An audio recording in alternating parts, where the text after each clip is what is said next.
Κυρίες και κύριοι, καλημέρα σας. Εκ μέρους της BOUSSIAS Cyprus, σας καλωσορίζω στο Future of Work Conference. Είμαι η Μαριάννα Χατζιαντονίου, η ιδρύτρια της ΠΕΡΧΑ και, αν μου επιτρέπετε, από τις παλιές καραβάνες του HR. Είναι μεγάλη χαρά και τιμή να σας έχουμε εδώ μαζί μας. Σας ευχόμαστε μια ημέρα γεμάτη γνώση, έμπνευση και ουσιαστικές συζητήσεις. Βρισκόμαστε στην αυγή μιας νέας εποχής για τον κόσμο της εργασίας. Μια εποχή όπου η καινοτομία, η προσαρμοστικότητα και η ανθρώπινη δυναμική καθορίζουν το μέλλον της επαγγελματικής ζωής. Σήμερα δεν μιλάμε απλώς για αλλαγές. Μιλάμε για μια ολική αναγέννηση του HR, όπου η τεχνολογία, η ηγεσία και η βιωσιμότητα δημιουργούν ένα τοπίο γεμάτο προκλήσεις, αλλά και αμέτρητες ευκαιρίες. Σε έναν κόσμο όπου η τεχνητή νοημοσύνη και ο αυτοματισμός ανατρέπουν τα δεδομένα, οι επιχειρήσεις δεν έχουν την πολυτέλεια να παραμείνουν στάσιμες. Το ζητούμενο δεν είναι απλά να ακολουθούμε την εξέλιξη, αλλά να τη διαμορφώνουμε. Και αυτό ακριβώς θα κάνουμε σήμερα.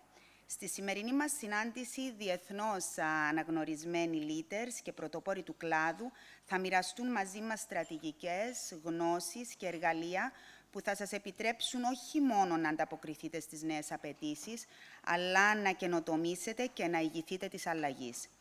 Ένα μεγάλο ευχαριστώ στους αξιόλογους ομιλητές μας για τη συμβολή τους σε αυτήν τη συζήτηση. Ευχαριστίες αξίζουν επίσης στον Κυπριακό Εμπορικό Βιομηχανικό Επιμελητήριο, καθώς και στο χρυσό χορηγό του συνεδρίου Σάιφιλντ και για την καθοριστική υποστήριξή τους. Ευχαριστούμε θερμά τους χορηγούς Hermes Airport, XM, καθώς και τις εταιρείες Connect, που έχει αναλάβει τη σημερινή οπτικοακουστική κάλυψη, και την Omni Media. Τέλος, ένα μεγάλο ευχαριστώ στο 360, που μας φιλοξενεί σήμερα και δίνει χώρο σε αυτές τις σημαντικές συζητήσεις. Για να ανοίξουμε επίσημα το συνέδριό μας, έχουμε την τιμή να καλωσορίσουμε την κυρία Μαρία Kyriakou, CEO της BOUSSIAS Cyprus, που θα μας απευθύνει ένα σύντομο χαιρετισμό.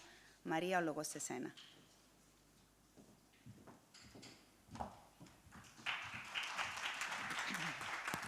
Μαριάννα, μου σε ευχαριστώ. Ευχαριστώ που είσαι και μαζί μας σήμερα. Φιδία μου, μην σκοτωθείς. Έντιμε η Υπουργέ Εργασίας και Κοινωνικών Ασφαλίσεων, σας ευχαριστώ ιδιαίτερα που είστε μαζί μας. Το ξέρω ότι το πρόγραμμά σας είναι γεμάτο και είναι ιδιαίτερη τιμή για μας. Αγαπητέ κυρία Μιχαήλ, ευχαριστώ επίσης που είστε μαζί μας. Αγαπητοί σύνεθροι, καλημέρα σας. Σας καλωσορίζω στο σημερινό μας συνέδριο Future of Work. Σήμερα βρισκόμαστε εδώ στο 360. Το 360 είναι και το σπίτι μας. Είναι το γραφείο της BOUSSIAS. Οπότε εδώ επιλέγουμε να κάνουμε τα συνέδριά μας για να σας προσφέρουμε και ένα view γενικότερα της Λευκωσίας, εκτός από τις γνώσεις που θα σας προσφέρουμε γενικότερα. Είμαστε εδώ για να ανταλλάξουμε εμπειρίες και να συζητήσουμε τις προκλήσεις και τις ευκαιρίες που διαμορφώνουν το μέλλον της εργασίας. Τα τελευταία χρόνια ο εργασιακός χάρτης έχει αλλάξει ριζικά. Η επιτάχυνση της υιοθέτησης της τεχνολογίας, η εξαποστάσεως εργασία είναι πλέον γεγονός. Οι νέοι μας έχουν μια άλλη νοοτροπία, μια άλλη προσέγγιση γενικότερα. Το HR ηγείται της αλλαγής, διαμορφώνει κουλτούρες ανάπτυξης και ενσωματώνει νέες τεχνολογίες για τη βέλτιστη εμπειρία των εργαζομένων. Στην BOUSSIAS αναγνωρίζουμε αυτή τη δυναμική και διοργανώνουμε συνέδρια όπως το σημερινό, για να αναδείξουμε τις καλύτερες πρακτικές, τις νέες στρατηγικές και τις καινοτόμες λύσεις που διαμορφώνουν το μέλλον. Το 2025 θα μπορούσα να τολμήσω να πω ότι για την BOUSSIAS είναι ένα δυναμικό, αν θέλετε, έτος, αφού έχουμε εισαγάγει τα διήμερα συνέδρια που θα γίνουν στο Cap St. George το φθινόπωρο και έχουμε να διοργανώσουμε επίσης, εκτός από το δημοσιευμένο συνέδριο, το AI in Future of Work, που επίσης και το Future of Work, και επίσης έχουμε ναυαρχίδα μας το Greece Cyprus Summit, το οποίο θα γίνει φέτος στην Αθήνα. Με αυτά τα λίγα, να σας καλωσορίσω στο σημερινό μας συνέδριο. Να πω επίσης ότι αν θες να πας γρήγορα, θα πας μόνος σου. Αν θες να πας μακριά, θα πρέπει να πας με την ομάδα σου. Και είμαστε εδώ για να σας πούμε, και ελπίζω να μάθετε κάτι, πώς θα πάτε με την ομάδα σας πολύ μακριά. Κύριε Παναγιώτου, το βήμα δικό σας.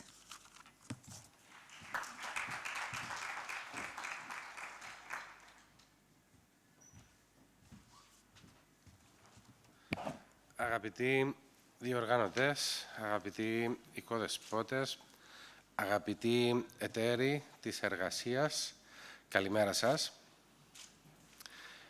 Η εργασία βρίσκεται στο επίκεντρο της ανθρώπινης ζωής. Οπότε όλοι όσοι έχουμε να διαδραματίσουμε ρόλους σχετικά με την καθημερινότητα των συναδέλφων μας, καθώς επίσης και σχετικά με το μέλλον των πολιτών της χώρας μας, είναι σημαντικό να μπορούμε να βρισκόμαστε, να συζητούμε, να ανταλλάζουμε απόψεις και να προσπαθούμε να βρεθούμε στην ίδια σελίδα, ώστε να μπορέσουμε να προχωρήσουμε προς το μέλλον μαζί. Η ανάπτυξη της Λευκωσίας κατακόρυφα μας δίνει τη δυνατότητα να βρισκόμαστε σε χώρους οι οποίοι έχουν πιο εποπτική αντίληψη της πόλης μας και έχουν μια διαφορά επιπρόσθετα σε σχέση με τους αντίστοιχους χώρους τους οποίους παραδοσιακά βρισκόμαστε. Συνήθως, οι πολύ φιλόξενοι αντίστοιχοι χώροι εκδηλώσεων στα ξενοδοχεία ή στα συνεδριακά κέντρα της πόλης μας είναι πολύ όμορφοι και πολύ καλοφτιαγμένοι, όμως μοιάζουν με πυρηνικά καταφύγια ή με κρυσφύγετα, επειδή συνήθως είναι υπόγειοι, είναι διακοσμημένοι με χοντρές κουρτίνες και μικρά παράθυρα, οι οποίοι μας κάνουν να αισθανόμαστε πολύ ασφαλείς, αν μη τι άλλο. Να νιώθουμε δηλαδή ότι εμείς οι εκλεκτοί, οι οποίοι αποφασίζουμε για το μέλλον, είμαστε ασφαλείς για να μπορούμε μέσα από τις αποφάσεις μας να καθοδηγήσουμε τους υπόλοιπους. Ενώ όταν αισθανόμαστε ότι είμαστε εκτεθειμένοι και μας βλέπει όλη η πόλη και όλος ο κόσμος, νομίζω ότι αντιλαμβανόμαστε καλύτερα για την ευθύνη που μας αναλογεί. Επειδή ακριβώς αυτά που εμείς σήμερα θα συζητήσουμε, αυτά που εσείς θα εφαρμόσετε στην καθημερινότητα σας, είναι αυτά που επηρεάζουν δεκάδες, εκατοντάδες, χιλιάδες συμπολίτες μας. Άλλοι είναι ήδη ενεργοί στην αγορά εργασίας, άλλοι είναι σήμερα μαθητές στα σχολεία τους, φοιτητές στα πανεπιστήμια τους και ο τρόπος με τον οποίο εμείς θα διαχειριστούμε τις προκλήσεις του παρόντος θα διαμορφώσει το εργασιακό περιβάλλον του μέλλοντος. Πολύ συνοπτικά θέλω να σας ευχαριστήσω λόγω του ότι ο τρόπος με τον οποίο καταφέραμε να συνεργαστούμε κατά την τελευταία διετία έχει επιφέρει πολύ θετικά αποτελέσματα. Η εικόνα της αγοράς εργασίας αντανακλά την αναπτυξιακή πορεία και την κοινωνική συνοχή σε κάθε χώρα και η εικόνα που έχει διαμορφωθεί στην αγορά εργασίας στη χώρα μας κατά την τελευταία διετία είναι πάρα πολύ θετική και αντανακλά την επιτυχία που έχει επιτευχθεί. Έχουμε καταφέρει να περιορίσουμε την ανεργία στο πιο χαμηλό ποσοστό της τελευταίας 15ετίας και έχουμε καταγράψει το πιο υψηλό ποσοστό απασχόλησης που καταγράφηκε ποτέ στη χώρα μας. Η ανεργία είναι κάτω από το 5% και η απασχόληση αγγίζει το 80%. Αυτό σημαίνει ότι έχουν διαμορφωθεί συνθήκες πλήρους απασχόλησης.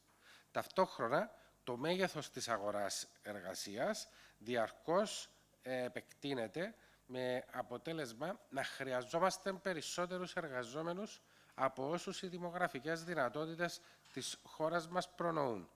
Αυτό σημαίνει ότι χρειάζεται να αξιοποιούμε πλήρως το ανθρώπινο δυναμικό, το εγχώριο που διαθέτουμε και ταυτόχρονα να αξιοποιούμε εργαζόμενους από το εξωτερικό μέσα από τις νόμιμες διαδικασίες.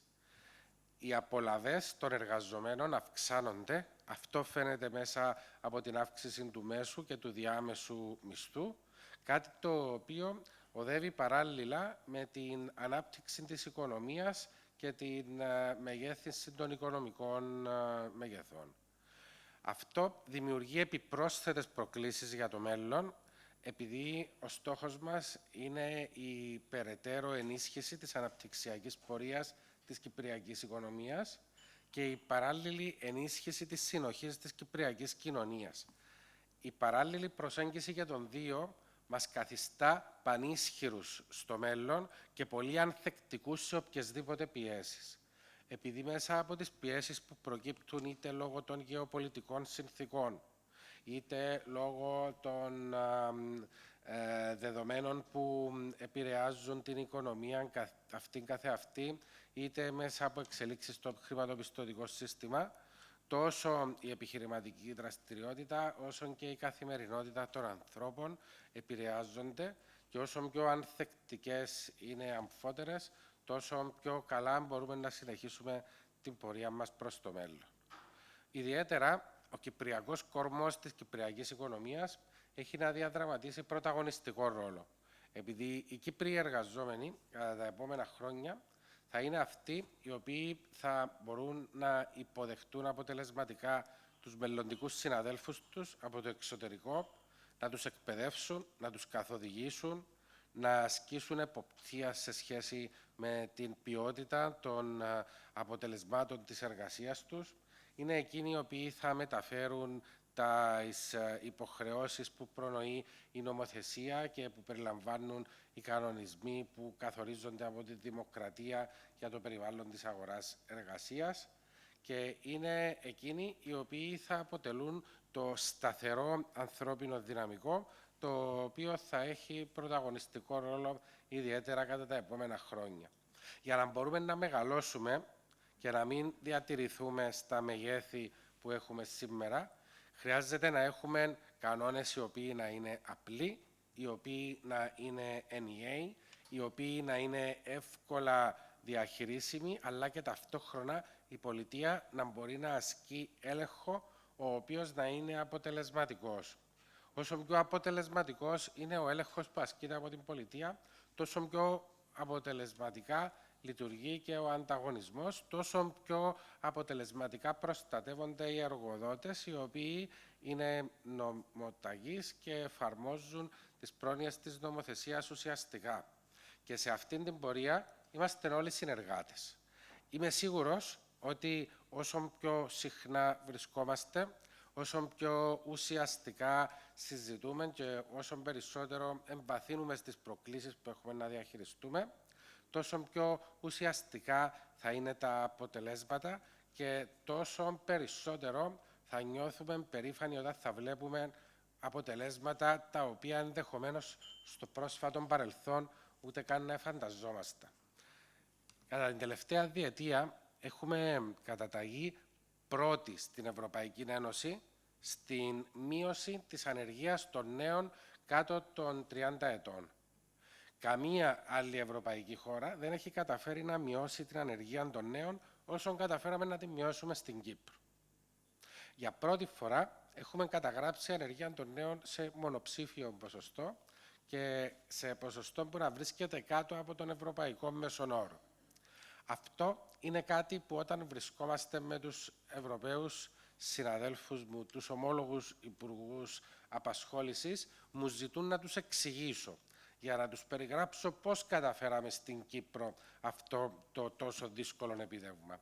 Και χωρίς να θέλω να επισέλθω σε λεπτομέρειες, τους απαντώ ότι κυρίως το έχουμε καταφέρει μέσα από τη στιανή συνεργασία με τους συντελεστές της εργασίας, μέσα από τη συχνή επικοινωνία με τα τμήματα ανθρώπινου δυναμικού των επιχειρήσεων και των οργανισμών, μέσα από την επικέντρωση στην ανάπτυξη των δεξιοτήτων και ιδιαίτερα μέσα από την επικέντρωση στην ανάπτυξη των ψηφιακών δεξιοτήτων, ώστε οι νέοι επαγγελματίες να μπορούν ανεξαρτήτως του αντικειμένου των σπουδών τους να διασυνδέσουν το επαγγελματικό τους μέλλον με την τεχνολογία.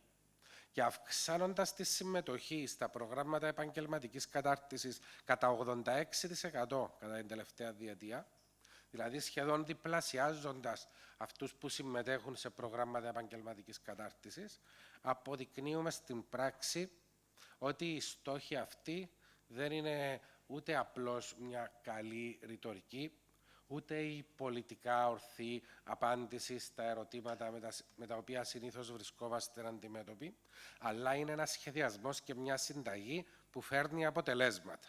Γι' αυτόν τον λόγο είμαι σίγουρος ότι θα καταφέρουμε να συνεργαστούμε ακόμη πιο στενά για να πετύχουμε ακόμη πιο θετικά αποτελέσματα, τα οποία θα μας κάνουν όλους να αισθανόμαστε περήφανοι για την επιτυχημένη πορεία της χώρας μας προς το μέλλον. Σας ευχαριστώ πολύ και εύχομαι καλές επιτυχίες στις εργασίες του συνεδρίου, καθώς επίσης και στην καθημερινή σας καθώς και στην καθημερινή σας εργασία, όπου βρίσκεστε αντιμέτωποι με τις προκλήσεις που αντιμετωπίζετε με επιτυχία. Σας ευχαριστώ πολύ.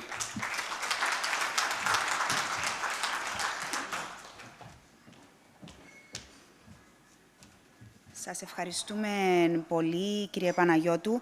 Πριν συνεχίσουμε στον πρώτο keynote speaker μας του συνεδρίου, θα ήθελα να καλέσω στη σκηνή τον κύριο Εμίλιο Μιχαήλ, Deputy Secretary General του Κυπριακού Εμπορικού και Βιομηχανικού Επιμελητηρίου, ο οποίος θα μας απευθύνει ένα σύντομο χαιρετισμό.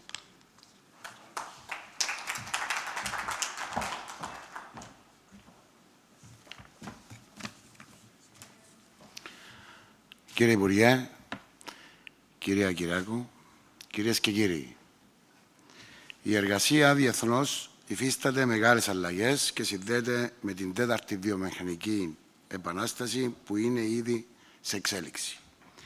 Ο αυτοματισμός, οι ψηφιακές πλατφόρμες, οι νέες μορφές οικονομίας, η διεθνοποίηση των αγορών και οι δημογραφικές εξελίξεις επιδρούν καταλυτικά στη φύση και την έννοια της εργασίας. Η ανάπτυξη καινοτομιών σε τομείς όπως η τεχνητή νοημοσύνη, η ρομποτική, το ίντερνετ των πραγμάτων, το υπολογιστικό νέφος διαδίδονται με ψηλή ταχύτητα, επηρεάζοντας όλες τις χώρες του πλανήτη. Παράλληλα, εντείνουν τον ανταγωνισμό και επιφέρουν ανακατατάξεις στο σύνολο των κλάδων και επαγγελματικών δραστηριοτήτων.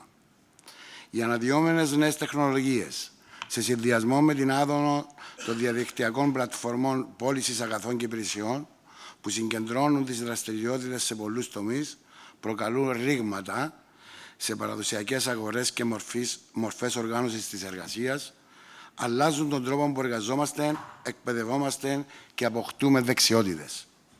Οι αλλαγές στον τομέα της εργασίας είναι τέτοιας εμβέλειας που αναπόφευκτα θα οδηγήσουν σε σημαντικές απώλειες υφιστάμενων θέσεων εργασίας.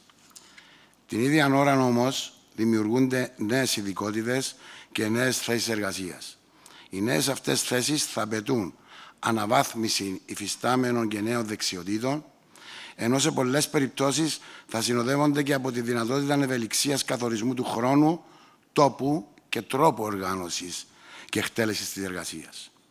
Η αναβάθμιση των δεξιοτήτων και η συνεχόμενη ανανέωση των γνώσεων των εργαζομένων θα πρέπει να είναι συνεχής. Η ραγδαία αύξηση του ανταγωνισμού και οι εξελίξεις στον τομέα της ψηφιακής τεχνολογίας, της πληροφορικής, των αυτοματοποιήσεων, ρομποτικής, των διαφόρων επαγγελματικών πιστοποιήσεων και προτύπων σε διάφορους κλάδους της οικονομίας, αλλά και της αναδυόμενης τεχνικής νοημοσύνης, δημιούργησαν νέες συνθήκες και απαιτήσεις στην αγορά εργασίας. Μέχρι το 2035, όλο και λιγότεροι ανειδίκευτοι εργάτες θα έχουν πρόσβαση στην αγορά εργασίας, όχι λόγω ανεργίας, αλλά λόγω της εξέλιξης της τεχνολογίας. Πέρα από την αύξηση της online εργασίας, ένα μεγάλο ποσοστό των νέων θέσεων εργασίας θα καλυφθεί από ρομποτικές συσκευές. Το σίγουρο είναι ότι τα μοντέλα εργασίας αλλάζουν, αφού παραδοσιακά επαγγέλματα θα πάυσουν πλέον να υφίστανται, ενώ ταυτόχρονα δημιουργούνται νέα επαγγέλματα που θα απαιτούν νέες δεξιότητες. Η απόκτηση νέων δεξιοτήτων από πλευράς των εργαζομένων δεν αφορά αποκλειστικά μόνο τη χρήση νέων τεχνολογιών, αλλά και των δεξιοτήτων που σχετίζονται με την ενεργητική ακρόαση, την κριτική σκέψη και ανάλυση, την επίλυση προβλημάτων, την ανθεκτικότητα, καθώς και την αντοχή στο στρες. Τα επαγγέλματα του μέλλοντος μπορούν να διαχωριστούν σε δύο κατηγορίες. Αυτά που θα δημιουργηθούν και αυτά που ήδη υπάρχουν, αλλά θα απαιτούν νέες αυξημένες δεξιότητες. Νέα επαγγέλματα τα οποία σήμερα δεν τα γνωρίζουμε καν και σχετίζονται με την τεχνητή νοημοσύνη, των όγκων των δεδομένων και την ταχύτητα των υπολογιστών σίγουρα θα κυριαρχήσουν. Επαγγέλματα όπως μηχανική ρομποτικής, ελεγκτές διασφάλισης ποιότητας και ασφάλειας, λογισμικού, αναλυτές δεδομένων, στατιστικολόγοι και αναλογιστές, την πληροφορική, τις ανανεώσιμες πηγές ενέργειας, την πράσινη ανάπτυξη και την υγεία γενικότερα θα έχουν αυξημένη ζήτηση. Οι εξελίξεις αυτές αναπόφευκτα θα δημιουργήσουν μία τάση με τη ζήτηση της αγοράς εργασίας να κατευθύνεται σε άτομα με αυξημένες δεξιότητες, γνώσεις και καλύτερο επίπεδο εκπαίδευσης.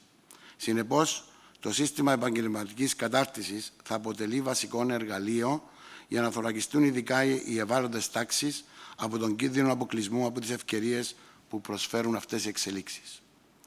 Το στίχημα, επομένως, για όλες τις χώρες, μεταξύ των οποίων και η Κύπρος, είναι να σχεδιαστούν έγκαιρα πολιτικές και να ληφθούν μέτρα προσαρμογής των επιχειρήσεων και του υφιστάμενου και μελλοντικού εργατικού δυναμικού στις αλλαγές που φέρνει η τέταρτη και η πέμπτη βιομηχανική επανάσταση για το μέλλον της εργασίας. Απότερος στόχος να γίνει ομαλά η μετάβαση στη νέα ψηφιακή εποχή και να υπάρξει έγκαιρη και αποτελεσματική συμμετοχή με όρους ίσης συμμετοχής για όλους. Αυτά τα χαρακτηριστικά της παγκοσμιοποιημένης οικονομίας έχουν άμεσον αντίκτυπο και στον τρόπο οργάνωσης των επιχειρήσεων. Θα πρέπει και αυτές να είναι έτοιμες να αφουγκραστούν τις απότομες αλλαγές στην καταναλωτική ζήτηση, κατά την αγορά προϊόντων και υπηρεσιών και στην τεχνολογική εξέλιξη.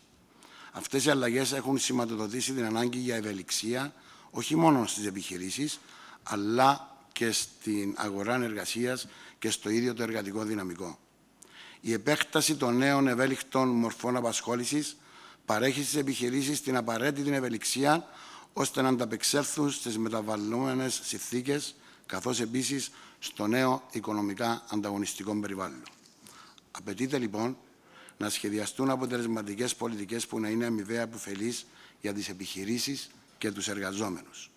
Προκειμένου να γίνει αυτό, πρέπει πρώτα απ' όλα να κατανοήσουμε σωστά τις αλλαγές που επέρχονται, να εντοπιστούν οι τάσεις σε όλο το φάσμα της εργασίας και να μελετηθούν οι συνέπειες και οι επιπτώσεις τους στην απασχόληση και τις εργασιακές σχέσεις.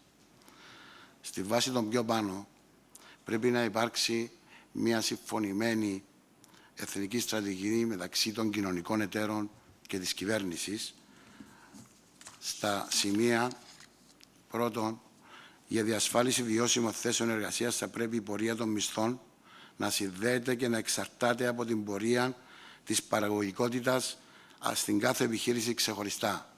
Δεύτερον, ο κοινωνικός διάλογος που έχουμε στην Κύπρο πρέπει να διευρυνθεί και σε άλλα θέματα, όπως είναι η εκπαίδευση, η ανάπτυξη του ανθρώπινου δυναμικού με την απόκτηση ή την επανακατάρτιση του σε νέες δεξιότητες και επιχειρησιακή μεγέθυνση. Ταυτόχρονα, που είναι και ένα πρόβλημα που έχουμε σήμερα, επιβάλλεται μεταρρύθμιση του εκπαιδευτικού μας συστήματος και η προσαρμογή του στις νέες απαιτήσεις που απαιτεί η οικονομία και η αγορά εργασίας με στόχο η αναβάθμιση των δεξιοτήτων του εργατικού δυναμικού μας. Για να αντιμετωπιστεί αυτή η τάση απαιτούνται ριζικές αλλαγές σε όλες τις βαθμίδες στο εκπαιδευτικό μας σύστημα.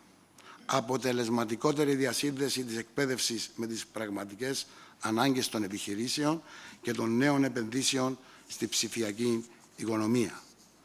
Επιβάλλεται επίσης η εισαγωγή ευέλικτων μορφών απασχόλησης, οι οποίες συνδέονται με ευκαιρίες για πρόσθετα εισοδήματα και νέες θέσεις απασχόλησης. Πρέπει επίσης να σχεδιαστούν πολιτικές για αντιμετώπιση του υπαρκτού προβλήματος αναντιστοιχίας μεταξύ προσφοράς και ζήτησης θέσεων εργασίας. Μέσα στα πλαίσια αυτά θα πρέπει να γίνει μια ριζική αναβάθμιση των δεξιοτήτων του φυστάμενου εργατικού δυναμικού με σκοπό τη μακροχρόνια εξασφάλιση της απασχολησιμότητας του. Καταλήγοντας, θα ήθελα να πω ότι το μέλλον της εργασίας θα εξαρτηθεί από 3 πυλώνες. Η απόκτηση νέων δεξιοτήτων για να αντιμετωπιστούν οι προκλήσεις της ψηφιακής οικονομίας, η αναβάθμιση των υφιστάμενων δεξιοτήτων των εργαζομένων σύμφωνα με τις διαμορφώμενες ανάγκες της αγοράς και η σταδιακή ανάπτυξη κουλτούρας διαβίου μάθησης είναι αυτοί οι 3 τομείς που έχω αναφέρει πιο πάνω. Το μέλλον της εργασίας δεν είναι απειλή, είναι μια ευκαιρία. Μια ευκαιρία να δημιουργήσουμε ένα πιο αποδοτικό, πιο δίκαιο και πιο αθεκτικό εργασιακό περιβάλλον. Ως ΚΕΒΕ, η μεγαλύτερη εργοδοτική οργάνωση του τόπου, έχουμε ευθύνη να καθοδηγήσουμε αυτή τη μετάβαση με όραμα, υπευθυνότητα και συνεργασία. Σας ευχαριστώ πολύ και εύχομαι καλή επιτυχία στις εργασίες του Συνοδρίου σας.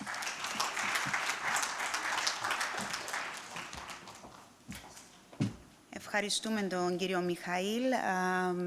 Νομίζω πρέπει να αποδεσμεύσουμε τον Υπουργό. Όχι, τέλεια. Ευχαριστούμε που θα μείνετε μαζί μας. Ωραία.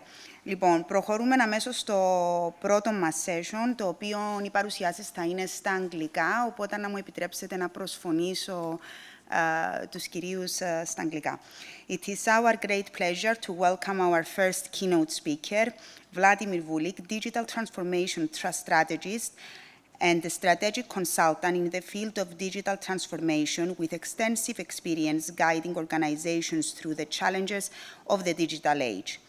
He has worked with leading companies such as Coca-Cola, Roche, AstraZeneca, Novartis, MCD, and Japan Tobacco International. Additionally, he has been a speaker at over 220 events across 28 countries, from Peru to Taiwan, and is known for delivering substantial content in a dynamic and engaging way. In his speech, The Art of Leadership in the Digital Age, Vladimir will explore how leadership in today's rapidly changing world is about navigating the unknown. He will discuss why traditional business models are failing and how leaders can embrace curiosity, adaptability, and innovation to thrive in this new era. This keynote offers a roadmap for reshaping your organization, empowering your people, and leading with confidence in the digital age. Let's dive in and explore the uncharted. Let's welcome him to inspire us with his knowledge on digital transformation, as well as the new opportunities and challenges that the digital age brings. Vladimir, the stage is yours.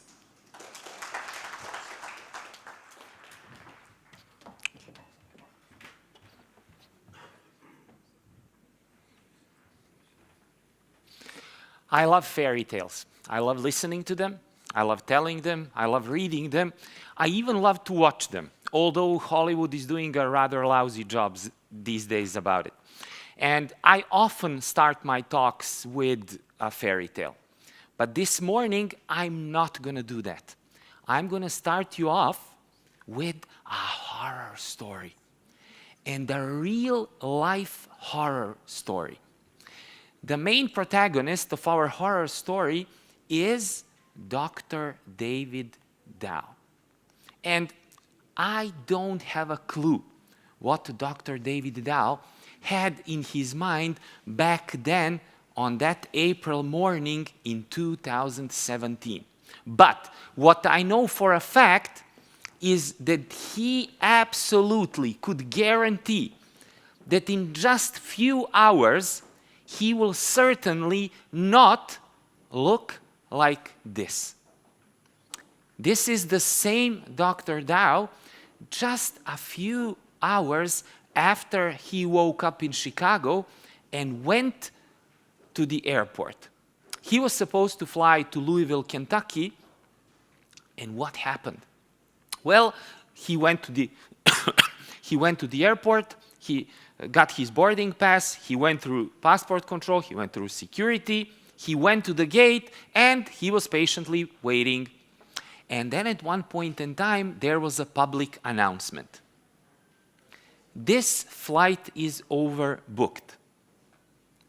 We have a team of 5 United Express people who have to board this flight, which means 5 of you passengers have to give up your seat.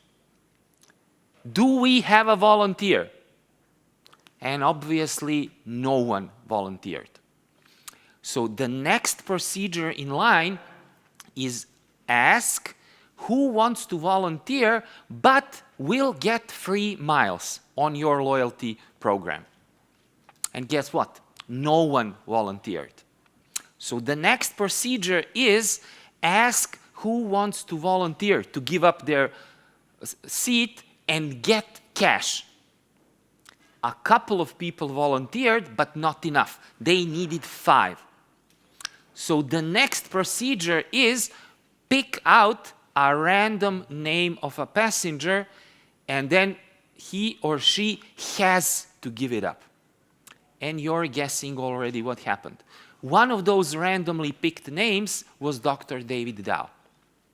When they approached him and told him, he said, "No way, I cannot do this, and the reason is simple. I'm flying to Louisville, Kentucky to see a patient, and I have to be there." And they said, "Doctor, we're sorry, but this is the procedure." And he said, "I don't care about your procedures. There's something more important than your procedures, and that's the Hippocratic oath I took. So I don't care. I'm boarding this plane." So he did. He boarded the plane, he took a seat, he fastened his seat belt, and then the flight attendants came in and they said, "Doctor, we need you to give up your seat. We need you to get out and exit this plane." He said, "No way, I'm not doing that." So they called in security. The security came in, tried to reason with the doctor. When they couldn't, they took him out by force. And since he was an elderly man, when they shoved him, he tripped, fell, landed on the armrest with his nose, broke a couple of teeth, and he was all bloody. He was pretty much unconscious, and they used the moment to drag him half naked, half unconscious out of the plane. If this thing happened 30, 40, 50 years ago, no one would know about this, and we wouldn't be talking about it this morning. But in the age of smartphones, as soon as the commotion began, people took out their phones, started recording, and started posting the videos on YouTube. After a while, television picked up, TV stations picked up the story and started reporting heavily. At first, the CEO of United said that it was all doctor's fault, that he absolutely had to listen to the flight attendants. But as the media storm was brewing, this quickly became a PR nightmare for the company. So eventually, the CEO went out and said, and I quote, "We have not provided our frontline supervisors, managers, and individuals with the proper tools, policies, and procedures that will allow them to use their common sense." Can you actually imagine someone saying such a thing? When I was born, my mom certainly didn't tell me, "Vladimir, you are now born into this world, but you cannot use your common sense because you need to wait for your manager, supervisor, CEO, or president in order to provide you with tools, policies, and procedures that will allow to use your common sense." If I didn't know this was a true story, I would believe that it's a scene from the famous movie Idiocracy. But Idiocracy was supposed to be a warning to all of us, not to make future as it is in the movie, and not a how-to manual. So what we did is actually made our present even worse than we could ever imagine in the movie. To make things even more complicated, at the same time, you have other companies, for example, like Nordstrom, that also have a handbook, a manual, and it has one page. And that one page has only one rule. And the rule says, use your good judgment in all situations. There are no other rules. So can you imagine? We live at a time where in the business world, we have companies strictly forbidding you to use your common sense, and companies telling you, just use your common sense, everything will be okay. Why is that, and how did we get into this mess? Well, you all know about Holy Trinity. Well, there's this thing in leadership called the unholy Trinity. And the unholy Trinity says that a typical average company does three things. They make their people miserable, they cannot innovate, and they cannot transform. And now I'll go one by one. So there's a famous scene in the movie Office Space where a guy found a new job and he hasn't seen his friends for a very long time. So when he finally sees them, they ask him, how is your job going?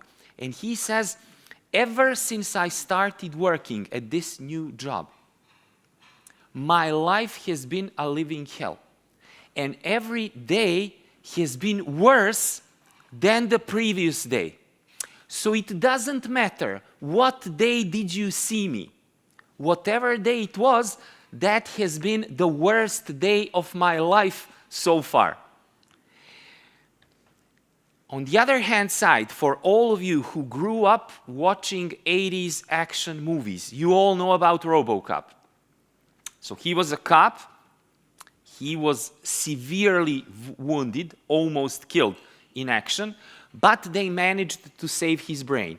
And they put his brain into a robot. So he became a RoboCop. So it's not artificial intelligence, it's real intelligence in a fake body, in a body of a robot. So what does RoboCop, a pretty much trashy movie from the 80s, have to do with future of work? What do you think? Why am I quoting an action movie from the 80s in order to describe how does work look like now, and especially how organizations are making people miserable? Because the dude died, and they still made him go to work. Oh, you're dead. We don't care, just come tomorrow at 9 a.m. at the office and you'll do fine. Except that these all sound nice and we can make some laughs about it. Do we have an actual proof that this is going on? Unfortunately, we do. Every single year, Gallup does their State of the Global Workplace report. And the results, unfortunately, haven't changed in the past couple of decades. Roughly, 20% of employees are engaged, 60% of employees are not engaged, and 15 to 20% are actively disengaged. These who are not engaged, it doesn't mean that they're not working. It just means that they're not giving their 100%, which is perfectly fine. However, the actively disengaged means that they hate you so much that they are actually sabotaging you. So they are doing things to hurt the company where they are working. Why? Because they feel you are making their lives so miserable that they want to get even. And then when you ask the managers, why is it, they say it's all workers' fault. But when you check the same report, it turns out that the levels of engagement for managers are even worse. So managers are even less engaged than workers. So you ask the managers, do you know how to engage your workers? And 80% of them say, yes, of course we can. We are world champions of engagement. Okay, but can I ask your employees? Yeah, of course, go ahead. Only about 20% agree. 80% will tell you, no, they don't know anything about engagement. They don't know how to engage us. Why? Well, Peter Drucker, arguably the most famous thinker in history of management, used to say that much of we call management nowadays consists of making it difficult for people to work. If you want to put this in a photo, this would be it. You have poor Andre who's doing the work. He's the only one in the photo doing the actual work. He's the only one digging. But he has 10 different managers telling him how to do it because they know better, right? And is any one of them going into the hole to do the actual digging? No, that's Andre's job. I've used this many times, and it gets laughs everywhere. But at one point in time, I said, look, this is a photo from a famous parody website, which means that it might be staged. These guys here might be actors. So it's not, maybe, not a real-life situation. So I almost stopped using it. And then one day I was walking the streets of Belgrade, Serbia, and I saw this. The only difference is this guy is not called Andre, he's called Andrea, but he's, again, the only one doing the digging, and he has 10 managers proudly telling him why he's wrong and how he should do it. And then about a year ago, I was walking through my own home city, Podgorica, the capital of Montenegro. And I saw this. The same scene. So it doesn't matter what city are you in, what country are you in. The way we organize our work, the way we lead our work is always exactly the same. And then your bosses tell you to innovate. Because if you don't innovate, we will all die and our company will die. The idiot who came up with the phrase, innovate or die, meant it to be inspirational, motivational. So I have a client who put up inspirational posters with innovate or die in his office. And I was like, are you insane? Any Game of Thrones fans in the room? So you all know the Mother of Dragons, Daenerys Targaryen. So how would she inspire you? Instead of saying innovate or die, she would tell you innovate or, just say it out loud, innovate or Dracarys. Yes, that's it. It doesn't sound really inspiring, but here's a chocolate from Montenegro for you for guessing it right. And there are plenty more chocolates for those who guess right.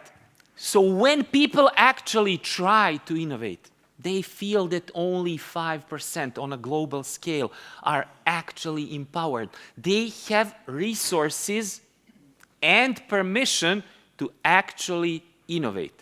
And then your directors tell you, you need to come up with something that is so revolutionary that no company in the world has ever tried it. And when you do, the first thing they will tell you is, can you show us an example of other companies who have done this? And you're like, aren't we supposed to be so bold that no one tried it? And they're like, yes, but we need best practices. We need to see if others are doing it. If others aren't doing it, you're not doing a good job. So then you finally do something that others are doing it that is so innovative and so disruptive and so revolutionary that it looks exactly the same like every single product out there. And then you are asking, how on earth is this innovation failing? Well, no wonder 3/4 of all newly launched products end up in failure. And now it's time for transformation, be it an analog transformation or the new buzzword, digital transformation. Research shows that about 70% of all transformation fail to achieve their objectives. You all know Sir Alex Ferguson, arguably the most famous or most awarded club football coach in history. He's won everything there is to win. But my question for another chance to win a chocolate is, how many years did it take for Sir Alex Ferguson to win his first title? 4 years, not cup, but a title, league title. So we have 4. 7? Who said? You said 7. 7. It was 6 or 7. Congratulations. Depending on if you're counting football seasons or are you counting years. After 3 years, only after 3 years, he was humiliated by Manchester City. The fans were furious and they flew out this banner. They wanted him out. But the board had patience and trust in him. They said, he's doing a great job. This thing takes time. This is a process to actually achieve the transformation, and we are going to get there. So after 6 or 7 years, they finally got there. And he became the most famous and most awarded football coach ever. He retired, and it was a completely different story. In came David Moyes, out after 10 months. Louis van Gaal, out after 2 years. The special one, out after 2.5 years. Ole Gunnar Solskjaer, after 2.5 years, out. Erik ten Hag, 2.5 years, he's out. We'll see how the new guy will be there, for how long. How on earth the same club that had patience to wait for 6 years to win a trophy couldn't wait for not 1, but 5 of these guys to actually do something? The environment has changed. No one has patience anymore. The pressure from the investors, from the media, from the fans is so big that you do not have time to transform. And you need time, but no one is going to give it to you. You need to transform and have results at the same time. One of the most famous female management thinkers in history, Rosabeth Moss-Kanter, in one of her books, asked a question: how are you supposed to change the tires on a car that's going 100 kilometers per hour? I was a second-year student when I've heard this first time. And I wasn't sure if the lady is right in her mind or is she a bit insane. Because I was like, you just stop. You change the tires and then you continue.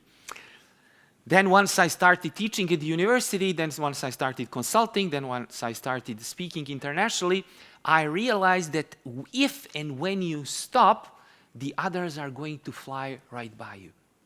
So stopping to actually make a transformation is not allowed these days. And as you've seen in the last example, people are not going to let you do it. Okay, another chance to win a chocolate. Which player, football player, scored the only goal, the winning goal, in the UEFA Champions League final and gave Real Madrid their 7th title? Their first after 1966. So this happened in 1998. So Real won 6, and then it was 32 years of a drought. And then a player from my country, from my hometown, Podgorica, Montenegro, scored against Juventus.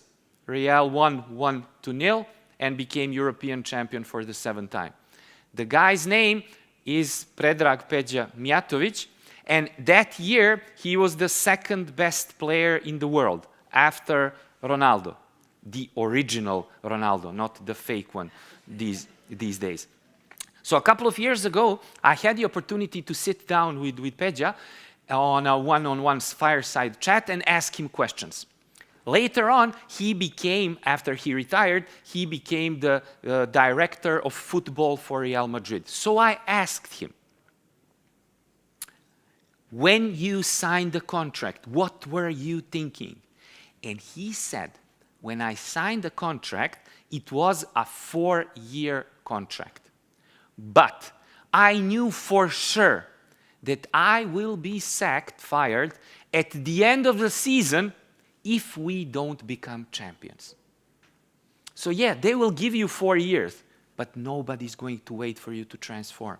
And that's what happened. We won. We became champions of Spain that year, and I survived. Next year, we weren't champions. We were humiliated in the Champions League, and I was fired immediately. My favorite transformation story is of two German banks, Deutsche Bank and Postbank. Deutsche Bank bought Postbank about 15 years ago.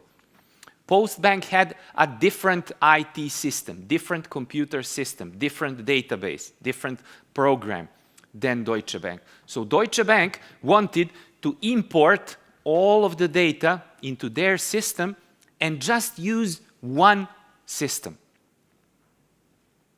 And it only took them 13 years and more than 1 billion to actually achieve this.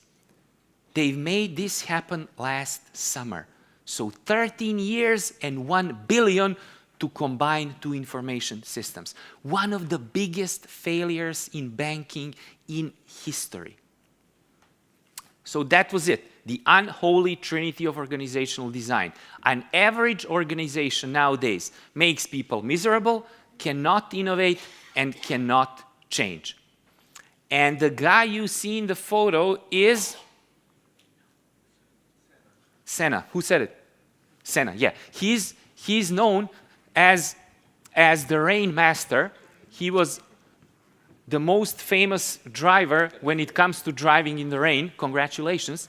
And he was famous for saying, you cannot overtake 15 cars in sunny weather because everything is perfect and it's easy to drive. But you can when it's raining. The analogy is the business world. For the past few years, it's been raining heavily. And it will continue to rain. And it will look more like the situation from the famous movie that won 7 Oscars a few years ago. Everything, everywhere, all at once. So you all know that these years look like everything, everywhere, all at once is actually happening. And it's not going to slow down, unfortunately. So what are we going to do? Well, Thinkers 50 every second year picks out 50 best management thinkers in the world. But they also give out lifetime achievement awards. So everything you did for the field of leadership, management, organizational design, you are given a lifetime achievement award. Back in 2017, Tom Peters was awarded this. And he came up on stage and he was about to deliver his talk. And we were all waiting and trying to write down the pearls of wisdom he's going to say. And he said, despite the explosion in technology, it still is all about the people. He made a dramatic break. And then he said, I know what you're thinking. You're saying, oh, but we know this. We all know this. And he said, trust me, we don't. We think we know this, but we're only paying lip service to it. Because when the time comes to actually take out the money and put it in our people or in technology, guess which one we always choose? Technology. And in order to survive and thrive in today's world, we need to be putting money into our people. But will this be enough? Instead of giving you a direct answer, I need an answer from you. So what decade, not year, but what decade is this organizational chart from? 1990s? 2020? Today? And what decade is this organizational chart from? 60s? Today? How do you know? Is there a difference between these two? Basically not. The first one is today, 2020s. The second one is 1920s. Congratulations. So 100 years difference between these two. Imagine me showing you a Ford Model T from 100 years ago and then showing you the newest Tesla. Could you tell the difference? Of course. But when it comes to the way we organize, structure, and lead our organizations, we cannot tell the difference because despite all the technology we have, all of these things are built on top of 19th century management principles. So the underlying logic hasn't changed. So finally, what is then the future of leadership? What should leadership look like? Well, it should look like this, the so-called three-box solution. Box number one is present. Manage the present, effectively manage the present. Box number two is selectively forget the past. Test out every single day. Test out things that we hold to be true, that we hold very dear to our hearts, but are no longer true. These things don't exist, although we became in that way, and stop doing those things. And finally, box number three is create the future. Create new sources of income, new revenue models, new business models that we need in order to thrive in the future. So finally, I would leave you with a story which is a scientific experiment. Honeybees are one of the oldest species in the world. They have been on planet Earth since forever. So scientists said there must be something that they are doing very well if they are in order to survive for so long. It turns out that they can actually talk to each other. So when a honeybee finds a source of food, and returns home, they do this thing called waggle dance. And the waggle dance tells all other bees what's the direction the food is in and what's the distance to that food. So what happens? All other bees follow and go to pick up food. But it turns out that it's not true, because some bees actually go to all other directions except that one. So then they continue doing the experiment. At first, they thought these bees might be intellectually challenged. I mean, if there's food, why don't you go and pick up food? Because these bees are the so-called rogue bees. They are innovation scouts. They are a research and development team. We know food is there. But what's next? What's box number three? Invent the future. We need to go to every other direction and find possible sources of food. And that's what I need you all here to do. You here are those rogue bees. So I need you to unleash your inner rogue bees and become the leaders that your organization need and deserve. The kind of leader we all need you to be. Thank you very much.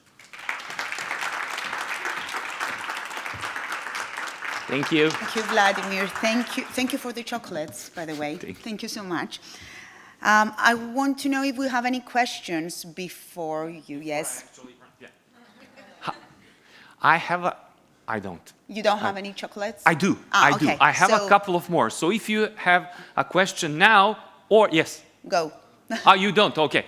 If not, I'll be here and three more chocolates. Yeah. So 3 more chocolates. So you either pose a question now, or you let my dear friend Carlos speak. Actually, 3 questions. And then during the break, you can also ask me a question and get a chocolate. So it's up to you. Any questions for chocolate? And I'm saving these for you, don't worry. Okay, good. Thank you, Vladimir. Thank you. Thank you once so again. much.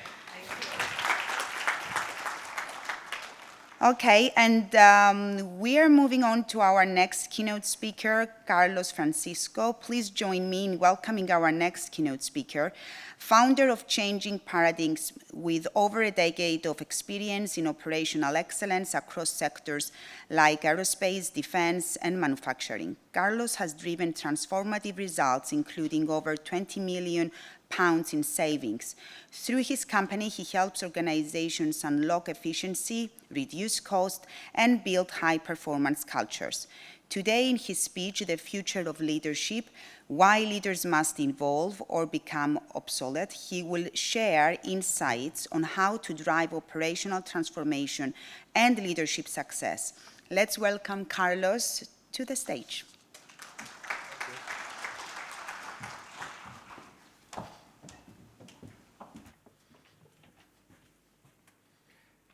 Good morning, everybody. Can you all hear me okay? Yes. Good, good. Let me just see if this works. Yes, it does work. Great stuff. So yeah, I'm Carlos Francisco, founder of Changing Paradigms. If you're guessing about the name of the company, is exactly what it is to break the paradigm around how do we see leadership.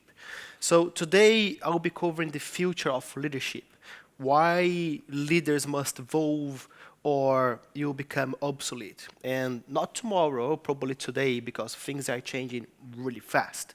So we're gonna navigate about a generation shift, then we're gonna jump into how can you lead through complexity and change. We're gonna then talk about purpose and leadership, and then we're talking about the costs, because everybody likes costs, right? So what's the cost if we change or if we don't change, especially looking from a business point of view. So let us start by going through. We're going to navigate these three bubbles, covering a generation shift, then we jump into leading through complexity and change, and covering purpose and costs, and at the end you can ask any questions. Now, without any more delays, leadership is at a breaking point right now. We must admit if you accept or not. We are facing a lot of changes and challenges in the workplace. The question you have to ask yourself is, will you adapt or will you not change and be left behind? Because things are going and there's no way for us to stop them. Now, in order for us to understand where leadership is going and where it needs to be, I would like to take a step back and present to you guys, why do we go to work in the first place? So let's understand why does that happen, then we can understand why leadership must change. So, looking back over the last 150 years, I would like to ask you a question. Why do you think your grandfather went to work? Survival. Very simple. Survival area, right? So I go to survival, which means what? I go for work, I have to put food on the table, I have to sustain my family. There's no other reason. I can't think about anything else, right? Industrial revolution came in, things have changed. Why do you think your father went to work?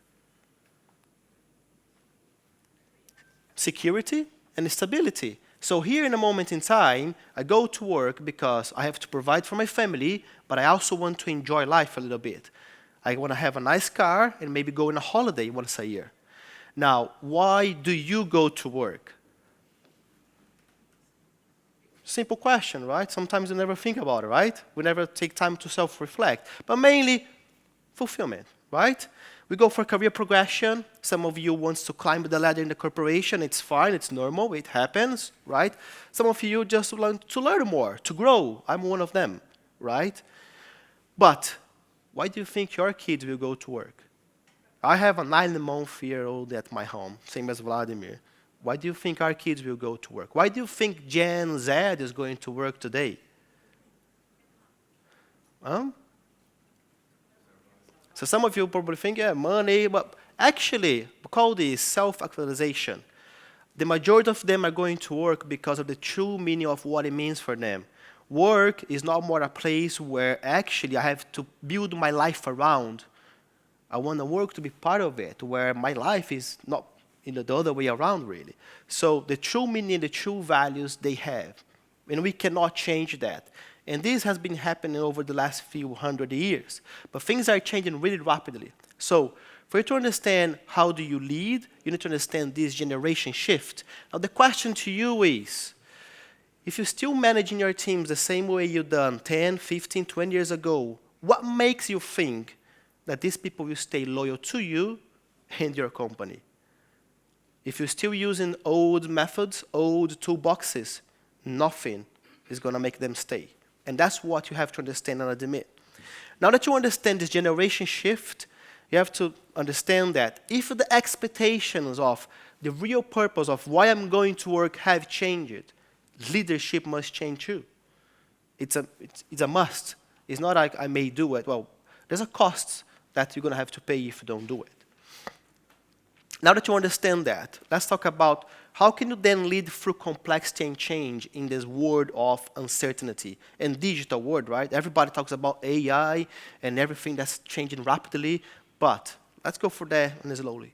So here I would like to cover you two things. The first one is about people skills, and the second one is about the environment people work. Why? Because first, we have people in every organization. Organizations are made through people. The second is, where do they actually work? The environment they perform, the tasks and the jobs. So under people skills, I would like to cover the 4 essential skills we no longer have, especially inside the organizations. And I would like you to take a moment to reflect about yourself as well. The first one is a skill about active listening, right? We live in a digital world. We are more connected, and it's all fine. We can learn things really fast. But the more and the more we are connected, the less we are here in the day-to-day. The more we cannot listen more to our people. So think about your partner. If you have a girlfriend, a boyfriend, if you're married, right?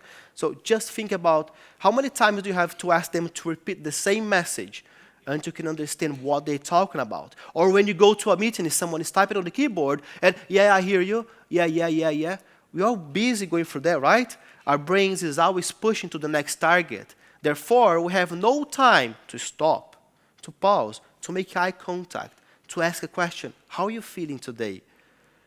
We are human beings. We need this connection to survive and to thrive. And that's backed up by everything, anthropology, sociology, neuroscience. Now, to make things worse, we keep saying to people, we need to empower our teams to do a better job. And it works like this. I empower you to perform your job better. Go and do it, please. Does it work? I had a manager, which he used to come with myself all the time, and he was, Carlos, I'm empowering you. Do this, I'm empowering you. Do that, I'm empowering you. And I was like, Jesus Christ, what we're doing here? I become the master of empowerment right now. It's just crazy. But what we need to do, guys, is not empowerment. Empowerment is a buzzword. And we need to emancipate people, cut them through it in a way that will let them fail, let them try new things, let them innovate, let them challenge the status quo. And we provide security as leaders. Now, the third skill is about appreciation. We no longer appreciate people. What we do today, we do kudos. We send kudos on LinkedIn. We send an email, thank you for your job. We no longer pick a phone. We no longer go and shake a hand. We no longer hug our people, right? And this is really missing. There's multiple ways for you to appreciate your people. So why are we not doing it anymore? And the fourth and final skills is, as a leader, you're there to serve your people. That's your job. Your job is to serve them in a way that they have their own path to go. And your job is to remove the roadblocks and help them to get there. It's not for you to push them to go there and, do everything. It's your job to help them, let them navigate by themselves. So these are the 4 fundamental skills that we no longer have inside organizations. And by the way, there's a key difference between a manager and a leader. And if you don't know, a manager manages things. A leader leads people, okay? Now that you understand that, let me talk with you about the environment. Okay, Carlos, we have missing skills. How can we continue to navigate through this challenging in this world? Well, the environment shapes us a lot. And let's cover that, because everybody talks about culture transformation as well, right? Well, do you really know what culture is? We'll cover in a minute. So here we're going to be talking 2 things, safe and culture. And I would like to start with safe and present to you what you all know, and you have seen this on the internet. You can Google right now. Maslow. Hierarchy of needs, beautiful, fantastic, very famous concept. let me talk about two things from my point of view that are missing from Maslow. The first one is that when Maslow created the hierarchy of needs, it was done for a person, a single individual. We don't live like that. We are human beings. Where do you think we have higher chances of survival if we are lost in the forest? Alone or in a group?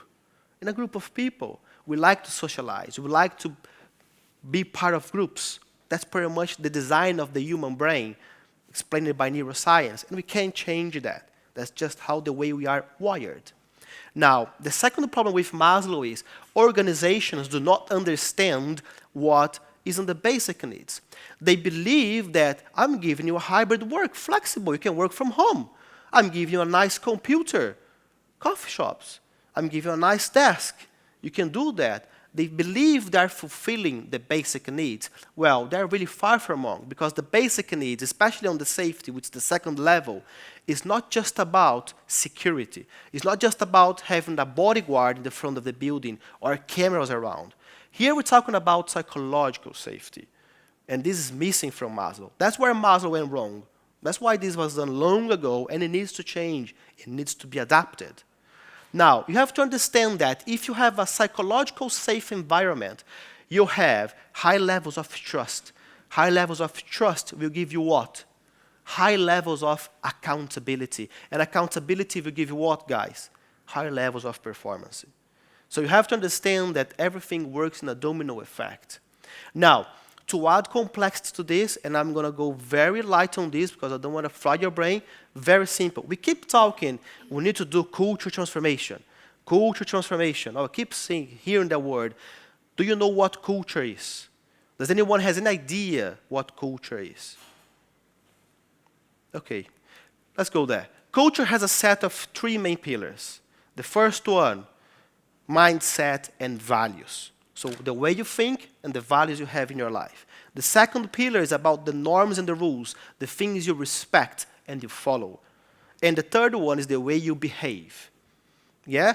This is culture. So what's culture, guys? A group of people that values the same thing, therefore they respect the same rules, therefore they behave in the same way. It's very simple, right? No, it's not. Think about how many cultures and pockets of cultures you have inside your organization. The way people dress, the way people talk, the way people behave. All different cultures, right? And all of this is backed up by exactly what you see there. Initially, philosophy, anthropology, sociology, and over the last 10, 20, 15 years, neuroscience as well. This is what culture is. So when people come to you and say, we need to do a culture transformation, this is what you're going to have to deal with it. Are you ready? Or do you know how to navigate this change? Because it's very complex. I'm not saying it's impossible. It takes step by step, but you need to understand that. In order to understand more about how the environment shapes the way people think, behave, and value, right? Let's cover how can you then align purpose and costs. So here we're going to cover three main areas. The first one is about purpose, the second one costs, and the third one is about leadership. So, in purpose, I would like to talk about a very famous concept called ikigai. Have you ever heard that word? The Japanese term, right? It means what? Finding your true purpose in life. Very simple. There's a diagram, what you're good at, how can you make money of it. You can Google it, it's very simple. Let me present you my concept of ikigai for corporations. And this is what I'm doing with some of my friends and clients. So it's a concept of a 3P. The first one is about people.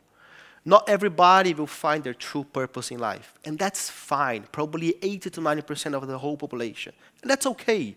But the bare minimum an organization can have and can do towards people is to have a strong mission, compelling message that people will feel more compelled to join their cause. Very, very simple. If you look backwards, NASA as an example in 1980, well, we want to put a man in the moon. That's it. That's the vision. That's how powerful it is. The second one is planet. Align something towards planet because we are in the route to bigger disasters. And things are not changing, but we continue to talk about profit and money. And the third one is let people create and align the process inside the organization with yourself. Just don't go to them and this is the recipe for results. Let them work and create with you. Therefore, they will feel engaged, they will feel accountable for. Now, everybody asks me when I present this, where's profit? Well, let me put that very simple to you guys. Profit, money, is a result of what you do with this. If you don't take care of your people, you have higher turnovers, therefore you can't keep your employees in the same place. If you don't do anything towards planets, no one wants to join a cause, and we're going to die very soon. And if you don't let them align to the process to improve with you, things will never change. So money is not in the equation. Money is a result of what you do. And you have to understand that. Now, that we cover Ikigai. Why people, Carlos? Why people for you is really important. Well, when I present this, people start to reflect. So this is a graph I created. There's age on the left, time on the bottom. Very simple. What do you do between 0 and 20 years? I call this free time. I didn't do nothing. Well, actually, I started working when I was 15. But this was free time. You live with your parents, you don't pay bills, life is great, you go on holiday, everybody pays for you. And what you're going to do when you retire, let's say 65, it's free time back to you. Hey, right? Let's do a simple math. 0 to 20, 20, 65 to 80, 15 years. So total amount of free time, 35 years of your life. What you do in the middle is adult life. You work. So from 20 to 65, bare minimum, you're working 45 years, already 10 years more than you actually enjoying a free life. That's why people, it's really important. Now think about the baby boomers, workaholics, that goes on a holiday with the family and take the laptop and their health phone because money is really important for the business, right? Enjoy the moment, right? So generations are changing and you have to understand that as well. So do a real reflection. Are you one of them? Or are we going to change? So, now that you understand more about the concept of the purpose, let's cover the costs. Carlos, what's the real cost then? Well, Vladimir already touched base on this, and it's very, very simple. 70% of all transformations, doesn't matter what you're doing, coach transformation or projects, I used to support a company. In January, I was doing a project review with them, and they put forward 55 projects to deploy this year. 55. Last year, they put a 44. How many do you think they done last year? One. Why? Because they don't know how to align resource, time, and money. And they put it this, what I call Christmas wish lists. We expect Santa to bring the results for us. It doesn't work. But that's not the problem. Because you can work for more money. Well, you can get back your time, it's fine, but you can work for more money. And by the way, money, time is not the same thing, right? People say time is money. No, it's not. You can get back time. Money, you can work. But the real cost is not that. The real cost is what we cause into people, which we don't talk about it. The hidden factors, the stress, the burnout, the anxiety, right? The disengagement, the lack of trust, the fear, the pressures we put it. Because we are driven by the next metric, the next promotion, the next target. Oh, we have to hit the financial, right? But that's what you're missing because you're putting people to go through it. And new generations, such as Generation Z or like my kids, do you think they value most what? The money organization is making or their own life? Because I value more my life. I've been through a crisis of burnout, and it took me 3 years to recover because I was working really crazy hours. And I don't want to go there anymore because I know the cost, right? So you have to reflect on that. Now that you understand the real cost, which is not just money, let's go over now. There's light at the end of the tunnel. Hey, what can we do about it? It's talking about leadership. Leadership is what enables the transformation and the change. How can we do that? Well, here in leadership, I would like to cover 2 areas. So the first one I'm going to talk in is you have leadership styles. You can buy a book. They will tell you autocratic leadership style, democratic leadership style, transformative leadership style. That's fine. They will also tell you the attributes, positive or negative, from each one of them. And you can choose what you want to do, what you want to be. That's fine. But they miss one thing, which for me is really important, your responsibilities, which doesn't matter your style. It does not matter, right, your attributes, your responsibilities towards people it's the same. That's how I see it, that's how I think. So in responsibilities, let me tell you, we're going to have two responsibilities. The first one is towards your team, and the second one is social responsibilities. So let's talk about teams so we can understand a little bit more what's your true responsibility. So you can only create teams if the environment people work is psychological safe. Let me explain why and how. So the first step here we have in psychological safety is inclusion. We have to accept people by the way they are. No, we don't judge people by the color of their skin, the hair they have, the style, the way they dress. We just include people. That's the first level. And sometimes it's really hard to get over. The second one is about we let people learn. Learning safety. We promote them, we give them the right tools to learn, to fail, to repeat, to go again. We support their learning journey. The third step is about contribution. Now we let them contribute towards KPIs, performance indicators, organization goals. And the final one is about challenge. We let them challenge the status quo. Here, guys, in the last stage is where innovation happens. The buzzword again. Innovation only happens is the environmental psychological safety where people feel included, they can learn, they can contribute, and they can challenge you. Even if you are the manager, that's where it happens. And if you don't have that in place, that's not a problem. But you have to understand that a group of people working together does not mean they are a team. It's just a group of people working together. So you have to understand that to create teams, that's some of the recipes for you to take it. Now, the other responsibility you have towards your team, and that's your social responsibility towards anyone in the organization. It's very simple. Your job is to decrease what I call social friction.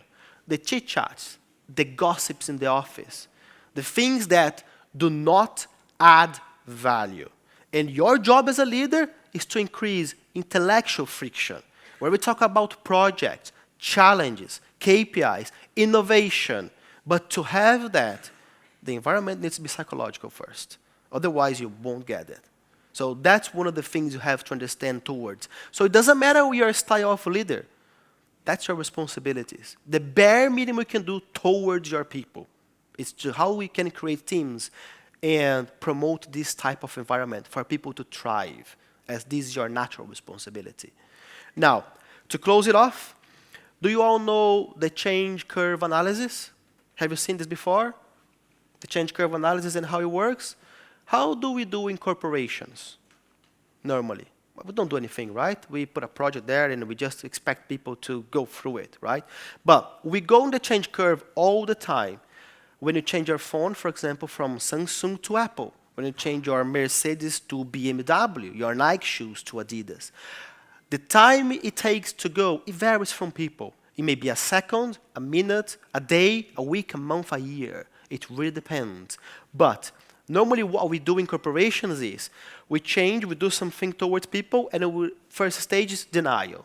Oh, I hate this change. Think about it. You're going to catch a plane and that's canceled. Your next plane is in the next 3 hours. What's the first reaction?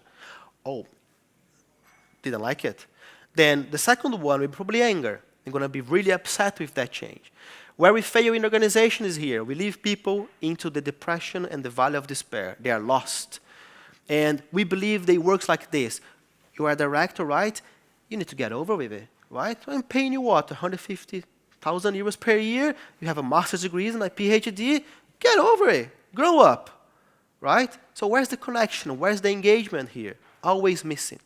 And hopefully one day, again, you will come to understand and acceptance. Well, this is wrong.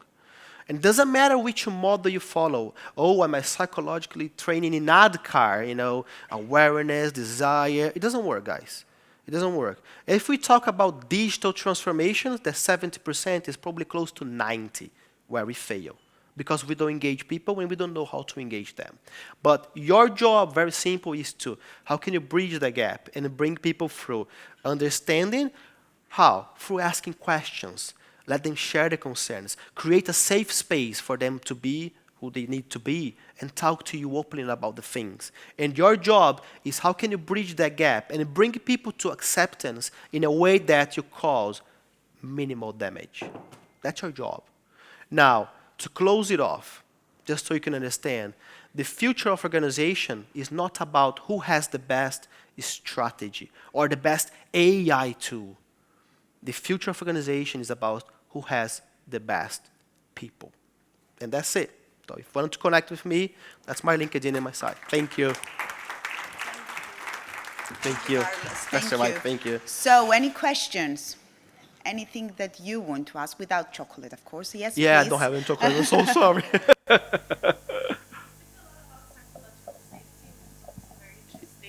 There was no mention of job safety. So I'm wondering whether one can exist without the other. It's a very tricky question. So job safety will have, I think, two ways to look at it, right? So from an employee perspective, is my job safe towards organization? And the other way you can look at is the organization towards the employee. Am I creating an environment safe that yourself, as an example, will want to stay in the company? So I think it's two areas that needs to be dealt with it. And they are connected, yes, but for us to understand what the person wants, the environment initially, internally needs to be safe. So then you can express what you like, what you want to do with. I give a real example. I used to have a person I used to work with, and I was working towards his development, Chris Jones, to become a regional manager and take my position in a company I supported. We have an open discussion multiple times. And it came to a moment after 3 years working with him, he came to me and said, I don't want your job. And he never told me for that last year. I was like, that's fine. What do you want to do? Oh, I want to become a plant manager. I was like, okay, so let's engage you with a plant manager. So I create the environment for him to be him, and he stayed in the company, and he became a plant manager. And so that's my job. You know, he is earning more money than me. I don't care. He's happy with it. It's my job as a leader. And it's my responsibility the same towards my kids. So you are true, but I consider two separate things. We need to understand how can we bridge them and put them together because they are connected. The change of the world with AI and things like that, it's changing. But I saw yesterday in one of the presentations, I think this year, AI will take over around 80 million jobs. But we are creating 90 to 100 million opportunities. So what does it mean is we need to upskill people. We need to retrain people, but not just in the technical side, because we are missing the key ingredients, which is people. Engagement, communication, appreciation, awareness. So that's how I see business. Hope I answered. Thank you. Thank you. Any other question? Christina. Hi. Thank you.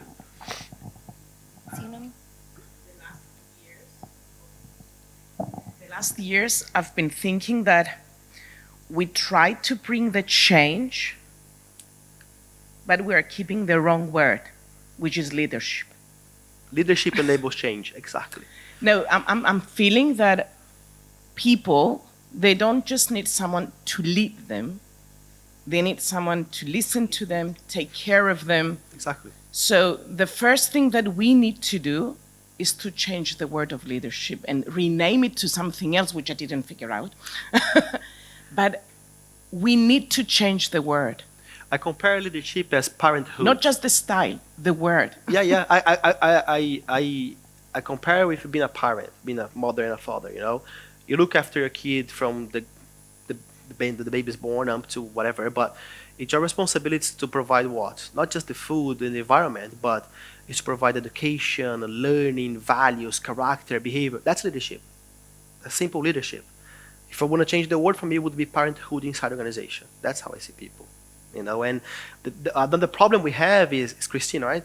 So another problem we have is we have people that are in the top of the organization. So I deal with CEOs and directors, right? The problem is sometimes they are there for the last 10, 20, 15 years, whatever the time, but they think because they are in that position, they must know everything. And they don't. You know, I don't know everything as well. I'm here to learn, and that's how you have to put your brain. So something Vladimir touched base for me that I always say is, the best skill you can have right now for me is three things. You have to be able to learn, you have to be able to unlearn, and you have to be able to relearn. Otherwise, you are out of the business. That's it. So business must adapt to that change as well. So that's my view. Thank you. That's all right. Thank you. Any other question? No? Perfect. Thank you very for much. food of thought. Thank you, Carlos. Thank you so you. much.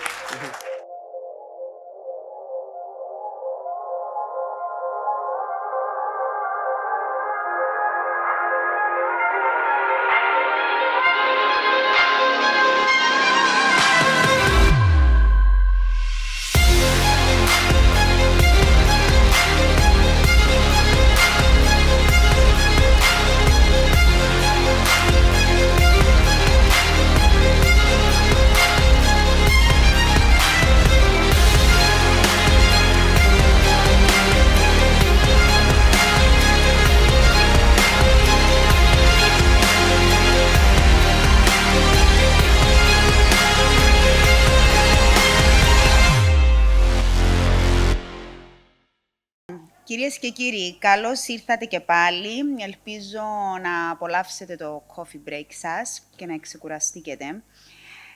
Θα προχωρήσουμε αμέσως σε μια πάρα πολλά δυναμική ενότητα με τίτλο Connecting Generations, Building a Strong Workforce. Η επιτυχημένη διαχείριση ενός πολυγενειακού εργατικού δυναμικού δεν αφορά μόνο τη γεφύρωση των διαφορών, αλλά και την αξιοποίηση των μοναδικών δυνατοτήτων κάθε γενιάς, δημιουργώντας ένα δυναμικό και συμπεριληπτικό εργασιακό χώρο. Για να μας καθοδηγήσει σε αυτό το θέμα, έχουμε τη χαρά να καλωσορίσουμε στο Future of Work της BOUSSIAS Cyprus τον Leonidas Αλεξάνδρου, γεννημένο στην Αφρική από Κύπριους γονείς, είναι High Performance Trainer, σύμβουλος διοίκησης και μέντορας νέων με έδρα τη Λευκοσία. Διαθέτει περισσότερα από 20 χρόνια εμπειρίας στο Ηνωμένο Βασίλειο, την Κύπρο και τα Αραβικά Εμιράτα. Ειδικεύεται στον φουτουρισμό, την καινοτομία και την ψυχολογία της συμπεριφοράς.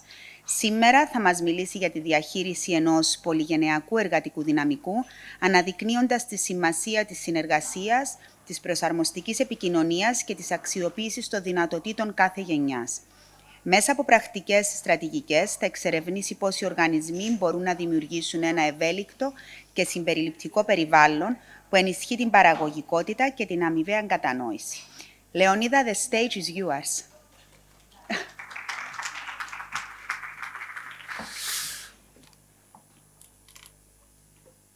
Λοιπόν, καλησπέρα σας. Θεωρώ ότι έμεινα πιο λίγα, αλλά δεν πειράζει, ένα πιο διαδραστικό τούτο το κομμάτι.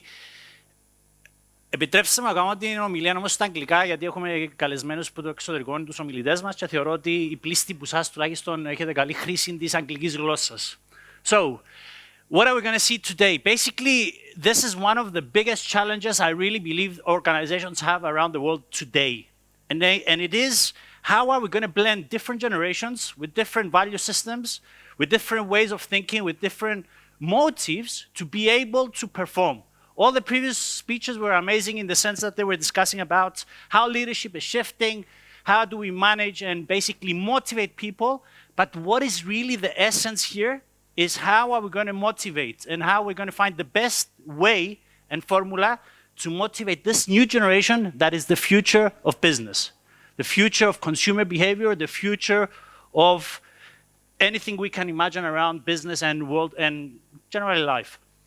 One of the things that I'm really happy, and it's the first time I'm going to announce it publicly, I already announced it, let's say, in a way of a press release.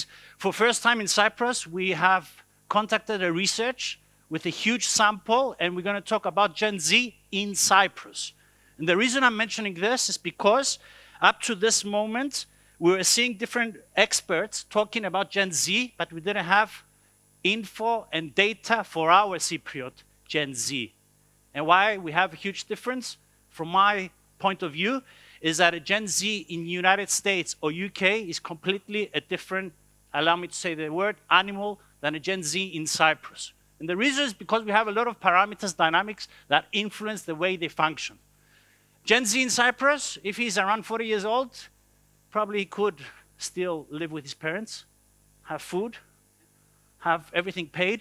So the leverage that he has when he enters the organization is much higher than Gen Z in the United States or United Kingdom, because they have to survive. 18 years old, 20 years old, they have to get out of home. So we see a different of dynamics. Just a teaser, I already have the results, I'm analyzing them, and I will go, you'll see all these in public in the next few days, so keep in touch. Now, for today's presentation, the question that we have to answer, guys, my remote control doesn't work.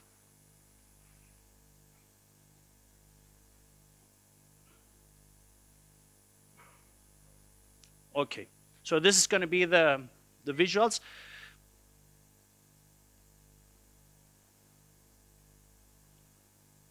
Okay, until we go there, let's see. Okay, so the question is this. Why do today organizations need to tackle this challenge of multi-gen workforce? Because I hear a lot of time people saying, Leonidas, whatever, let Gen Z become like us. Let Gen Z change the way they think.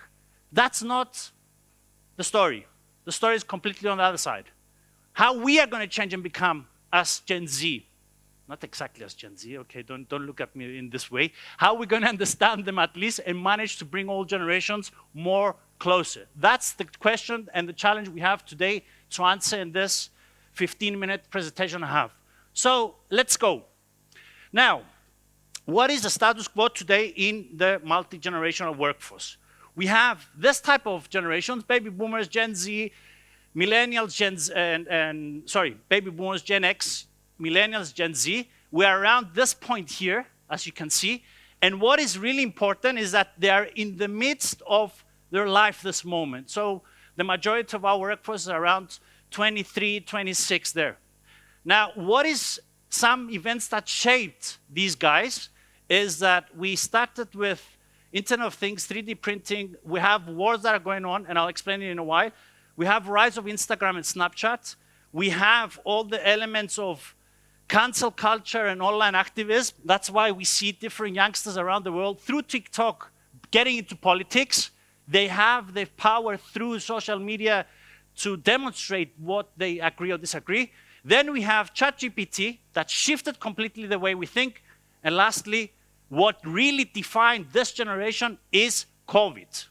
Now, what is really important to basically discuss today and give some food for thought to the majority of people here that you're managing people is that we have three major stories to tackle. The first thing is that we have mistrust to leadership. And when I say mistrust to leadership, Gen Z does not believe what you say to them. They believe what they search and what they understand and what they comprehend in their own way. Keep that note. Second, impact of loss of talent. Here we see a lot of brain drain from previous generations, that they were the hard workers, the people that were working until 12 o'clock in the morning, they were delivering the projects. And the most funny thing, one story I always say, is that we are, imagine this, we are as a team here working, we have a deliverable tomorrow morning at 8 o'clock, we have to stay by default in office until 11, 6 o'clock, Gen Z says, Leonidas, bye-bye, I have a gym. And you're looking and you're like, really? Are you from this world? Yes, he is from this world. We have to reshape and reset our values, okay? Then, vacancies hard to fill, high turnover, Gen Z, especially in Cyprus. I have a lot of people here, Christiana and some others, that they're very good friends, and I hear different podcasts that they do. It's one of the biggest challenges for recruitment agencies because they do all this job, they bring the person there, they take them to interviews, they accept the job, and after 2 months, Christiana, I have to leave. What happened? I don't like the culture. And you're like, really? Do you really want to work or no? And the last one, frying work culture. This is one of the biggest challenges again. Before, my friend was discussing, the presenter before was discussing about the organizational structure, that Nemanja was discussing about the organizational structure that was so rigid, so confused. These guys need flattened pyramids, flattened way of understanding and working with things. That's why we see Gen Z going directly to the CEO and they say to him, how much do you get? And everybody's like, we, previous generation, are like, hey, come on, ndrobi. No, it's not for them. They need transparency. It's okay to ask these questions. So let's deep dive in each thing. Number one, why Gen Z mistrust? First, they trust what they discover and share. They don't trust what is given to them. And one of the things that I can say, insight from my research, I'm like 100% sure. Gen Z in Cyprus, the way they buy, loyalty schemes don't work so much. High diverse generation. These guys have, they want, not they have and they want also to, when we say leadership, I was hearing before, even that I went there, I was hearing Christiana and other people talking about leadership has to become a bit care. When we talk to them and you give them examples, you have to be ready to walk the talk. Something that we have huge suffering in Cyprus to do. Everybody's an expert, everybody's talking about everything. When you say, okay, do it, he cannot do it. Or she cannot do it. So what is really the story here? They will follow people who can do the job. They will not follow somebody because he has a title. So be hands-on with them. They really appreciate it.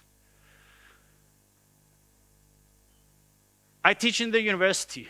2 questions, always ask. What is your goal? 0, nothing. Who do you admire? You know what his answer? No one. Okay, maybe a YouTuber. Maybe. Or an influencer, I'm not so sure, but a YouTuber, sure. Maybe an influencer, yeah. And when you go down to crack down and understand their values, they don't have values, basically. It's just because they're so exposed.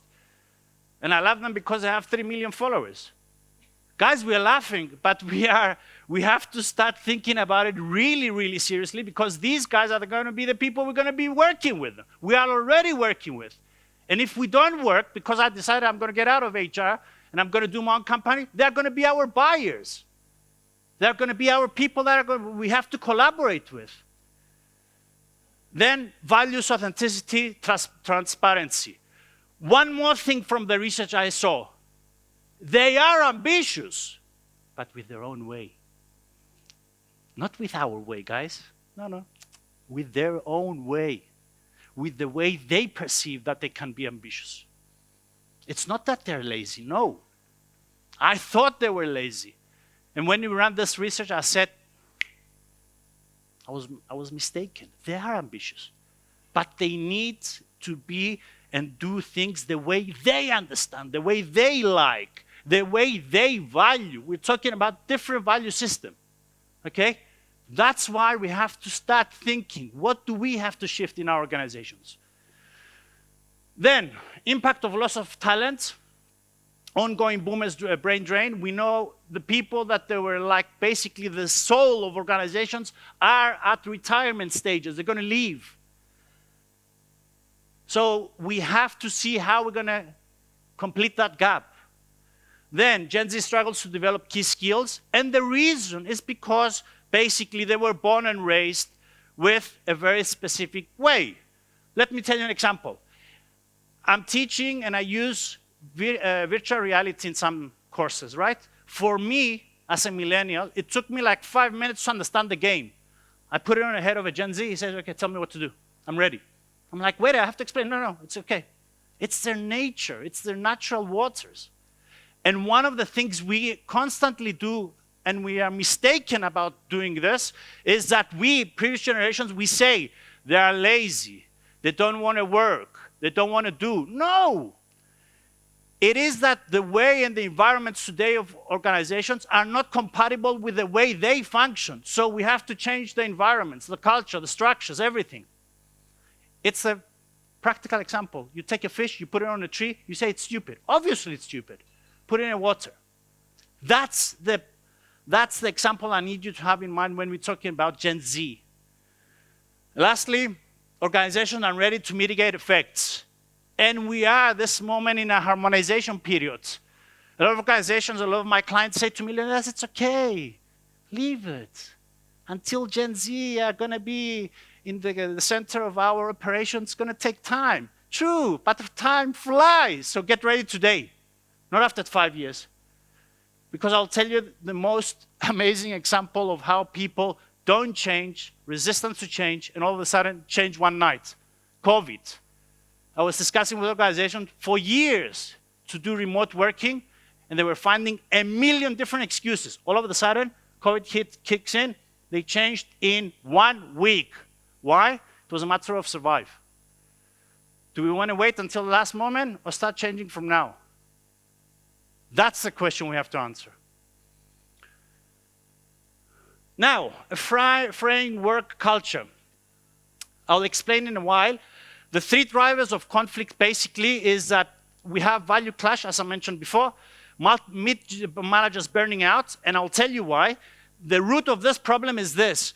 So many years organizations were promoting in the middle management people that were individually exceptional performers, and they were saying, you know what, Leonidas, you're an exceptional performer, you're at 15 years, here, become a manager. Yes, but it's a different equation, it's a different skill set. Being an individual high performer and being an individual high performer plus a manager. We are talking about two different skill sets. But organizations insist of saying, no, Leonidas was good, he was exceptional performer, he has the years of experience, promote him. And in Cyprus, to be bluntly honest, we know very well, if Leonidas doesn't get promoted, somebody else gets promoted, what's going to happen? And the last one, inadequate communication. They communicate and prefer to communicate by written.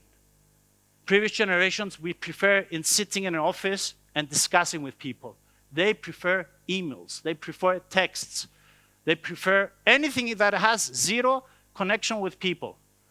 And the reason is because, again, it's not that they're weird or they're not okay. It's the way they were raised, right? Now, we're coming to what is the solution, basically? And the solution is three things. We have to build on three pillars to be able to manage, get the best out of multi-generational workforce. The first pillar is work culture. Second one is leadership. Third one is HR. Okay? Let's go and deep dive into each one. Work culture. What do we have to do? Make the workplace more empathetic. With some of my clients, what I did, I brought all generations in, a workshop, and we did one exercise named Time Capsule. For the older generations, you remember the cassette? The cassette that we were listening music? We put it on the table, and Gen Z were like, what the heck is this? It's the way we were listening to music a few years ago. And they were like, really? Yes. And what happened through these exercises, we understood and we identified that all of a sudden we managed to bridge the differences. Because they managed to understand how we are thinking, and then we went reverse and see how they think. And we gave them laptops and they did like a search.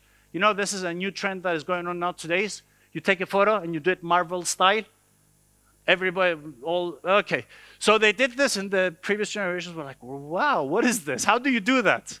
So it was a very human interaction between them, and I saw that I had amazing results. The other thing that is amazing to develop and initiate in your organizations is reverse mentoring. Put the older generation to help them understand and see the market from their own perspective, and then put the new generation, Gen Z, to teach them technology. But you have to build this, and it's not once and off. No, it has to be ongoing. Then, values and norms, we have to understand each thing.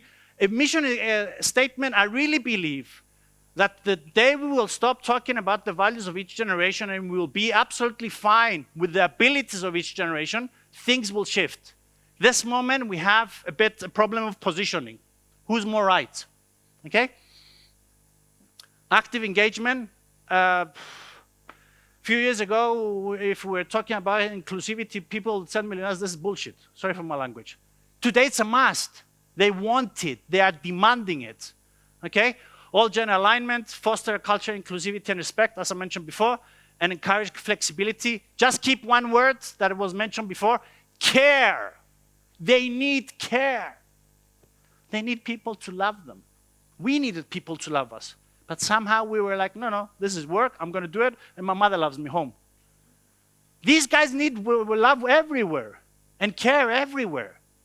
And it's okay. Okay? And somebody says to me, Leonidas, come on, what is this crap now? I have to deliver results and you want me to care about them? Yes. It's the only way to work. If you don't do it, you're going to have other way results. Reverse results. Okay, so all levels of leadership.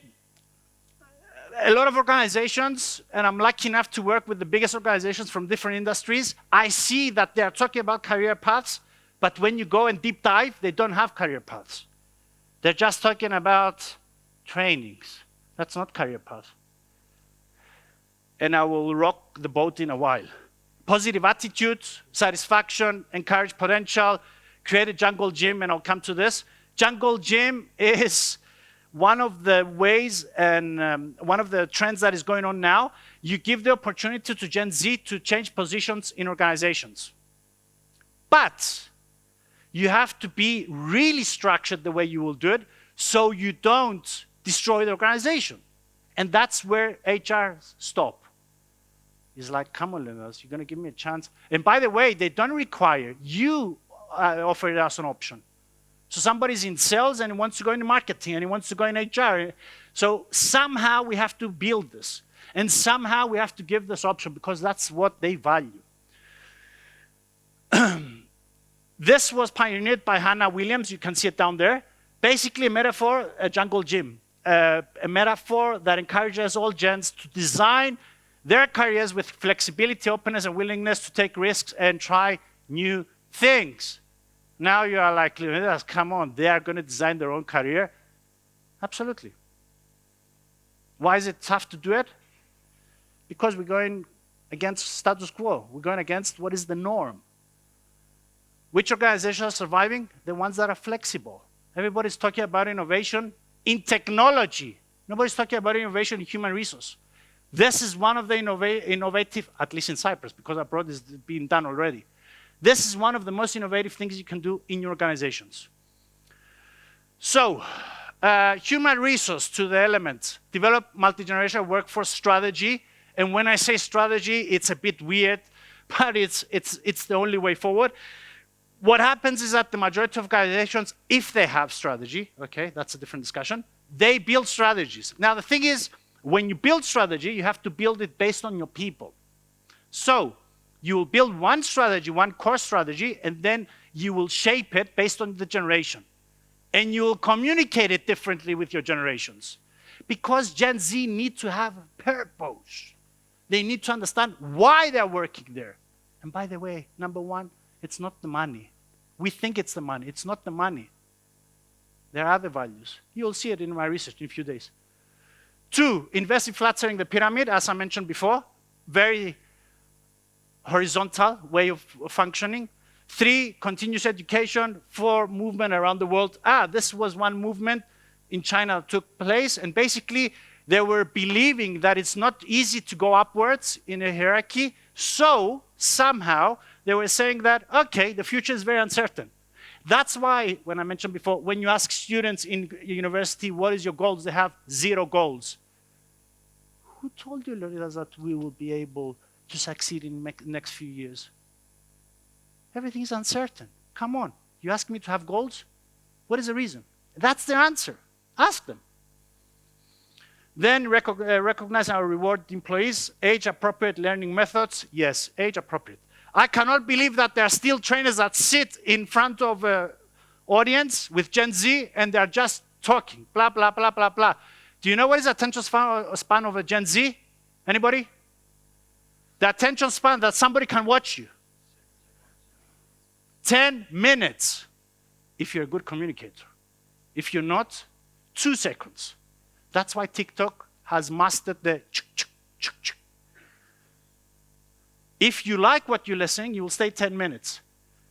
Even previous generations, older generations, we have 10 minutes because our attention span has been decreased because everything is around instant gratification, everything. Whatever I do, instant. Whatever we do, instant. So we don't have the patience to plan, to see how things will go, and then see the results after 2, 3, 6, 9 months. And you're like, what are you talking about? Until today, in my whole life, it was like, click, I got the result. So, let's recap what we saw. How Gen Z thrive in workplace. Number 1, purposeful work. Now, for the HRs, to be able to understand what is the purpose of the work that they're doing, you have to understand the job description, the tasks, what the organization does. You have to have a whole strategy on the high level and break it down to a position. Yeah, it's a bit far for Cyprus, but we can start working on it. Second, flatter organizational structures. I don't need to speak with my manager, and then my manager to my director, and then the director to the CEO. I can go directly to the CEO. And they feel entitled, by the way, to do it. Okay? Then, flexible work arrangements. Be careful here with a flexible arrangement, because sometimes it doesn't really work. Then personalized careers development, as I mentioned before, career plans, culture of inclusivity and respect, investment in continuous training and feedback. Now, the continuous training and feedback that I'm mentioning here is really important to see and understand that when we say about training and feedback, we're not talking about just training them for 2 days and then bye. No, it's better to do it in chunks, smaller chunks. 3 hours training, you give them like an exercise or something, and then the next day, another 3 hours, or after 1 week, whatever. So for HRs that are responsible for training, start breaking down your trainings and start thinking about different methodologies for Gen Z. Don't go with the old traditional way. It doesn't work. So, from the initial question, why do organizations today need to tackle the challenge of a multi-gen workforce? That was the initial question. And the answer is this one. Treating age-related diversity as an asset today ensures business sustainability. Thank you.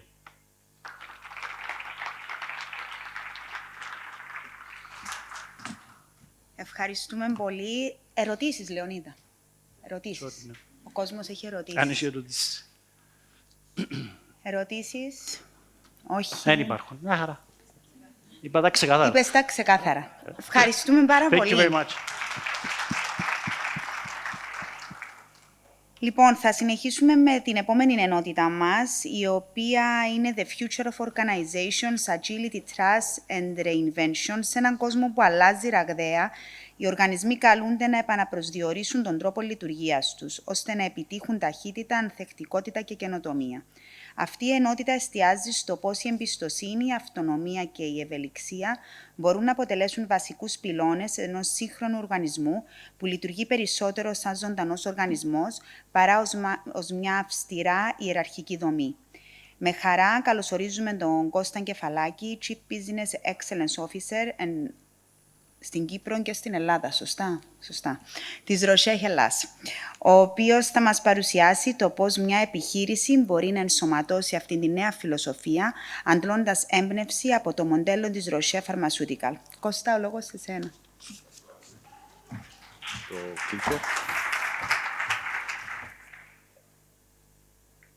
Ωραία. Γεια σας, ονομάζομαι Κώστας Κεφαλάκης και θα ακολουθήσω μάλλον την πορεία που χάραξε ο Λεωνίδας, κάνοντας στα αγγλικά λοιπόν, για το diversity και inclusion που λέγαμε νωρίτερα. Two caveats, I'm not from HR and I'm not as loud as Leonidas.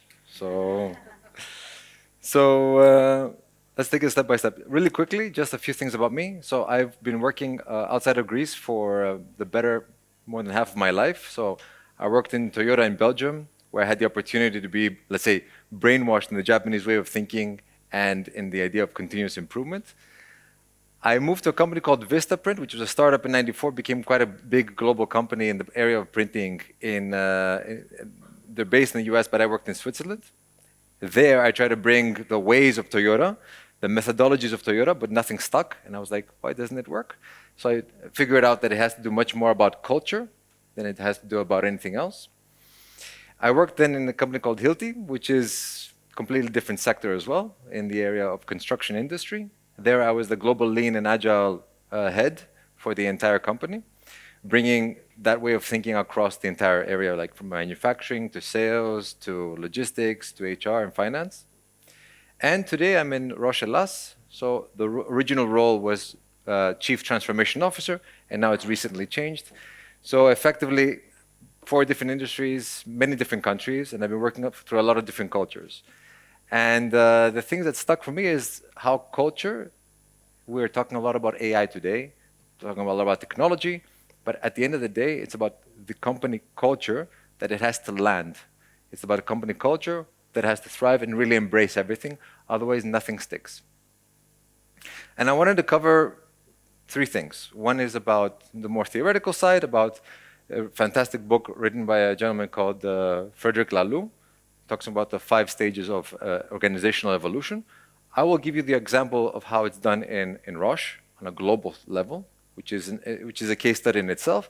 I'll end up with some results and some examples of those results, and some of the things about next steps as well, the way we see it.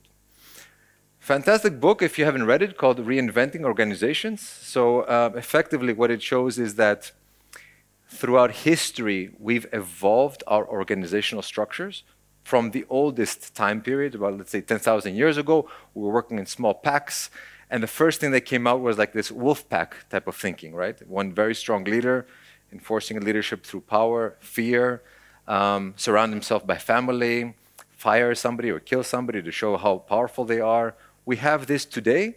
We call it mafia, we call it dictatorship, and unfortunately, many companies in Greece and Cyprus still. So important to note is that every evolution that has occurred tries to solve one main problem of the previous generation, the previous type of organization. So the next one, the first thing we saw around, let's say, 3,000 years ago, was the emergence of the army or hierarchical style of thinking. So, we see this in governments, we see this in churches. It's the first time that boxes reported to boxes, to create what? To create stability. Because in the former organizational structure, there is no stability. In mafia or dictatorships, they don't have a 5 or 10-year strategy. They only think about the next phase because they're always on the lookout. So we needed stability in order to do other things, in order to create cities, in order to create buildings, in order to go abroad and start taking over other countries. And so this created stability, created control, but it has one fundamental problem. And the fundamental problem is that lack of innovation. So for those few men in the room that have been to the army, we all know the fact that there is no innovation in the army. You cannot say, I have an idea about how to improve this process. No, it's over. One person thinks on the top and it just goes down. So the next evolution of that, of course, was to create an organizational structure that creates a bottom-up innovation funnel. And that came about 300 years ago through the Industrial Revolution. So you really see these companies now coming up and really thriving. You see these coming up and creating innovation, creating accountability, meritocracy. A lot of things are coming now, and all of a sudden, these companies' structure, organizational structure, is eating up the rest very fast. Problem here is that, and most companies I feel are here in this stage, the problem is that they have a one-eye view on one specific thing, and that is profit, shareholder value. They don't care about the other pieces of the equation. Not about the employee, not about the customer, not about society. It's just about the profit. And you see what kind of damage that does to the world. So what happened as a consequence? About 100 years ago, roughly, let's say, the first emergence of the new style of companies that started to come out, which was this family orientation. For those of you who have seen like Simon Sinek, he talks about this, CEOs that treat their employees as their children, leaders eat last. These type of things are starting, the first time we're starting to see this come out, which is more prevalent today. We talk about values, the value for the customer, the employee, society, and of course the company. But truly, they really talk about values. Whereas the other companies took the values, put it on a nice poster, we have purposeful stuff, and we talk about purpose, but nobody really cares about this. Yeah, we have purpose in this company, but honestly, it's just like culture washing. The same thing happens here, but they truly believe it. They truly live it. And you see, they talk about, like, for example, culture a lot. They talk about empowerment. Culture eats strategy for breakfast. We know this because strategy on a bad culture doesn't stick. So you see this really strong emergence. When I was reading the book, I was like, okay, yeah, but what else is there to read about this? I know this already. And then I turned the page. And it's the first time we talk about organizations as living organisms. And this is something dramatically different. So we're talking about a new style of organizational structures that has emerged in the last 25 years. and she's becoming more prevalent today. And I think Leonidas spoke about it briefly in his presentation as well. And I think the other speakers in the morning as well. I missed those. My apologies. It's the first time we're talking about, and you see things and you're reading things, you're like, how is this even possible? This doesn't make any sense. So it's the first time you hear things like teams without management, without leadership, completely self-organizing, with only coaches, with distributed decision-making. People, organizations that are not just, I go to my company, I put my mask and I'm a different person, but I am accepted wholly for who I am and all my values as well. So Roche got actually inspired by this book and started a journey. And that's really the story I want to tell, because I didn't write the book, so I don't know the experience. I can only tell you my experience. So when I read the book, I was always thinking like, okay, how do you move away from the obvious, you know, the bureaucracy, right? But how do you not move into chaos? Because it's the obvious thing that you're thinking. If we flatten everything and everybody has, you know, distributed decision making, we're gonna, you know, get to this phase. And the vision that I was trying to create is, okay, how do we get to self-organization? And I really love this image or this video, because it must be somewhere like Bangladesh or India, where it's like, there's no obvious rules, that's what's going on, and how is this governed? There's no lights, there's no, like, how is this possible? And yet, traffic is flowing and there's no car crash. And it's, for me, it looks like miraculous. I'm like, okay, this is amazing, this is what I want. And I was traveling this morning through Cyprus, the city, and I was like, why is there so much traffic? It feels like such a small city, right? So I don't understand. And this would be an amazing solution for that. So a little bit Roche. For those of you who don't know, it is a very large company. It's been around since 1896, 100,000 people, you know, 60 billion last year in diagnostics and pharma. So it's quite a big company that decided a few years ago to take on a very ambitious transformation in the true sense of transformation, not just, you know, we do reorganization and we do it for cutting costs. No, it was truly, there was a reason why the company started to think differently. They were like, okay, look, the world is changing. It's becoming very, very unpredictable in a lot of ways, VUCA, as they say, right? The healthcare system is changing. So this is our sector now. So it's the health systems across the world are becoming non-viable. You know, there's a lot of pressure cost-wise. And we are also changing. We used to have, you know, few very big blockbusters. Now we're having a lot smaller, but many more, you know, pharmaceutical solutions. So what does that mean for us? It means we need to change. We need to change from silos to much more accountability across many teams. We need to look from being internally focused to externally focused, and we need to change our leadership style. And I want to take you through a few of the changes that we made and hopefully inspire you into some of the things we've done. Interesting to note, it was that this was not made by one person in one room. This was really co-created by many people in the organization, by 2,000 people across 30 countries and with 400 external stakeholders. So it wasn't something that was done in a silo. They had the book, let's say, as a sort of like guiding light. And by the way, there was other elements that they wanted to, the reasons for change was also the employment surveys. They were all complaining, you know, we have too much bureaucracy, too many layers to climb through. So there was also other reasons that triggered the change. So first thing is, for me, and this is the reason I put it also first, is leadership transformation. And this was an overhaul entirely.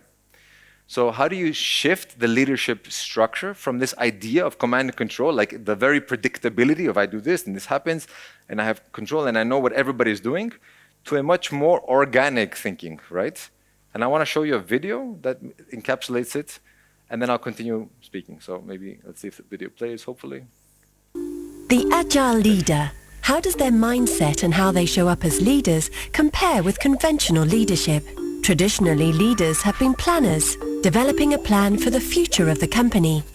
Directors, making certain everyone understands how to deliver the plan. And finally, controllers, ensuring that the results are what the plan had actually stated. Today, in a quickly changing and dynamic world, leaders need to evolve in order to remain relevant. They need to create a safe environment where employees feel responsible, where they are comfortable to speak freely, where they are empowered and truly passionate about delivering the company's vision. In fact, agile leaders need to play 4 roles. Let's break that down. Today's leaders have to be visionaries, creating a bold and shared vision that resonates with employees, patients, customers, and investors. They explain the why and the impact of the vision. Leaders don't have to necessarily come up with this inspiring purpose themselves. Rather, they facilitate and connect the dots earlier than others in order to recognize what's happening in their environment. They define what success looks like. They describe the what, not the how. Visionaries are passionate about a future that inspires others, and thereby touching people's hearts and minds. Leaders are architects. By looking outward and forward, they design an open system that engages and empowers people at all levels to respond to a changing environment. They scan the outside world to capture insights, taking into account trends, new technologies, and also political shifts. They challenge the status quo and bring these insights back into their organization. Architects intentionally form teams that enable action and empower them to make big decisions in a system which is fit for today and tomorrow. A place which allows real innovation, nourishes curiosity, where people can let go of old beliefs of how business was always done, focusing instead on what may be possible in the future. Leaders must be catalysts for change. They need to engage and align hearts and minds, foster connections across the system, and remove roadblocks to unleash people's potential. They need to create energy in the organization and act as champions and advocates for the vision. Catalysts unshackle the network and ensure that the vision is translated into real and tangible near-term outcomes that inspire and engage everyone and also encourage escalation. Catalysts see the possibility for something bigger, and they generate the sense of alignment towards that goal. And finally, today's leaders are coaches, empowering and helping people build new skills and mindsets that are needed to succeed in an open system. They encourage their teams to take on new roles, make decisions, and do things that they have never done before. They challenge principles and assumptions, practice active listening, and are the last to speak. They create a safe space to express ideas and act as coaches, but are also coached themselves. Coaches believe that people will come up with their own solutions that lead to a better outcome. That's leadership today, creating value for patients, customers, investors, and for our people.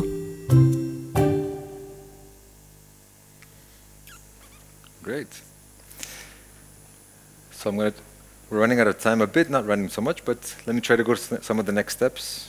Can we go back to the presentation?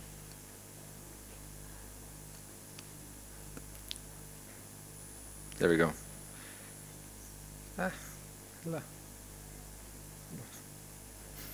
There we go. So, as was mentioned, it's like how do you move from hierarchical command and control to this different way of thinking? So, in the presentation, I also want to explain that the change management piece as well, right? So this was not an easy thing for us to undertake, right?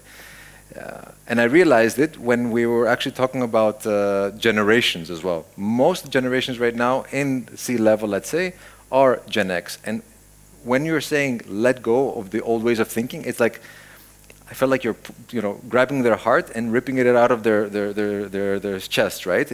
Because deeply inside, what they also want is this idea of like, I have raised through the ranks. I value the position that I'm at. I like the title that I have. And now we're saying, well, we're going much more into a flatter organization, which I'll also show you in a bit. The second piece was by transforming our structures. And we did simplify. So there were a lot of, it was mentioned earlier, there were a lot of hierarchical structures in place. And we completely changed it in order to be faster, to be quicker, more agile, to also allow teams to, unshackle their potential.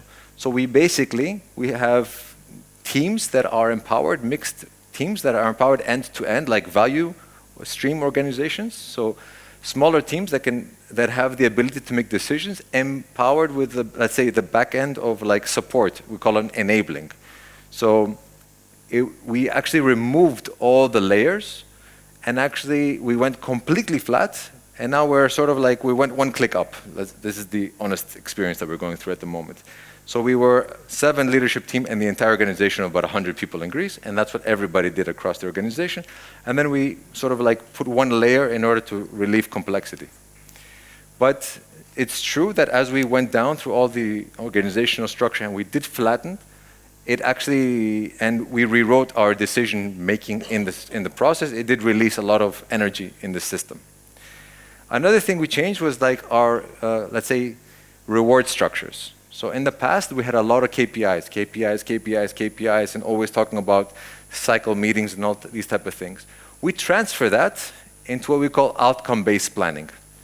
So KPIs are good only as signals. But the question that remains is, what kind of outcome do you want to achieve? And that's where like a lot of conversation happened. Instead of just chasing numbers and KPIs, we actually chased the outcome we desired. And here's an example, right? So you can achieve all your KPIs but not achieve the outcome. But important is that, you know, we talk about really where do we want to end up, where do we want to land, and use KPIs as signals that you're on the right track. So that was another big shift that we had.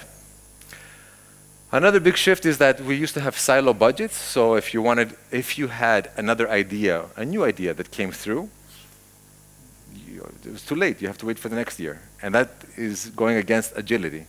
So actually we have one budget, which now everybody needs to sort of come up with new ideas that are based on value.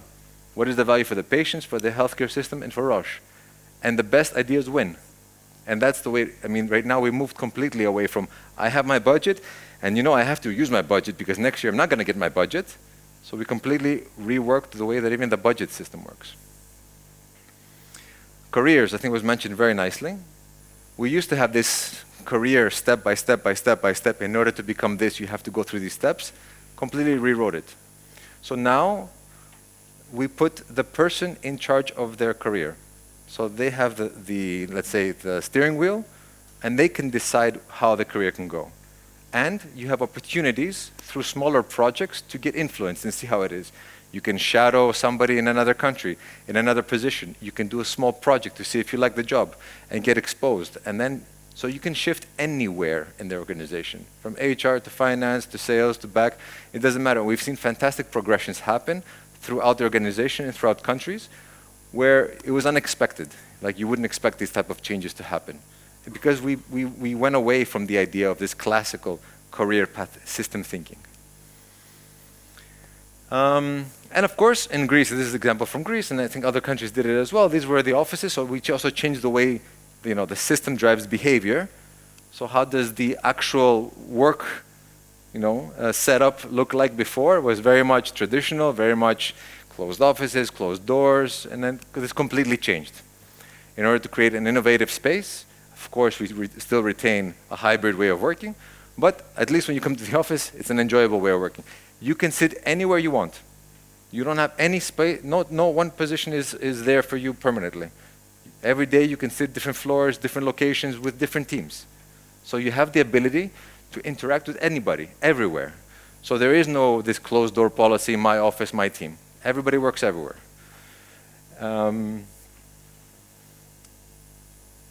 And of course, transforming our culture. One of the things I did when I first started at Roche was actually doing a workshop with every single team to understand what are the key, let's say, behaviors, values that we want to have. And everybody said the same thing, which afterwards we actually then found also in the literature, which talks about high-performing organizations have two things in common, from sports organizations to or any type of organization. Deep trust and high ambitions. And the way to work it is develop deep trust first, and then go to high ambition. Other way around, you can break the teams. So you have to, we as human beings are wired to have deep trust. When you don't have deep trust, even like 50,000 years ago, living in small tribes, it all breaks down. Why? Because I don't trust you, I hide the food, I don't sleep at night, because I don't trust you to protect me, so everything breaks down. We have to create deep trust. And trust takes time, yes, but we have to start there. And then we need to really create high ambitions, completely break through thinking in the way we want to, let's say, perform. And these together come and they lock. And they work together very nicely as a DNA. So we did a lot of things. This is just a snapshot. I can't remember all the things we've done, but we've done workshops about how do we drive the mindset. We did workshops about design thinking, from process improvement and simplification. I did a lot of team building activities with every team and across teams in order to build the trust and to build the empathy within the teams. By the way, I forgot to include something, but there's a fantastic model called Leadership Circle Profile, and it looks at like the behaviors that we have, reactive and creative. Fantastic to create the basis for giving feedback. We did a lot of feedback training across the teams because we are too kind. As our culture is generally too kind, so it's hard for us to give feedback. So how to give feedback was a lot of things that we did as well. We rewrote the decision-making framework. Back in the day, it's like everybody was saying, no, this cannot be done, but we try to create a more principle-based of like, based on my role, here's the areas that you can, let's say, high-level move on without being very dogmatic. Every 4 months, we do like retrospectives. What's going well, what's not going so well, what do we need to improve as the basis of creating like a learning organization. This was very impactful. Every month we have sort of like a all company meeting, and we made this idea of like taking small videos of people saying appreciation about somebody else. I really appreciate this person because, and then we had like 5 people talk every time, and it completely changed the mood of the meeting. Everybody was super excited to hear who's going to be the next one to show appreciation. And then I also tried this one, which is really nice, is about like, how do we, what failed? And we call it the better luck next time. Originally it was called the, how do you say, excuse my French, the fuck-up session. But then we said, okay, let's just call it better luck next time, so it was more funny. So the idea is that, okay, how do we create an organization that has the courage to step up and say, I didn't make it. What I realized here was that I had to be the first person to do it.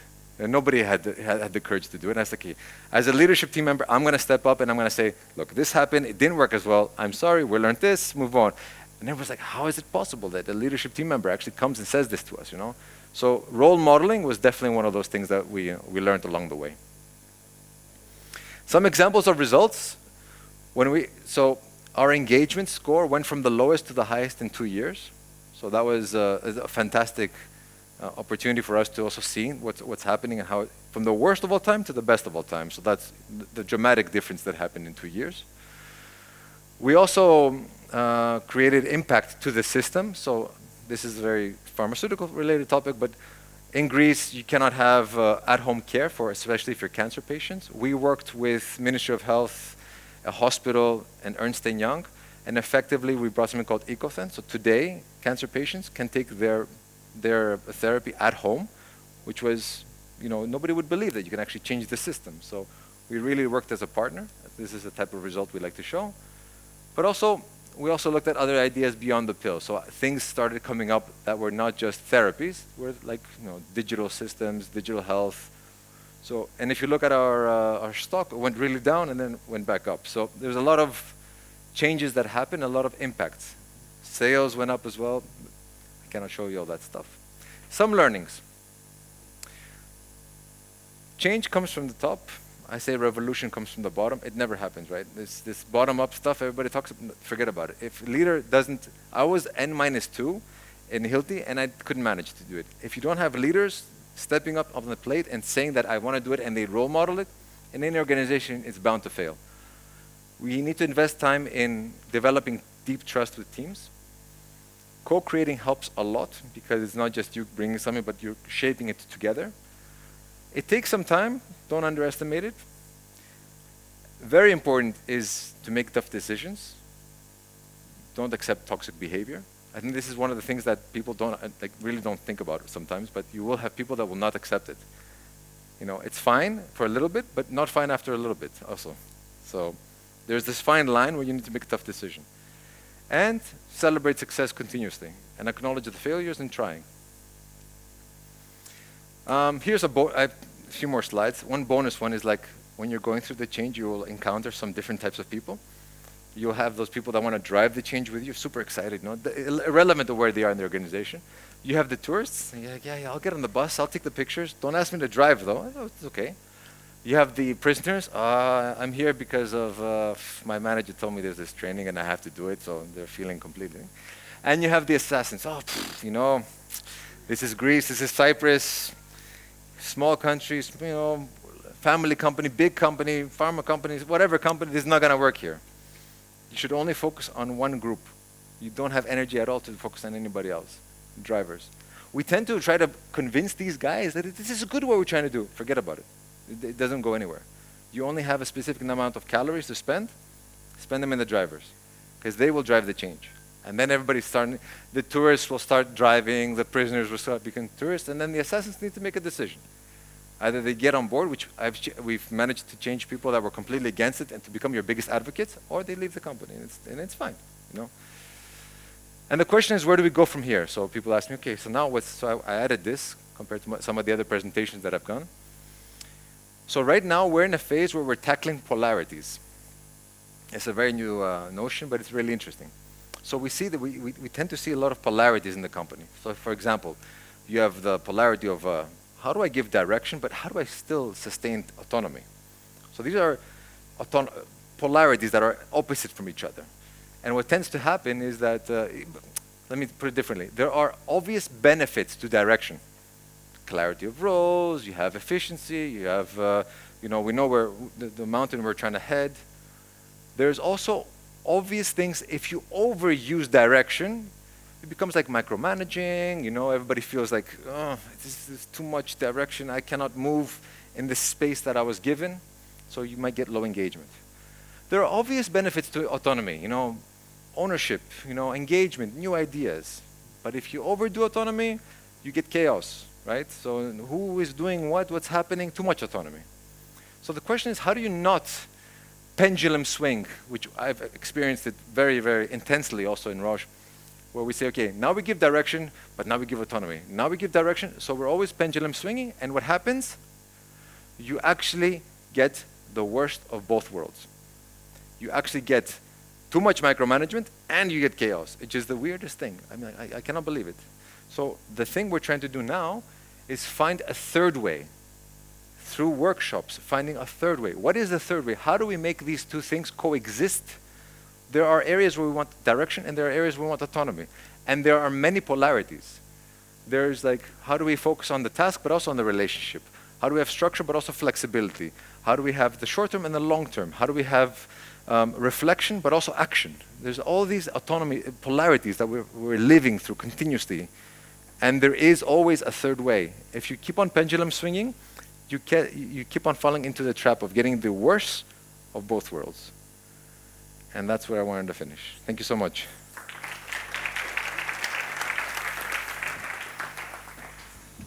Κώστα, ευχαριστούμε πολύ. Ερωτήσεις. Παρακαλώ.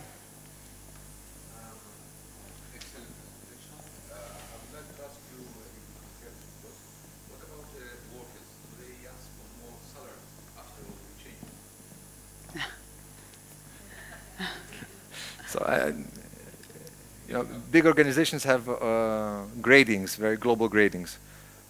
What happened was, because you remove a lot of the layers, you're actually giving more responsibility and empowerment to specific roles, so the grade naturally increases.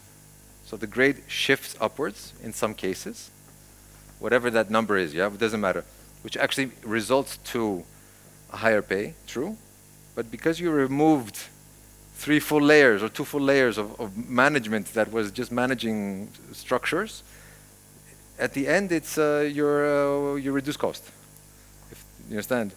So the whole point for me is, when you look at a role, which is the seat the person sits on, the seat increased, which means, yes, we expect more from this person, which means we have to pay more, but that's because you removed all the other layers. At the end, it's a net gain for the company and for the person. Άλλη ερώτηση. Ναι.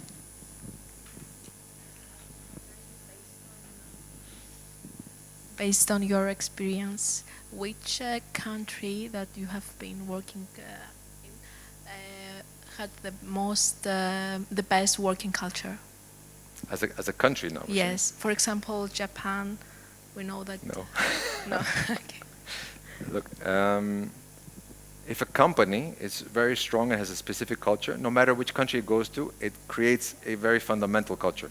So Toyota in UK is very much Toyota, even though you have the UK culture. Which cultures are more open to this? For me, it's an obvious answer, which you probably know as well, is the Scandinavian countries. They have a different way of thinking about it. Whereas the Asian countries, whether it's China, Japan, or Korea, they are much more hierarchical by nature.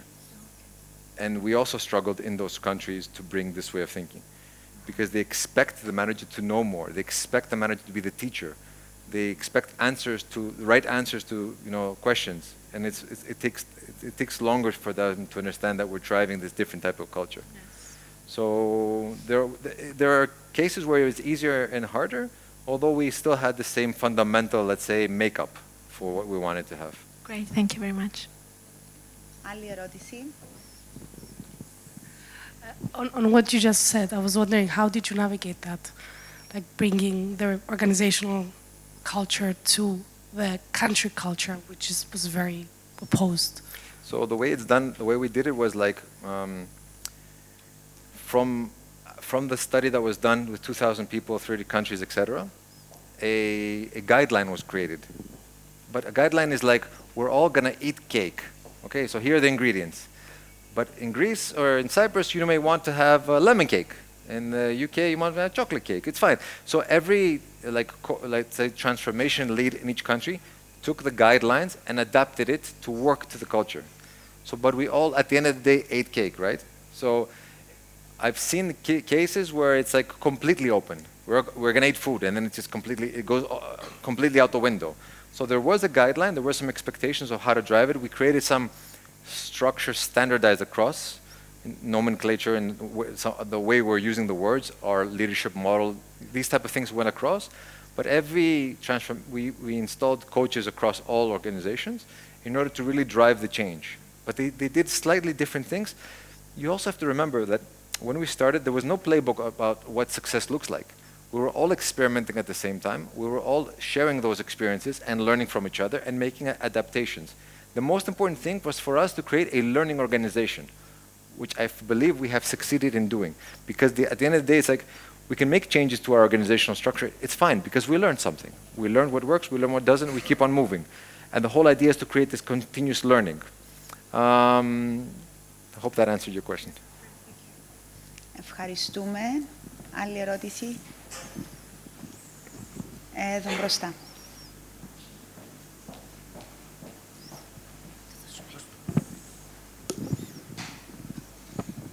Excellent presentation. A question, please. You have specified that you have moved from the KPI-based model to a more outcome-based that is on short, mid, and long. Could you please elaborate to specify how do you actually measure the performance according to that model? Yeah, I mean, how do I say this? Every KPI in any organization can be gamed. Okay, and that's what you need to try to avoid. A KPI is a system that drives behavior. So instead of getting us trapped into this situation, we moved away from the situation by saying, what is the outcome? What does good look like in terms of long term? We start with long term, you go to midterm, then you go to short term. So where do we want to land as an organization in 5 years? What does good look like? And of course, you shift that every few years. But by talking about outcome, then you say, what are the signals of success that we know that's going to reach us here?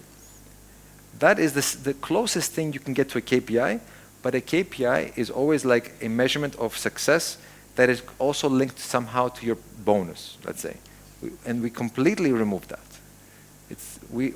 For example, if Greece does good or bad, is not, or Cyprus, let's say, is not about only Cyprus. It's about how does the region do.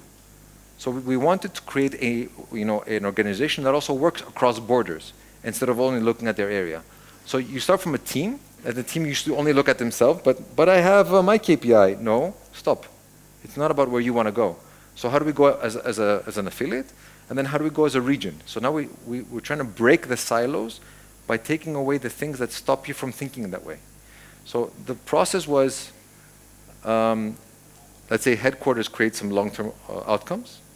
The teams created long-term outcomes. And then we came and we merged them. And we connected them. So you have the connection from the long-term outcomes that the organization wants to head out, but we also have the local priorities because every country is slightly different. And we as leadership came and we connected them. So then it made sense for all parties. So you have a long-term outcome as an organization that makes 100% sense locally and globally. And then from then on, the teams took it and developed mid-term outcomes without the leadership involvement so much. So you had the different teams develop mid-term outcomes. At first, we messed it up. I'll be very honest. At first, we had like 60 long-term outcomes. We had like 200 mid-term. This is crazy, guys. Now we have 5 long-term, 20 mid-term. Maybe 20 is still too much. Maybe you can reduce to 15. But we're experimenting. We're trying to figure out what makes the most sense. I hope that answered your question. And you assess them on a quarterly basis or on an annual basis? The team assesses themselves with a retrospective, and we also have like a business review now.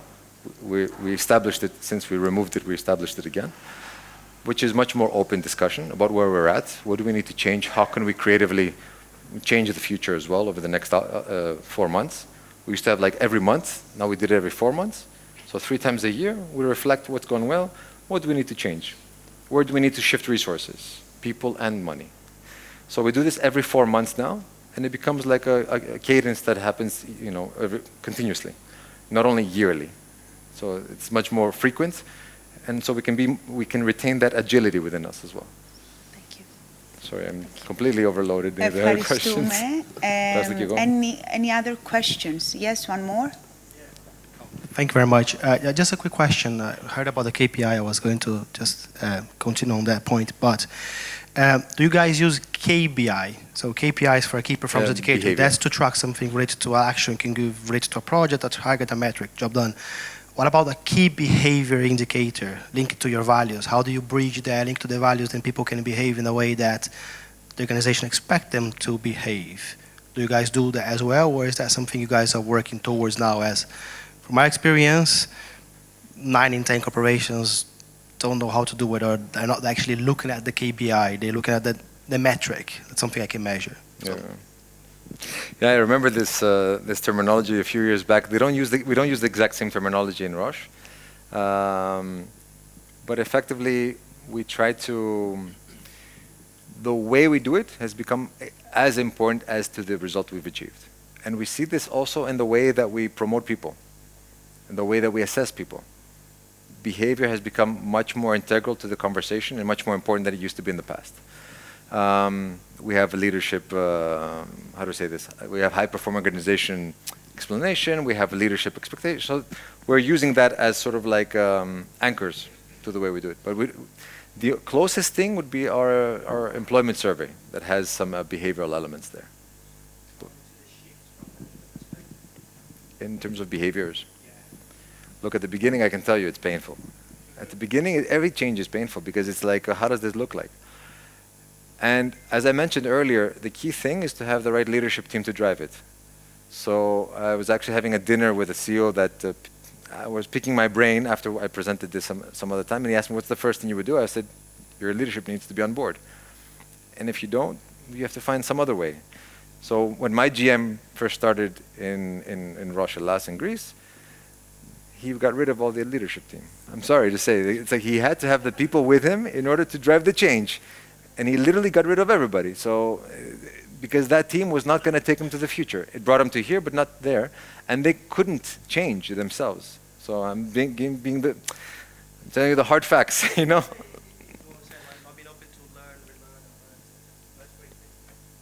Thank you. Any other questions? No. Ευχαριστούμε, Κώστα. Ευχαριστούμε πολύ. Θα περάσουμε στην τελευταία ενότητα του συνεδρίου με τίτλο Reimagining Work, Soft Skills and Human Edge. Έχουμε keynote speaker και έχουμε και το panel μας. Αυτή η ενότητα θα αναδείξει τα πιο σημαντικά soft skills που θα είναι απαραίτητα στο μέλλον, τον τρόπο καλλιέργειάς τους και το ρόλο τους στην ηγεσία, τη συνεργασία και την καινοτομία στο πλαίσιο ενός εργασιακού περιβάλλοντος, ενισχυμένου από την τεχνητή νοημοσύνη. Στο σημείο αυτό, ας καλωσορίσουμε στη σκηνή του Future of Work την Αναστασία Kyriakou, Licensed Counseling Psychologist, η οποία θα αναδείξει τη σημαντικότητα της ψυχολογίας στο εργασιακό περιβάλλον και το ρόλο της στην ενίσχυση της ευημερίας και της απόδοσης των εργαζομένων. Αναστασία, η σκηνή είναι δική σου.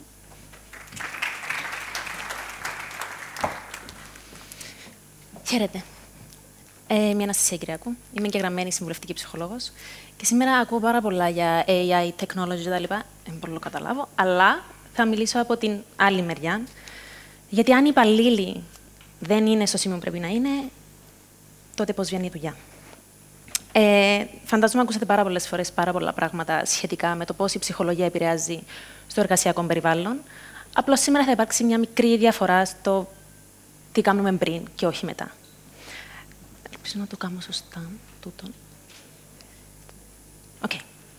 Λοιπόν, μέσα στο χάος της καθημερινότητας, apparently κανένας μας δεν μπορεί να περιγράψει το πόσο μεγάλο χάος υπάρχει, πόσοι έντονοι ρυθμοί υπάρχουν, πόσα deadlines, στόχοι που πρέπει να επιτεύξουμε κτλ. Που μέσα σε όλων τούτων κάποιες φορές οι εταιρείες άθελά τους ξεχνούν τη σημαντικότητα της ψυχολογίας των υπαλλήλων. Όχι τόσο γιατί δεν τους νοιάζει σε ανθρώπινο επίπεδο, αλλά γιατί δεν υπάρχει ούτε ο χρόνος ούτε ο χώρος να γίνει κάτι τέτοιο. Κακά τα ψέματα, η κουλτούρα μας έχει περάσει την νοοτροπία ότι είναι λίγο πιο σημαντικό να βγει η δουλειά, με λίγα λόγια, παρά να πάμε σπίτι μας όπως να είναι. Αισθανόμενοι κουρασμένοι, πιεσμένοι κτλ. Για παράδειγμα, μπορεί να υπάρχει ένας υπάλληλος ο οποίος έχει πάρα πολλά deadlines, έχει πάρα πολλή πίεση, κάνει overtimes, κάνει πολλά alien breaks και καταλήγει να καταλήγει στο σπίτι του γύρω στις 6, 7, 8 το απόγευμα, ράκος από την κούραση. Αν υπάρχει το motivation, ίσως περάσει από το γυμναστήριο, από το σούπερ μάρκετ, ό,τι μπορεί. Και μετά να πάει στο σπίτι του και να κάνει τα βασικά. Φαΐν, μπάνιο, ύπνο. Την επόμενη μέρα το ίδιο πράγμα. Και από τη μεριά της ψυχολογίας έρχομαι εγώ και ρωτώ μέχρι πότε αυτός ο υπάλληλος θα ξυπνά και θα πηγαίνει χαρούμενος στη δουλειά του. Και από τη μεριά της εταιρείας μέχρι πότε αυτός ο υπάλληλος θα μπορεί να αποδίδει όπως πρέπει. Σε κάποια φάση θα φτάσει ένα σημείο που θα κλατάρει, το λεγόμενο burnout. Η λύση δεν είναι ούτε να μην υπάρχουν deadlines, ούτε να μην υπάρχει πίεση, ούτε να μην υπάρχουν απαιτήσεις. Η λύση είναι να υπάρχουν στοιχεία και κατ' επέκταση συμπεριφορές από τις εταιρείες που να δημιουργούν μια κουλτούρα η οποία μπορεί να αντιπροσωπεύσει την ψυχική υγεία και την ευημερία των υπαλλήλων. Αυτές είναι κάποιες από τις πιθανές δυσκολίες που φαντάζομαι γνωρίζετε ότι μπορεί να αντιμετωπίζει ένας υπαλλήλος. Τα βασικά, άγχος, κατάθλιψη, διακρίσεις από τους managers, έλλειψη συναίσθησης, δυσκολίες στις προσωπικές σχέσεις, γιατί εάν μέσα στην ομάδα υπάρχουν δυσκολίες μεταξύ των σχέσεων, πώς θα βγει η δουλειά. Υπάρχει πίεση, απουσία κατανόηση στο σήμερα νιώθω πολλά καλά. I don't care, πρέπει να βγει η δουλειά. Προσωπικά θέματα που σίγουρα επηρεάζουν τη δουλειά. Τρόπος εργασίας έρχεται λίγο μετά το COVID, που υπάρχει το hybrid και το work from home, που ναι, με βοηθά, αλλά έχει και λίγο τα κακά του στο θέμα της ψυχολογίας, στο isolation, στις ανθρώπινες επαφές και η έλλειψη εκτίμησης από τους managers ή από οποιοδήποτε μπορεί να υπάρχει γύρω. Το ξέρω ότι αυτά τα έχετε ακούσει πολλές φορές. Το ξέρω ότι οι εταιρείες τα σκέφτονται και ότι έχουν ξεκινήσει να αλλάζουν την νοοτροπία σιγά-σιγά. Το συμφέρον τους, των εταιριών, γιατί εύλογο θα είναι το ερώτημα, στο τι με οφείλει εμένα η ψυχολογία του υπαλλήλου. Σε ανθρώπινο επίπεδο με επηρεάζει και με ενδιαφέρει αρκετά. Σε πιο πρακτικό επίπεδο όμως, μόνο καλό μπορεί να κάνει. Μπορεί να είναι time consuming, μπορεί να είναι money consuming για μια εταιρεία, αλλά με λίγα λόγια μπορεί να αποδώσει όλα αυτά. Το οποίο είναι καλύτερη αποδοτικότητα του υπαλλήλου, σίγουρα. Καλύτερο όνομα στην αγορά που είναι αρκετά σημαντικό. Σε πολλά θέματα πολλά σημαντικό, για το όνομα που έχει η εταιρεία, για το ότι όταν αδειάσει μια θέση για να υπάρχουν περισσότεροι candidates, τότε εάν εγώ γνωρίζω ότι στην η εταιρεία υπάρχει καλό περιβάλλον, τότε θα έχω περισσότερο motivation να λάβω μέρος για να πιάσω μια θέση. Υπάρχουν καλύτερες εργασιακές σχέσεις, γιατί αν η ομάδα δεν είναι αγαπημένη μεταξύ της, δεν θα βγάλει όση δουλειά σε πιο σύντομο χρόνο. Και η μείωση της αποχώρησης του προσωπικού και ενίσχυση της παραμονής του στην εταιρεία, που επηρεάζει άμεσα το HR, που φαντάζομαι όσοι HR βρίσκεστε εδώ, είναι κάτι που κάνετε συχνά.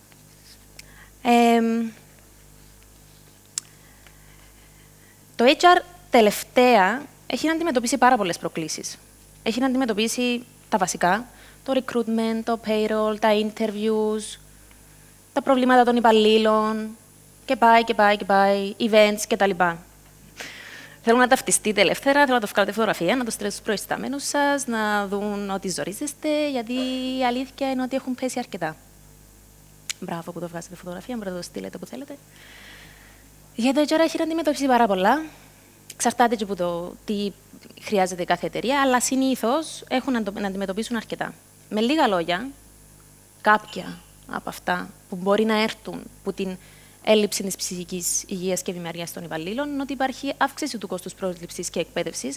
Θέλω να σταθώ παραπάνω στην εκπαίδευση, γιατί είναι μια περίοδος όπου ο νέος υπάλληλος καλείται να μάθει τα νέα skills της εταιρείας, πώς να δουλεύει στην εταιρεία κτλ. Τούτο είναι ένα κομμάτι. Υπάρχει ακόμα ένα κομμάτι που ο υπάλληλος καλείται να ενσωματωθεί σε μια ήδη υφιστάμενη ομάδα με το δικό της πυρήνα και τις δικές της δυναμικές. Άρα, μια νέα οντότητα έρχεται να μπει μέσα σε μια νέα ομάδα και η ομάδα θέλει χρόνο να τον αποδεχτεί εντός εισαγωγικών και να τον ενσωματώσει, αλλά και ο ίδιος ο υπάλληλος θα πρέπει να βρει τις δικές του δυναμικές μέσα στην εταιρεία. Αυτό παίρνει χρόνο. Οπότε αυτό θα έχει και το ανάλογο αντίκτυπο στην απόδοση του υπαλλήλου. Μειωμένη παραγωγικότητα, οι απώλεια εμπειρίας και γνώσης, γιατί όταν φεύγει κόσμος από την εταιρεία που ήδη ξέρει τη δουλειά και ήδη ξέρει πώς δουλεύει, χάνουμε ένα στέλεχος το οποίο είχε και εμπειρία και γνώση για να δουλεύει. Και η περιπλοκότητα των εργασιών που ανέφερα πριν, ότι έρχεστε αντιμέτωποι με πάρα πολλά πράγματα. Αυτά ξέρω ότι τα έχετε ξανακούσει. Τώρα πάμε σε κάτι που ίσως να είναι λίγο διαφορετικό. Υπάρχει μια αλλαγή, όπως ανέφεραν και οι προηγούμενοι.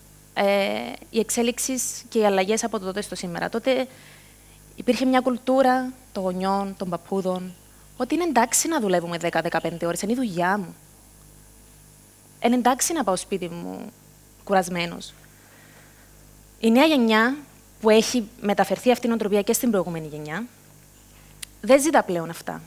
Ζητά να σχολάνει στην ώρα της, ζητά να έχει χρόνο να πάει όπου θέλει το απόγευμα, να βγει για ένα φαγητό το βράδυ και να μένει στάξει από τις 10, κατά προτίμηση. Να μπορεί να φάει και να πάει σπίτι του χαρούμενος. Μιλώ για το work-life balance, φυσικά, που έχετε ακούσει, το οποίο αναζητούν διάφοροι πλέον υπαλλήλοι σε εταιρείες, και νέες γενιές και προηγούμενες γενιές. Και οι εταιρείες πλέον ξεκινήσαν να έρχονται σε επαφή με ψυχολόγους για να έχουν επικοινωνία και επαφή μαζί τους, bondings, ημερίδες, ταξίδια, διάφορα πράγματα τα οποία μπορούν να αναπτύξουν την ψυχική υγεία των υπαλλήλων. Όλοι στον χώρο μιλάμε για την ψυχική υγεία και το αντίκτυπο του και πώς μπορεί να βοηθήσει μια εταιρεία να ανεβεί αυτό το επίπεδο. Όμως, όλοι μιλάμε όταν ήδη έχει πάρει φωτιά το κτίριο, όταν ήδη ο υπάλληλος έχει καεί, πώς μπορώ να σβήσω τη φωτιά. Όταν σβήσω τη φωτιά, όταν έχει ήδη ανάψει, θα μείνουν κάποιες τάχτες. Ενώ όταν το αντιστρέψω και έχω μια πρόληψη, τότε το κτίριο μου δεν λέω ότι δεν θα καεί. Θα υπάρχει λίγος καπνός, αλλά δεν θα καεί όπως θα καιγόταν εάν έπρεπε να φτάσω στο σημείο ο υπάλληλος μου να καεί για να πρέπει να κάνω κάτι. Ωραίος ο ψυχολόγος. Ωραία τα bondings. Ωραίες ημερίδες. Μετά. Γιατί να έρθω να κάνω bonding με τον manager μου που πριν λίγο. Δεν ξέρω εγώ τι έγινε. Γιατί να πετύχει. Θα πετύχει, αλλά όχι στον βαθμό που θα πετύχει είναι εάν το έκανα για πρόληψη. Εάν το έκανα από πριν. Εάν η κουλτούρα και η νοοτροπία της εταιρείας άλλαζε σε σημείο που να επέτρεπε στον υπάλληλο να νιώσει ασφάλεια και να περνά καλά στον χώρο του. Πολλά συχνά έχει χαρακτηριστεί η νέα γενιά ως τεμπέληδες. Όσο δεν θέλουν να σχολούν στην ώρα τους, να πηγαίνουν σπίτι τους στην ώρα τους, γιατί τούτο συνήθως τεμπελιών, θέλουν να δουλεύουν. Όχι ακριβώς. Ναι, μεν υπάρχει το work-life balance που θέλω να πάω σπίτι μου για να κάνω το τι χρειάζομαι να κάνω, αλλά υπάρχει και ένα άλλο σημείο, ότι πλέον αυτοί οι οποίοι ζητούν τη διαφορετικότητα, ίσως εμπέρνουν καλά στη δουλειά. Ίσως έρχονται σε έναν τοξικό περιβάλλον. Μπορεί να μην είναι τόσο τραγικά τα πράγματα, αλλά ο καθένας μας βιώνει τα με τον δικό του τρόπο. Ο καθένας μας κουβαλεί στο μυαλό του και στη ψυχή του διαφορετικά βιώματα, τα οποία οτιδήποτε μπορεί να τον επηρεάσουν αρνητικά, το κάνουν να νιώθει ότι θέλει να φύγει. Οι γιατροί υποστηρίζουν πως η πρόληψη είναι η καλύτερη θεραπεία. Θα πάω στον γιατρό να κάνω τις αναλύσεις μου για να είμαι υγιής και να ζήσω περισσότερα χρόνια. Έτσι και μια εταιρεία πρέπει να έχει κάνει τις εξετάσεις της για πρόληψη για να ζήσει περισσότερα χρόνια πετυχημένα. Το να ζήσει και να προσπαθεί να ζήσει είναι ένα. Το να είναι πετυχημένη η εταιρεία είναι άλλο. Αυτό θα ήθελα σήμερα λίγο να δώσω περισσότερη βάση στην πρόληψη και όχι στην κατάσβεση του πυρός. Όταν φτάσει ήδη και καεί, η διαφορά είναι μηδαμινή των ασκήσεων που μπορούν να συμβούν. Οι τρόποι Και τα suggestions που θα σας δώσω σήμερα είναι πάρα πολύ παρόμοια με αυτά που ήδη συμβαίνουν. Απλώς αλλάζει η εξίσωση. Αντί να έρθει στο ίσον, έρχεται στο συν. Πιο συγκεκριμένα, θα έπρεπε να υπάρχει, όσο πιο ψηλά ξεκινήσει αυτή η αλλαγή, τόσο πιο καλό θα κάνει στην εταιρεία. Και από πιο ψηλά αλλάξει η κουλτούρα, τόσο πιο εύκολα θα μεταφερθεί και στους υπαλλήλους. Οι υπαλλήλοι λίγο πιο δύσκολο να αλλάξουν την κουλτούρα των ανθρώπων που βρίσκονται σε executive positions. Είτε είναι managers, είτε είναι supervisors, είτε είναι directors, είτε είναι partners, οτιδήποτε. Από όσο πιο ψηλά ξεκινήσει η διαφορά, τόσο πιο καλό θα κάνει στην εταιρεία. Γι' αυτό τα suggestions, το πρώτο και σημαντικότερο, είναι να πιάσουμε λίγο τους managers που κοντά. Τι σας συμβαίνει, και σε προσωπικό επίπεδο και σε επαγγελματικό. Υπάρχουν διάφορες δυσκολίες σε όλον τον κόσμο. Όλοι αντιμετωπίζουμε κάτι. Το θέμα είναι πώς επηρεάζει, αφού μιλούμε για εταιρείες, πώς επηρεάζει τη δουλειά μας και τις εταιρείες. Ένας manager μπορεί να δεν περνά καλά σπίτι. Μπορεί να χωρίζει. Μπορεί να έχει κάποιον άρρωστο. Μπορεί να είναι ο ίδιος άρρωστος. Μπορεί τα μωρά του να δυσκολεύονται να θκευάσουν. Μπορεί πάρα πολλά πράγματα. Τούτον ίσως κάποιες φορές έχει αντίκτυπο στην εταιρεία και στους υπαλλήλους. Γι' αυτό το πρώτο suggestion θα ήταν να υπάρχουν one-to-one sessions με τους managers μαζί με έναν ψυχολόγο, ο οποίος θα αναλύσει τα δικά τους προσωπικά θέματα τα οποία επηρεάζουν την εταιρεία. Μπορεί να μεταφερθεί και σε πιο long-term θεραπεία, αν φανεί ότι κάτι συμβαίνει.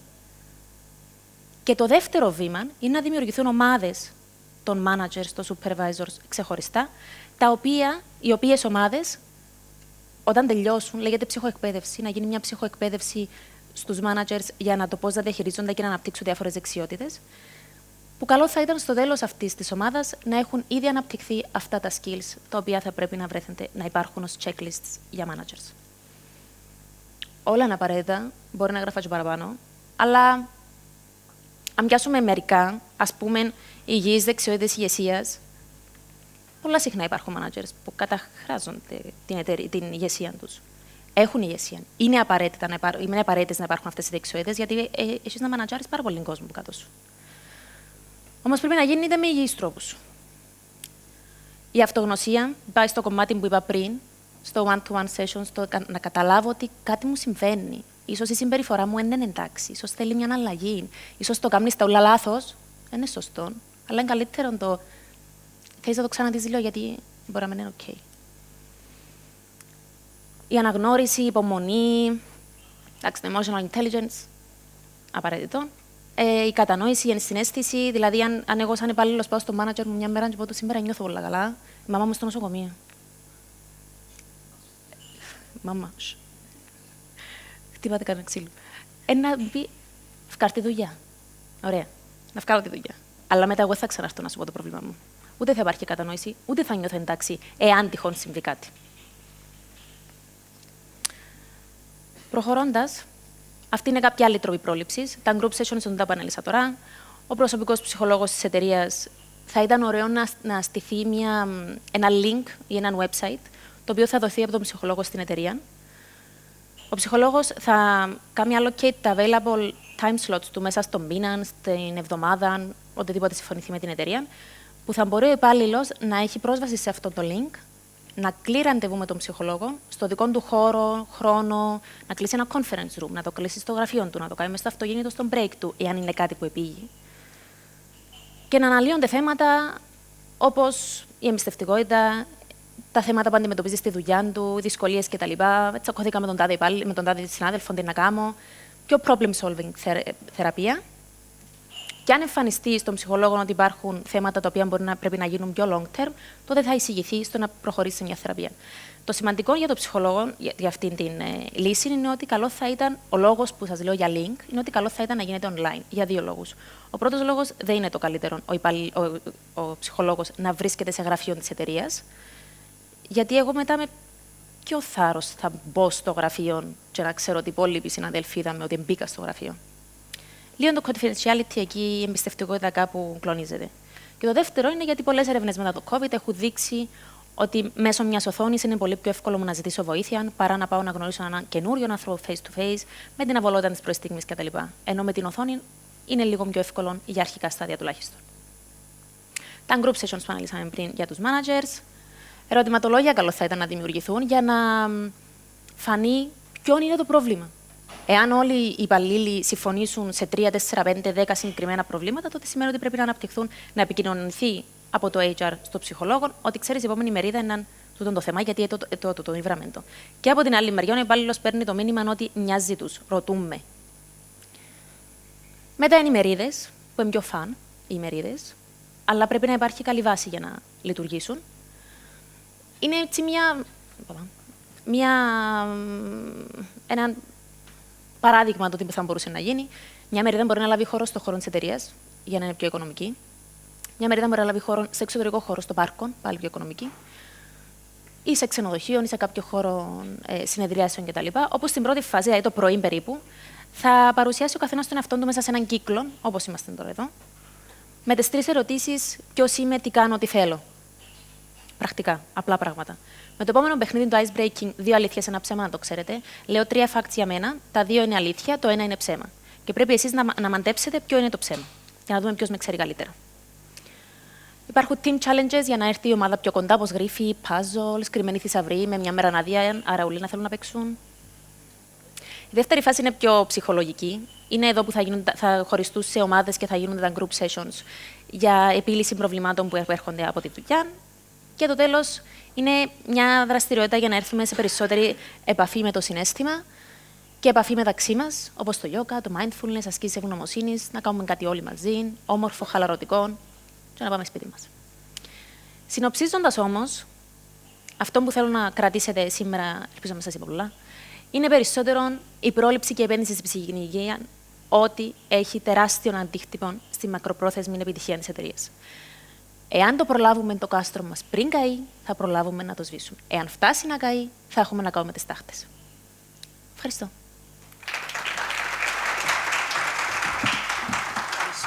Ευχαριστούμε, Αναστασία. Ερωτήσεις? Όχι. Ωραία. Τέλεια. Ευχαριστούμε πολύ. Λοιπόν, είμαστε έτοιμοι να περάσουμε σε έναν ωραιότατο πάνελ. Πού είναι η Χριστιανά? Ωραία. Περνάμε τώρα στο τελευταίο μέρος του συνεδρίου με το πάνελ συζήτησης The Human Edge, Why Soft Skills Matter More in an AI-Driven Workplace, όπου θα εξετάσουμε τη σημασία των soft skills στο σύγχρονο εργασιακό κόσμο, καθώς η τεχνητή νοημοσύνη και η αυτοματοποίηση αναλαμβάνουν ολοένα και περισσότερες τεχνικές και επαναλαμβανόμενες εργασίες. Στο επίκεντρο αυτής της συζήτησης βρίσκονται οι ανθρώπινες δεξιότητες, όπως η συναισθηματική νοημοσύνη, η κριτική σκέψη, η δημιουργικότητα και η προσαρμοστικότητα, οι οποίες καθίστανται όλο και πιο σημαντικές για την επιτυχία στο σύγχρονο εργασιακό περιβάλλον.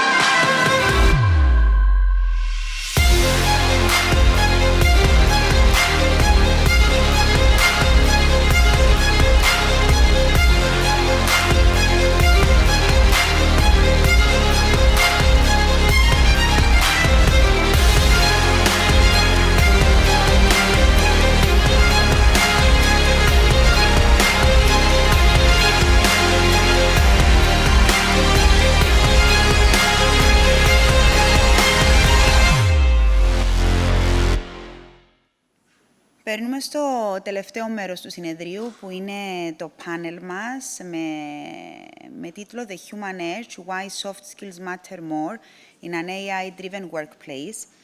Τη συζήτηση θα συντονίσει, θα το πω και δημόσια, Χριστιανά μου, η μέντορας εδώ, κυρία Χριστιανά Χριστοφή, ήταν η πρώτη κυρία που επίστεψε σε μένα και μου έδωσε την πρώτη μου διευθυντική θέση πριν πάρα πολλά χρόνια. CEO της Human Asset. Ευχαριστώ.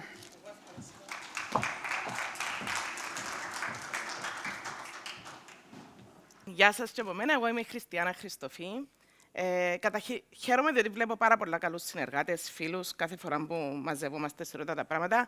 Υπέροχες παρουσιάσεις. Συγχαρητήρια και μπράβο σε όλους τους ομιλητές. Ελεχθήκαν πάρα πολλά πράγματα. Χαίρομαι διότι ακόμα και με τούτα ούλα που είπαμε και με τούτα ούλα που μας βομβαρδίζουν και με την τεχνολογία, την ώρα που χάλασε το control δαμε και τάρασε το PowerPoint, χρειάζεται ένας άνθρωπος να πατήσει έναν κουμπί για να ξαναλειτουργήσει. Οπότε νομίζω είναι πάρα πολύ σημαντικό να είμαστε και λίγο θετικοί, διότι η τεχνολογία πάντα εξελίσσεται. Και τώρα, νομίζω, συμφωνείτε όλοι. Σίγουρα εξελίσσεται με ραγδαίους ρυθμούς, αλλά εγώ είμαι λίγο από τους ρομαντικούς που πιστεύω ότι ο άνθρωπος να χρειάζεται πάντα. Και ο άνθρωπος είναι πάντα το unique χαρακτηριστικά και τα unique στοιχεία που δεν θα μπορούμε να βρούμε σε καμιά τεχνολογία. Και ελπίζω να το πιστεύετε κι εσείς, διότι είναι εμείς που πρέπει να βοηθήσουμε τους ανθρώπους να μην χάσουν την πίστη τους στον άνθρωπο against της τεχνολογίας. Είναι πάρα πολύ σημαντικό. Φυσικά, η τεχνολογία εδάμε για να μας βοηθήσει. Δηλαδή, αλλήμον αν δεν την έκαναμε welcome και εκλείαμε τα μάτια μας. Θεωρώ όμως ότι ειδικά το θέμα που έχουμε να συζητήσουμε σήμερα, που είναι η τεχνητή νοημοσύνη και ο άνθρωπος, για μένα είναι δύο συμπληρωματικά στοιχεία. Δεν έρχεται το ένα να χάσει την αξία του άλλου, ασχέτως αν το βλέπουμε σε positions και μέσα στα εργοστάσια τι να έρθει το ρομπότ να αντικαταστήσει τον άνθρωπο. Όπως εκείνο που ελέγχθηκε είναι ότι πολλές θέσεις μπορεί να χαθούν, άλλες τόσες θα δημιουργηθούν. Επειδή μην ξεχνάτε ότι πίσω από την τεχνολογία παραμένει ένας άνθρωπος που την κάνει. Η τεχνολογία δεν αναπτύσσεται μόνη της. Έχει ανθρώπινο μυαλά και ανθρώπινα skills behind it.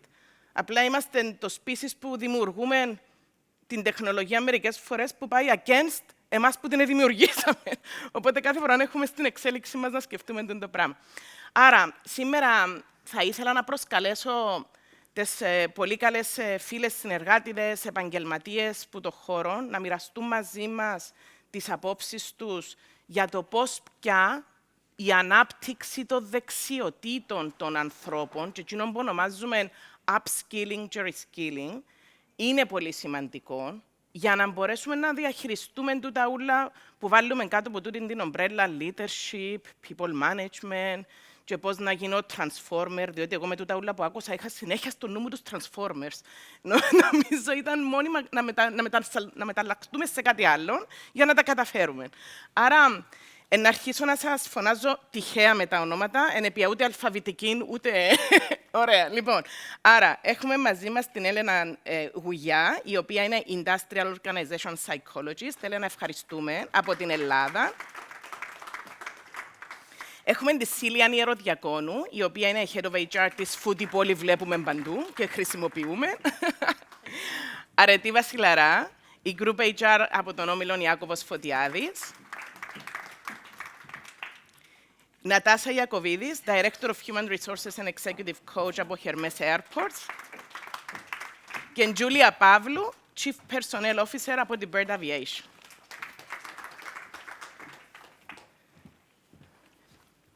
Ωραία.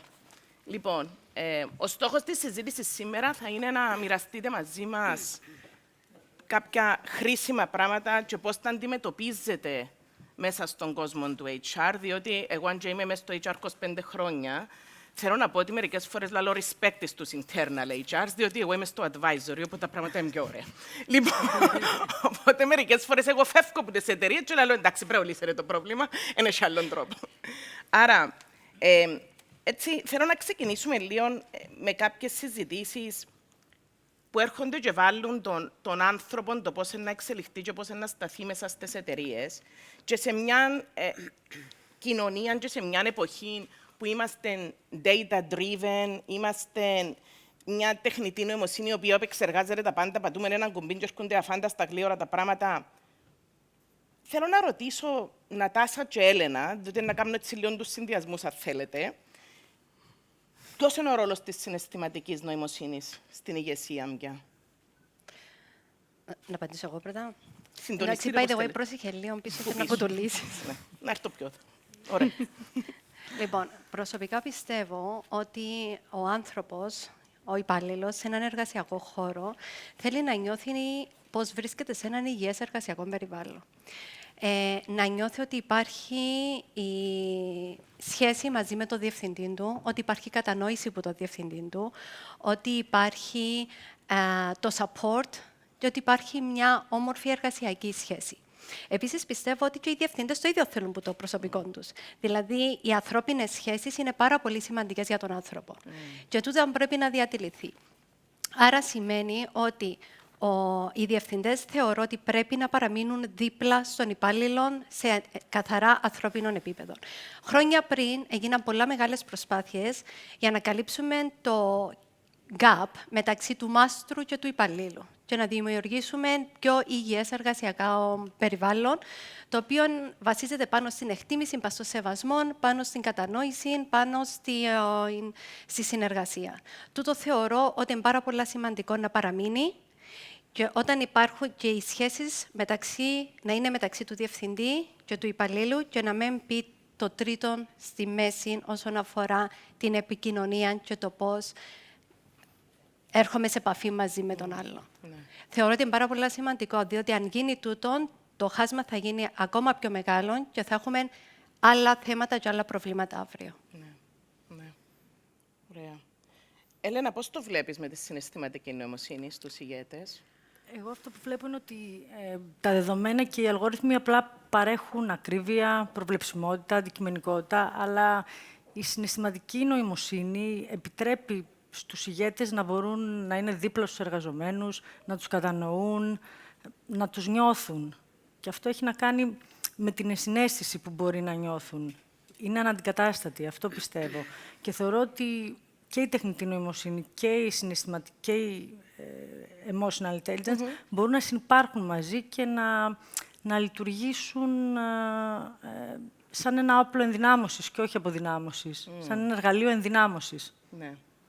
Έχουμε ανθρώπους που τους βοηθήσαμε να αναπτύξουν τη συναισθηματική νοημοσύνη. Νιώθετε ότι βοηθήσαμε τους τόσα χρόνια να την αναπτύξουν? Και τούτη είναι ερώτηση για όλους. Εγώ πιστεύω πως ναι. Στην εταιρεία μας, στη Hermes Airports, ήταν πάρα πολύ σημαντικό να δουλέψουμε πάνω στους ηγέτες. Και επειδή μιλούμε για την ηγεσία. Και για να μπορέσεις να αναπτύξεις τούτο το κομμάτι, εγώ θεωρώ ότι ένα πάρα πολύ σημαντικό στοιχείο το οποίο δεν είχαμε ήταν η αυτογνωσία. Άρα για να μπορέσω να εκφραστώ, να μπορέσω να νιώσω τον άλλον, να μπορέσω να καταλάβω τον άλλον, πρώτον και κύριον πρέπει να καταλάβω εμένα. Ναι. Άρα καταλαβαίνοντας εμέναν, δουλεύοντας με εμέναν, τότε είμαι σε καλύτερη θέση να μπορώ να προσφέρω και να μπορώ να είμαι πιο κοντά και στον άλλο. Ναι, πάρα πολύ σημαντικό. Ναι, θεωρώ, ναι. Αρετή.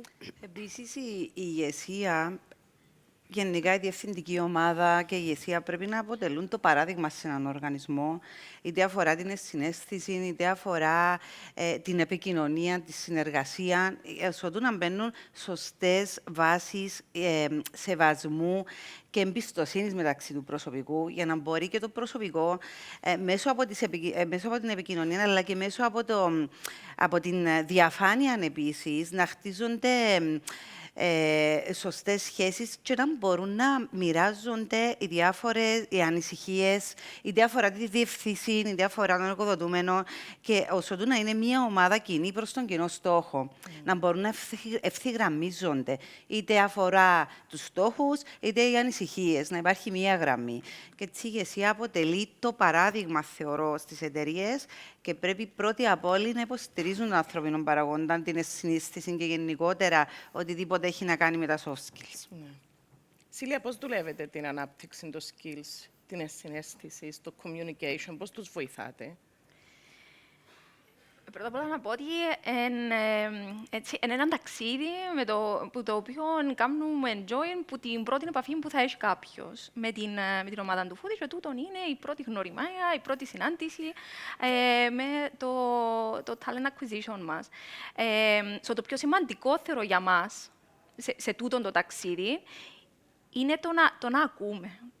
Το οποίο ακούετε κάτι έτσι, θεωρώ έτσι πολλά βασικό, πάρα πολλά εύκολο, αλλά στη βάση του να γίνει και να είναι παραγωγικό και να είναι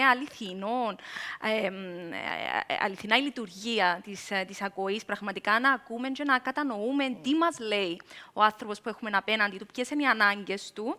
Θεωρώ ότι πρέπει να ξεκινά από την πρώτη μέρα. Και είναι κάτι το οποίο θεωρώ ότι γίνεται, από την πρώτη ανταλλαγή των θέλω.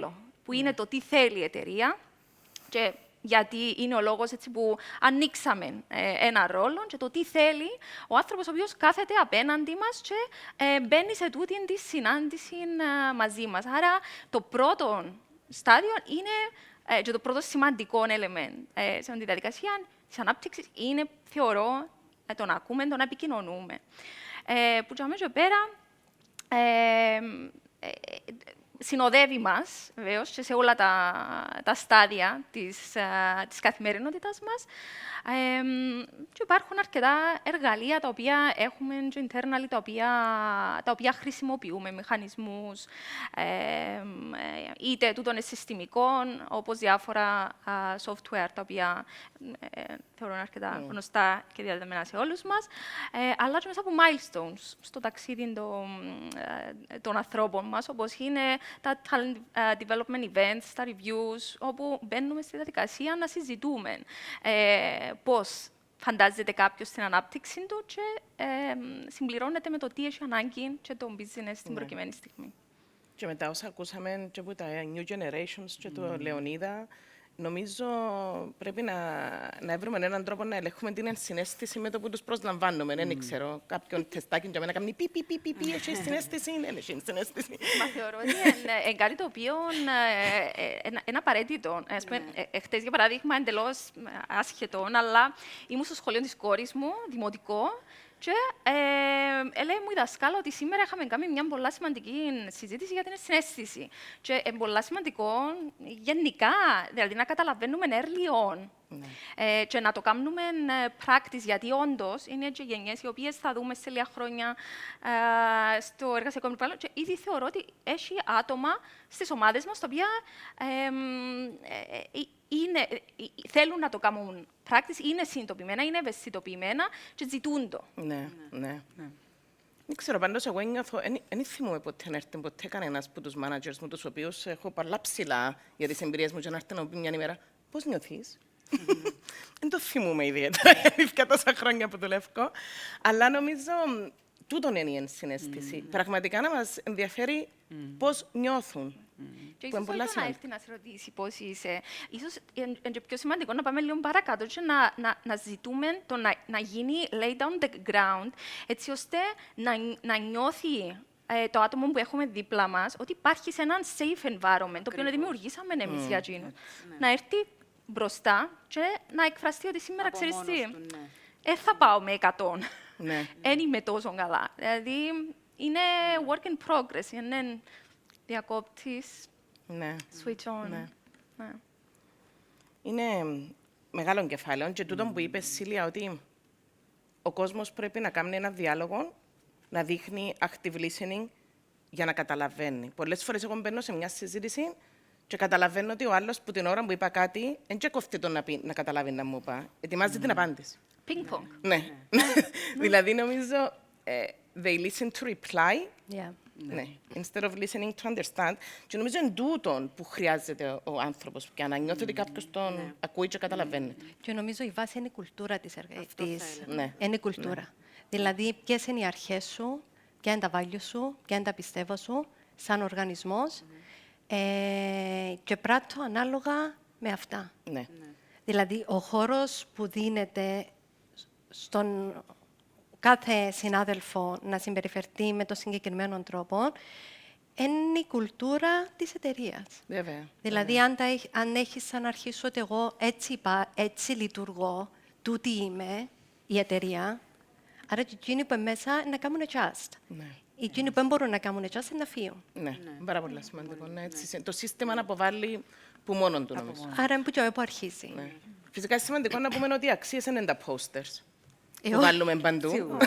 Σίγουρα βάλουμε τα για να τα θυμίζουμε. Οι αξίες είναι εκείνα που συμπεριφερούμαστε και που δείχνουμε εμείς κάθε μέρα. Ειδικά και στον τομέα το δικό μας, αν επιτρέπετε, το aviation, δηλαδή επειδή είναι τόσο regulated από μόνον του, Υπάρχουν οι περιορισμοί, είναι πολλά disciplined ο κόσμος μας. Η συντήρηση των αεροσκαφών, αλλήμον όλοι σας αντιλαμβάνεστε την ευθύνη που έχει ο κόσμος μας. Να ζητήσουμε όλοι το τηλέφωνο σου. Βεβαίως, όποτε θέλετε. Άρα, είναι πολύ σημαντικό για εμάς ο κόσμος μας, ειδικότερα όλοι ανεξαιρέτως, αλλά όσον και μας βοηθάει η τεχνολογία, που για μας υπάρχει εδώ και χρόνια στο industry μας. Ήδη συνυπάρχουμε, το αναγνωρίζουμε.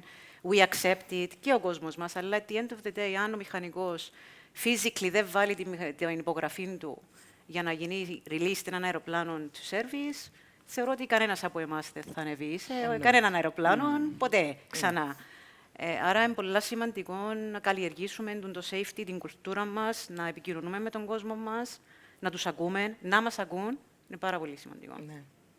Ιουλία, έχει πάρα πολύ κόσμο που λέει ότι η τεχνητή νοημοσύνη είναι να διαλύσει τις διαπροσωπικές σχέσεις μες στις εταιρείες και τις ομάδες. Επειδή ο καθένας πια έχει το μέντορα του, το chat, έχει το βοηθόν του. Εδώ κάνουν και ονόματα πολλοί, οπότε ταυτιστήκαν ότι έχουν έναν άνθρωπο να τους μιλά. Πολλοί νομίζουν ότι ούτε ο manager μπορεί να χρειάζεται μερικές φορές, αφού μπορεί να μου λύσει το πρόβλημα μου η τεχνητή νοημοσύνη. Πώς το αποφεύγουμε τούτο? Η τεχνητή νοημοσύνη μπορεί να κάνει ως ένα σημείο. Εάν ένας άνθρωπος, στην περίπτωση τη δική μας, το industry το δικό μας, μηχανικός, ο οποίος είναι qualified, ο οποίος είναι highly trained, τα skills του είναι πολλά υψηλού επίπεδου. Αν ο μηχανικός τούτος, οποιοσδήποτε συνάδελφος, μπορεί να δει κάτι που καμία τεχνολογία δεν μπορεί ούτε να δει, ούτε να προβλέψει, ούτε να αναγνωρίσει. Με την εμπειρία που έχει πάνω του, το προσωπικό μας, με τα skills που έχουν, μόνο με έναν visual visit στο αεροσκάφος μπορεί να δει ότι εδώ κάτι υπάρχει που πιθανόν να μην το δει κανένας άλλος. Κανένα computer, κανένα AI, nothing. Άρα θεωρώ ότι this is it. Εμείς θα συνεχίσουμε να λειτουργούμε μαζί με αυτό.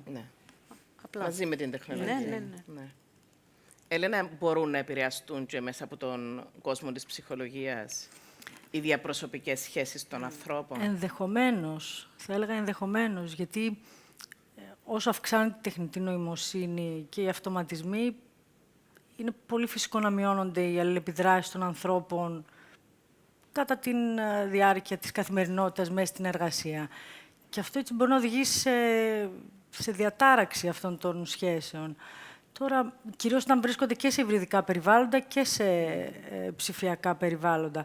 Τώρα αυτό, αν μπορούμε να το αποφύγουμε, μπορούν να γίνουν κάποιες κινήσεις, θεωρώ. Δηλαδή, να δημιουργηθούν χώροι για ανεπίσημες συζητήσεις των ανθρώπων, είτε σε ψηφιακό περιβάλλον, είτε σε φυσικό περιβάλλον, να γίνουν δράσεις, team building, όπως αναφέρθηκε και νωρίτερα, αλλά να έχουν ουσιαστικό περιεχόμενο. Και σίγουρα οι συναντήσεις των ανθρώπων να γίνονται πρόσωπο με πρόσωπο.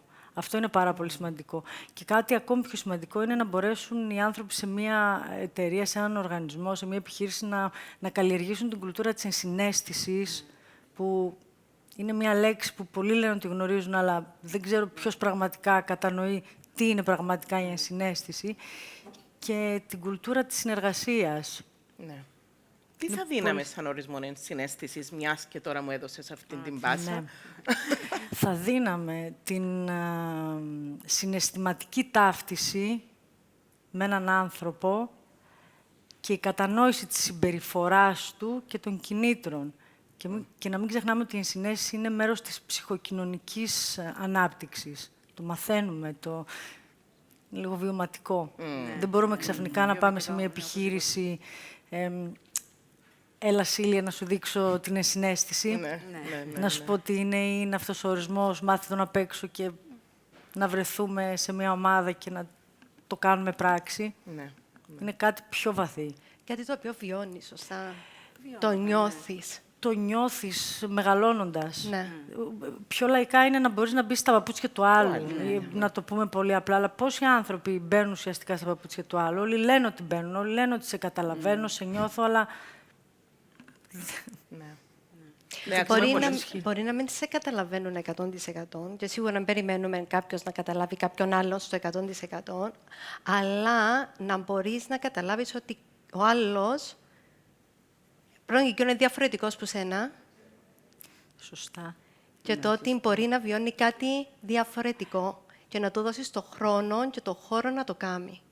Δεν ξέρω αν χρειάζεται χώρος ή χρόνος, αλλά σίγουρα μπορώ εγώ να μπω στη θέση σου για να σε καταλάβω, όπως κάνουμε και στις συνεδρίες, αλλά να μπω στη θέση σου, να μην το κάνω δικό μου, αλλά να το δω με τα δικά σου μάτια, να μπω πίσω από σένα και να δω το πρόβλημα, αυτό που σε απασχολεί, με τα δικά σου μάτια, χωρίς να το πάρω μέσα μου.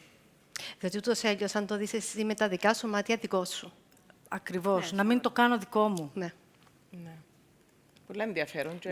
Ελπίζω να δώσαμε έναν ορισμό. Πήγαμε αλλού. Τουλάχιστον είμαστε ευθυγραμμισμένοι στο τι κατανοούμε με τη λέξη όλοι. Τουλάχιστον έχουμε μια αντίληψη. Για να είμαστε σίγουροι. Ωραία. Σίλια, έχουμε δει μες στις ομάδες και με το γεγονός ότι έχουμε πάρα πολλές γενναίες μαζί, η τεχνητή νοημοσύνη να κάνει κάποιους πιο γρήγορους, πιο αποτελεσματικούς, διότι ξέρουν να την χρησιμοποιούν. Κάποιους άλλους να φαίνονται ότι δεν προσαρμοστήκαν ακόμα, διότι έχουν έναν φόβο, ένα resistance. Άρα, πώς αλλάζει τη δυναμική της ομάδας στον χώρο εργασίας? Πρώτα απ' όλα, να πω ότι θεωρώ ότι η ανάπτυξη της τεχνητής νοημοσύνης, να πω που το 22 και μετά, θεωρώ ότι είναι το next biggest thing που μας συνέβη και στο εργασιακό περιβάλλον, τουλάχιστον μετά το COVID. Άρα, εννοείται ότι πυροδοτούνται και ενεργοποιούνται πάρα πολλές αλλαγές στις δομές μας. Αναφερθήκαν και πριν ότι είναι τετάρτη τεχνολογική επανάσταση, άρα καταλαβαίνουμε πόσο μεγάλο εν τούτον το οποίο βιώνουμε στα εργασιακά μας περιβάλλοντα. Άρα εννοείται ότι υπάρχουν αλλαγές. Υπάρχουν αλλαγές και στις αρμοδιότητες και στους ρόλους, που τη στιγμή που έχουμε μια τεχνητή νοημοσύνη, η οποία μπορεί πλέον να έρθει στις ομάδες και να αναλάβει τα πιο αναλυτικά κομμάτια μιας δουλειάς, τα πιο επαναλαμβανόμενα. Το πώς το βλέπω εγώ είναι ότι επιτρέπει μας και διά μας πίσω τον χρόνο που δεν είχαμε στο παρελθόν να ασχοληθούμε με πιο στρατηγικές εργασίες, με πιο δημιουργικές, με πιο συναισθηματικές απόψεις της εργασίας μας. Επίσης, καλούμαστε να αλλάξουμε τούτο που ξέρουμε ως συνεργασία. Δηλαδή, τούτο που γνωρίζαμε και κάναμε practice τα προηγούμενα χρόνια, που ήταν ουσιαστικά η συνεργασία άνθρωπο με άνθρωπο. Μπαίναμε σε ένα meeting με την ομάδα μας, ήμασταν 2, 3, 4, 5, 6 άτομα, καλούμασταν να οργανωθούμε για να κάνουμε πρωτούς έργο μαζί. Πλέον μπαίνουμε σε τον ευρυδικό μοντέλο, στο οποίο καλούμαστε να κάνουμε navigate μέσα σε μια συνεργασία ανθρώπου με τεχνητή νοημοσύνη. Τούτο σημαίνει ότι πρέπει να κατακτήσουμε νέες γνώσεις, νέες skills, νέες δεξιότητες, να ξέρουμε να κατανοούμε πώς δουλεύει ο αλγόριθμος της τεχνητής νοημοσύνης, να ξέρουμε πώς μπορούμε να κάνουμε explore το value το οποίο μπορεί να μας δώσει. Επίσης, ζητά νέα μορφή ηγεσίας. Ως ηγέτες, αν δεν κάνουμε welcome εμείς πρώτα την αλλαγή, τότε δεν μπορούμε να κάνουμε inspire τις ομάδες μας, ούτε μπορούμε να τους κάνουμε safeguard έναν περιβάλλον υγιές και έναν περιβάλλον που εμπνέει τους εμπιστοσύνη για να μπορούν να αποδώσουν στην δική τους τη δουλειά. Και εννοείται ότι μέσα στις νέες δεξιότητες είναι και η ανάπτυξη των soft skills, δηλαδή το να είμαστε εμείς προσαρμοστικοί, να κάνουμε ένα adapt easily στην αλλαγή, γιατί είναι μεγάλη η αλλαγή σε όλα τα κομμάτια της καθημερινότητας μας. Είναι, θεωρώ, οι πιο έτσι, μεγάλες αλλαγές που καλούμαστε να αντιμετωπίσουμε στο περιβάλλον. Να προσθέσω, αν επιτρέπετε, πάνω, συμφωνώ απόλυτα, είναι ότι η νέα γενιά που προσαρμόζεται πάρα πολύ πιο εύκολα από τους πιο παλιούς, όπως εμείς, προσπαθούμε μεταξύ τους να βοηθά ο ένας τον άλλον. Ο πιο νεαρός, που μπορεί να προσαρμοστεί στην καινούρια τεχνολογία, να βοηθήσει τον πιο παλιόν, μεγαλύτερον πιθανό στην ηλικία, που θα δυσκολευτεί, να τον εκπαιδεύσει, να τον βοηθήσει. Ο πιο μεγάλος, in return, μπορεί να του μεταδώσει την εμπειρία του και ό,τι έχει ζήσει, ας πούμε, στην καριέρα του. Άρα, και εκεί βοηθάει πάρα πολύ και καλύφει πάρα πολλά κενά. Είτε είναι communication, είτε είναι whatever else. Είναι την ανασφάλεια του ενός ότι δεν μπορώ, compassion, να μπει μέσα ο μικρός, να το βοηθήσει ο μεγάλος του μικρότερο. Έχει και τα θετικά του. Της όλης διαδικασίας.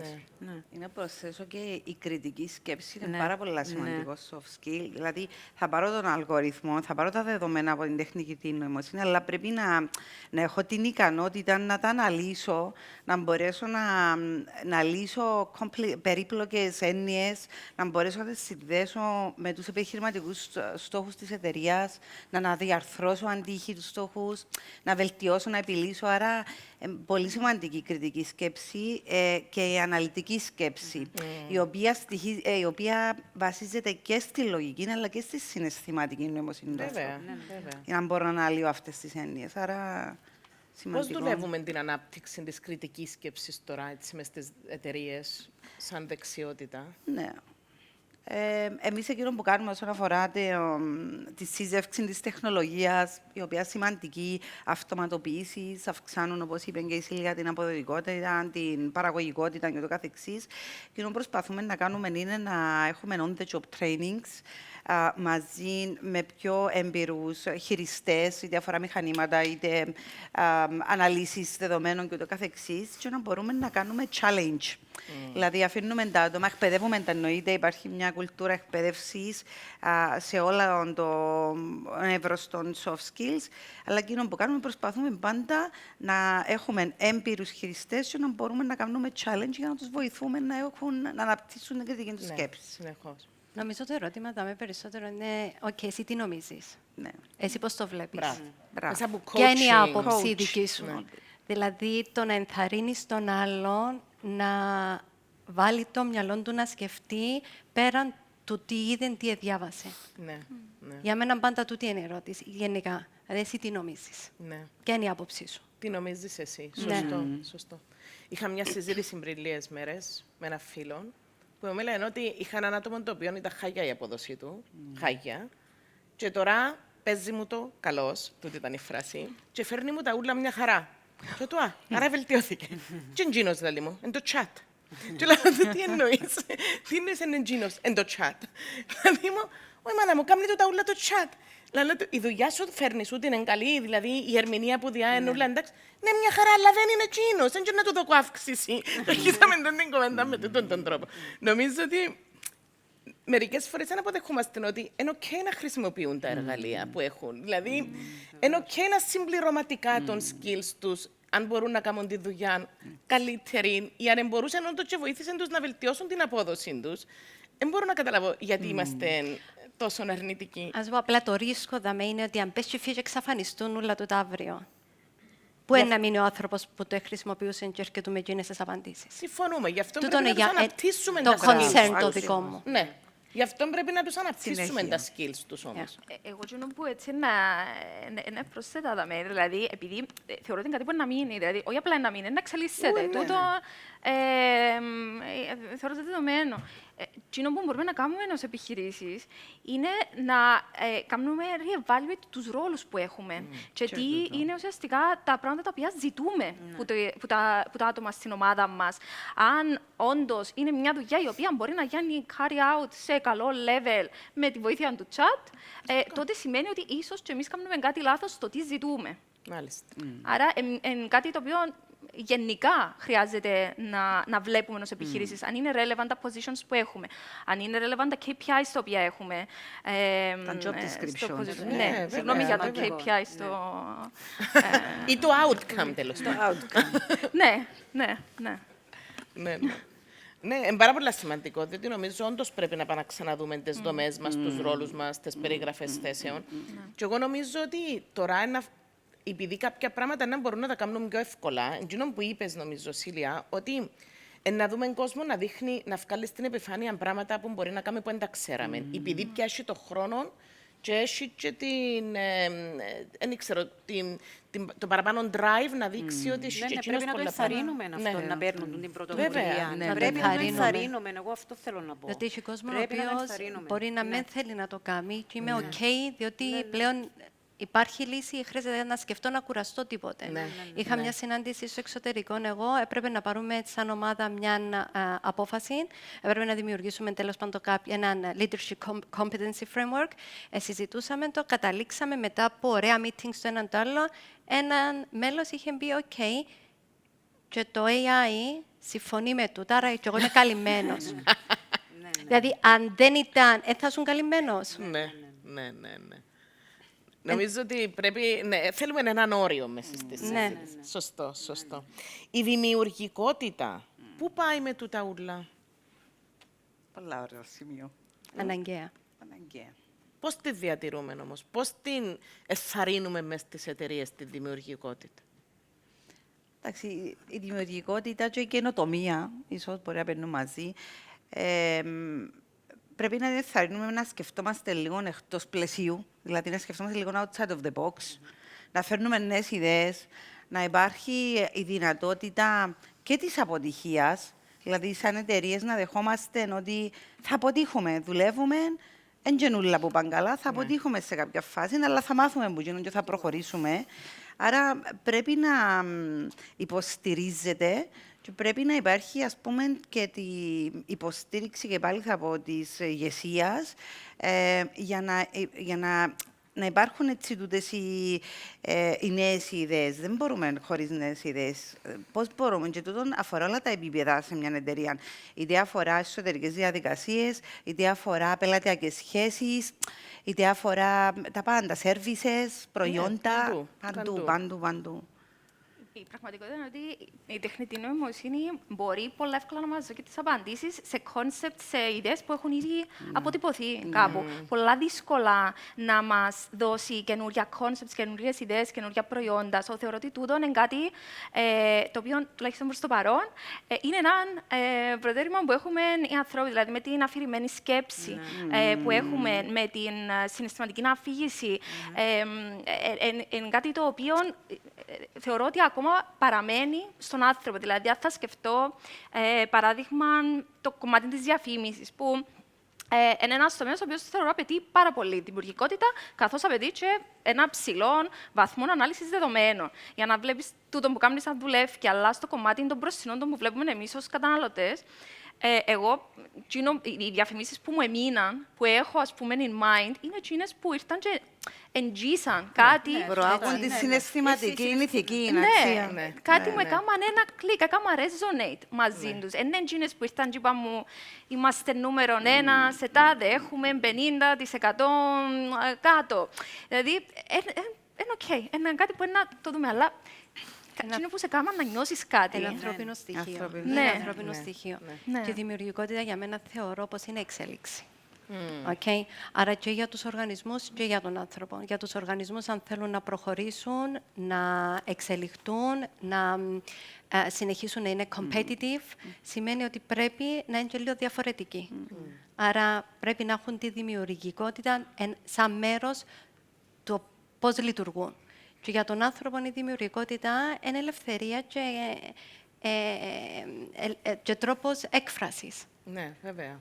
Το ερώτημα είναι πώς τους βοηθούμε να το αναπτύξουν, Έλενα. Επίσης, ήθελα να πω ότι έχει και ανθρώπινη προσέγγιση η δημιουργικότητα, γιατί εκεί ενσωματώνεται η κουλτούρα, οι αξίες, η συναισθηματική νοημοσύνη. Βέβαια. Αλλά επιτρέπει και στους οργανισμούς να φανταστούν και καινούριες λύσεις, η δημιουργικότητα. Γιατί εξασφαλίζει την καινοτομία, που είναι βασική δεξιότητα του μέλλοντος. Ναι, βέβαια. Απλά πρέπει μερικές φορές να τους δούμε λίγο χρόνο να φρενάρουν για να μπορέσουν να σκεφτούν. Ναι, και τούτο.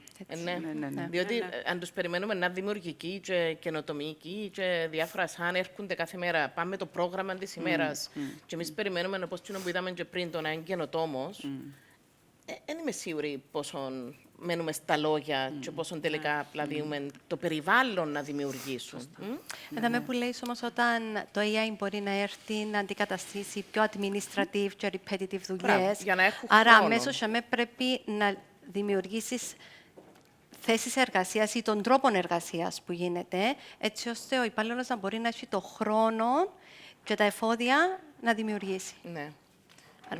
Πρέπει να το στήσεις παράλληλα. Ναι. Και αλήθεια, ακούμε πάρα πολύ κόσμο που επιλέγει όταν φεύγει από τις εταιρείες. Ακούμε εκείνον το, εντάξει, το ένιχα purpose, δεν έξερα το purpose του, το είναι το καθημερινό. Αλλά ακούμε και εκείνον το, σταμάτησα να νιώθω δημιουργικός. Ναι. Έχει το ανάγκη ο άνθρωπος στον το πράγμα.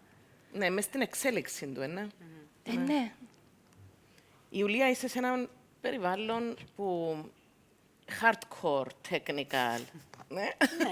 Πώς μπορούν τα soft skills να βγουν στην επιφάνεια στα tech που τα technicals. Βγαίνουν. Το critical thinking, number one. Ο μηχανικός πρέπει να το έχει, να μπορεί την ώρα πρέπει to use his mind. Δεν είναι ούτε απαραίτητα τι λέει το βιβλίο, που ναι, είναι regulated, υπάρχουν κάποιοι κανονισμοί μεν, αλλά πρέπει να μπορεί να χρησιμοποιήσει το critical thinking του και το judgment του, το time management του είναι πάρα πολύ σημαντικό. Οι αεροπορικές εταιρείες θέλουν τα αεροπλάνα τους, έρχονται σε εμάς, we need to meet the deadlines.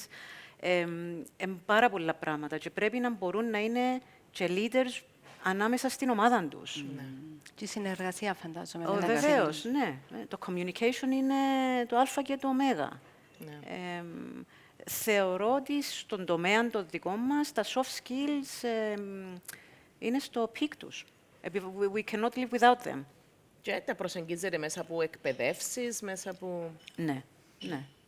Και εν τούτον που είπα και πριν, πρέπει να τους ενθαρρύνουμε, να παίρνουν τις πρωτοβουλίες, να χρησιμοποιούν το μυαλό τους την ώρα που υπάρχει ένα πρόβλημα. Παιδιά, εδώ τα καθίσματα είναι διαφορετικά από τα συνηθισμένα μας τα αεροπλάνα που έρχονται. Για παράδειγμα, που μας έτυχε προχτές. Ήρθε έναν αεροπλάνο, full business, 320 καθίσματα, κανείς από κανένας δεν το είχε ξαναδεί. Critical thinking, πώς, να βγουν, να καθαριστούν, να ξαναμπούν.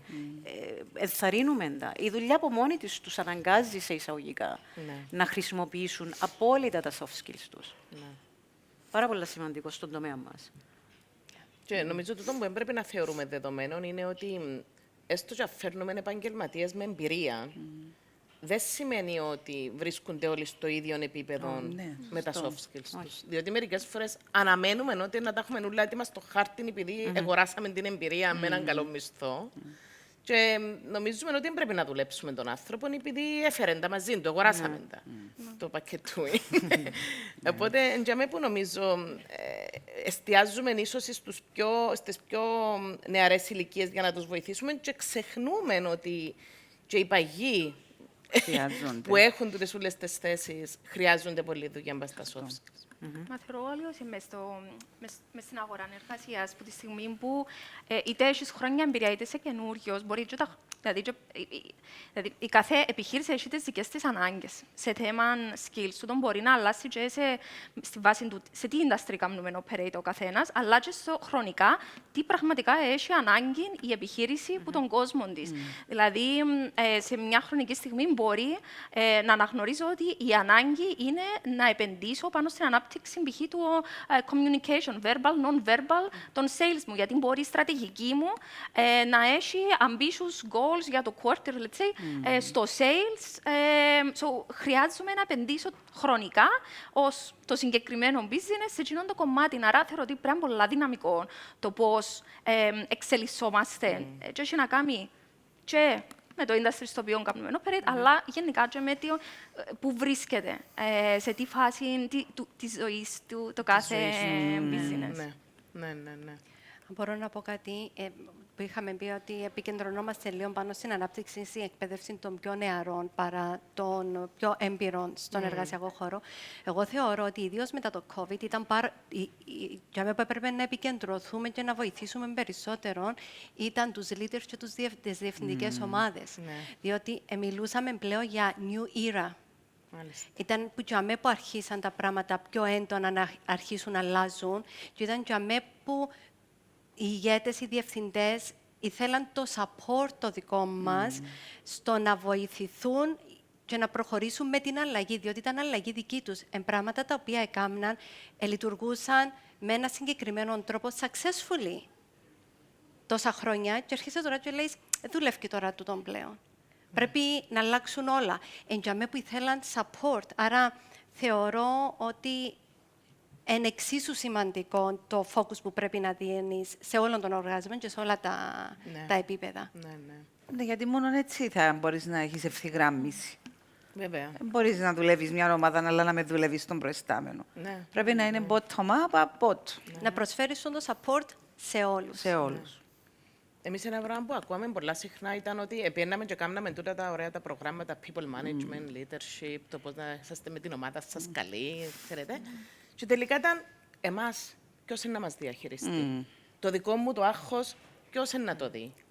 Είναι πολύ σημαντικό να βοηθούμε τους managers μας πρώτα πριν να ηγηθούν τις ομάδες τους ή κατά τη διάρκεια το πώς να διαχειριστούν τον ίδιο τους τον εαυτό. Από την εμπειρία τη δικιά μου, εγώ το είδα στην πράξη. Ναι. Το ότι πραγματικά στο ότι έπρεπε να δοθεί μεγάλη support και έμφαση πάνω στο leadership team της εταιρείας μας για να μπορούν να ξέρουν πώς να χειριστούν και τις ομάδες τους και το προσωπικό τους. Τι ήταν οι πιο πολλές ανησυχίες τους, τι ήταν εκείνα που πραγματικά έπρεπε να διαχειριστείτε, να τους βοηθήσετε. Το στρες τους, η ανασφάλεια, διότι και εκείνοι έχουν τα ίδια, δεν σημαίνει ότι επειδή είναι managers. Νομίζω το να δεχτώ ότι ναι, μπορώ να λειτουργήσω διαφορετικά. Δηλαδή, νομίζω παραπάνω, ξέρω, λειτουργώ με τούτον τον άρφα τρόπο και είναι OK. Τώρα έρχεσαι και λέει μου ότι τα πράγματα αλλάζουν και πρέπει να λειτουργώ με έναν εντελώς διαφορετικό τρόπο. Να νιώσουν confident ότι I can do it. Ναι. I can do it. Να το μάθω και να το κάνω. Ναι. Αλλά ένα, όπως είπα και πριν, πολύ σημαντικό στοιχείο για εμάς και θεωρώ ήταν δώρο, και τώρα προχωρήσατε σε όλων των οργανισμών, όχι μόνο στο leadership team, το θέμα της αυτογνωσίας. Ναι. Πάρα πολύ σημαντικό. Δηλαδή, σου μιλώ ειλικρινά, δεν μπορείς να πετάς και να λέει πρέπει να το κάνετε, είσαστε υπεύθυνοι, οφείλετε να τα κάνετε, για τους leaders μιλώ τώρα, και να με δίνεις το support για να τους βοηθήσεις να αντιληφθούν τι πρέπει να κάνουν, πώς να το κάνουν, για να το κάνουν. Ναι. Για να είμαστε και fair. Ναι. Και το accountability πιθανόν να είναι αυτό που τους φοβίζει όταν γίνει η αλλαγή. Άρα και... Εν το unknown. Ναι, ακριβώς. Βασικά είναι το unknown. Εν τζάμε που θέλουν το support και το στήριγμα. Ναι, είδαμε πολύ κόσμο που φτιάσε τούτα τα levels. Να χάνει λίγο τα πόθηκια του, να χάνει το έδαφος. Διότι όλοι γυρίζαν και θεωρούσαν τους Τσίνους και ρωτούσαν τι να κάνετε με την ομάδα σας, τι να γίνει. Και εγώ θυμούμαι, είχα έναν τύπο που μου είπε εγώ I lead by example. Άμα είναι όλοι που σπίτι τους και μέσα στα screens τους, πώς είναι να το κάνω. Έτσι είναι, σωστά. Και αλήθεια ήμουν, ναι, καλή ερώτηση. Ναι, όντως, δηλαδή, εμένα λέει, εγώ θωρούμε πώς κινούμε μες στον χώρο, θωρούν το passion μου, θωρούν πολλά. Όντως ήρθαν και βάλουν προκλήσεις και το working from home, τα remote working, διότι πραγματικά έχασαν κάποια πράγματα με τα οποία μπορούσαν να...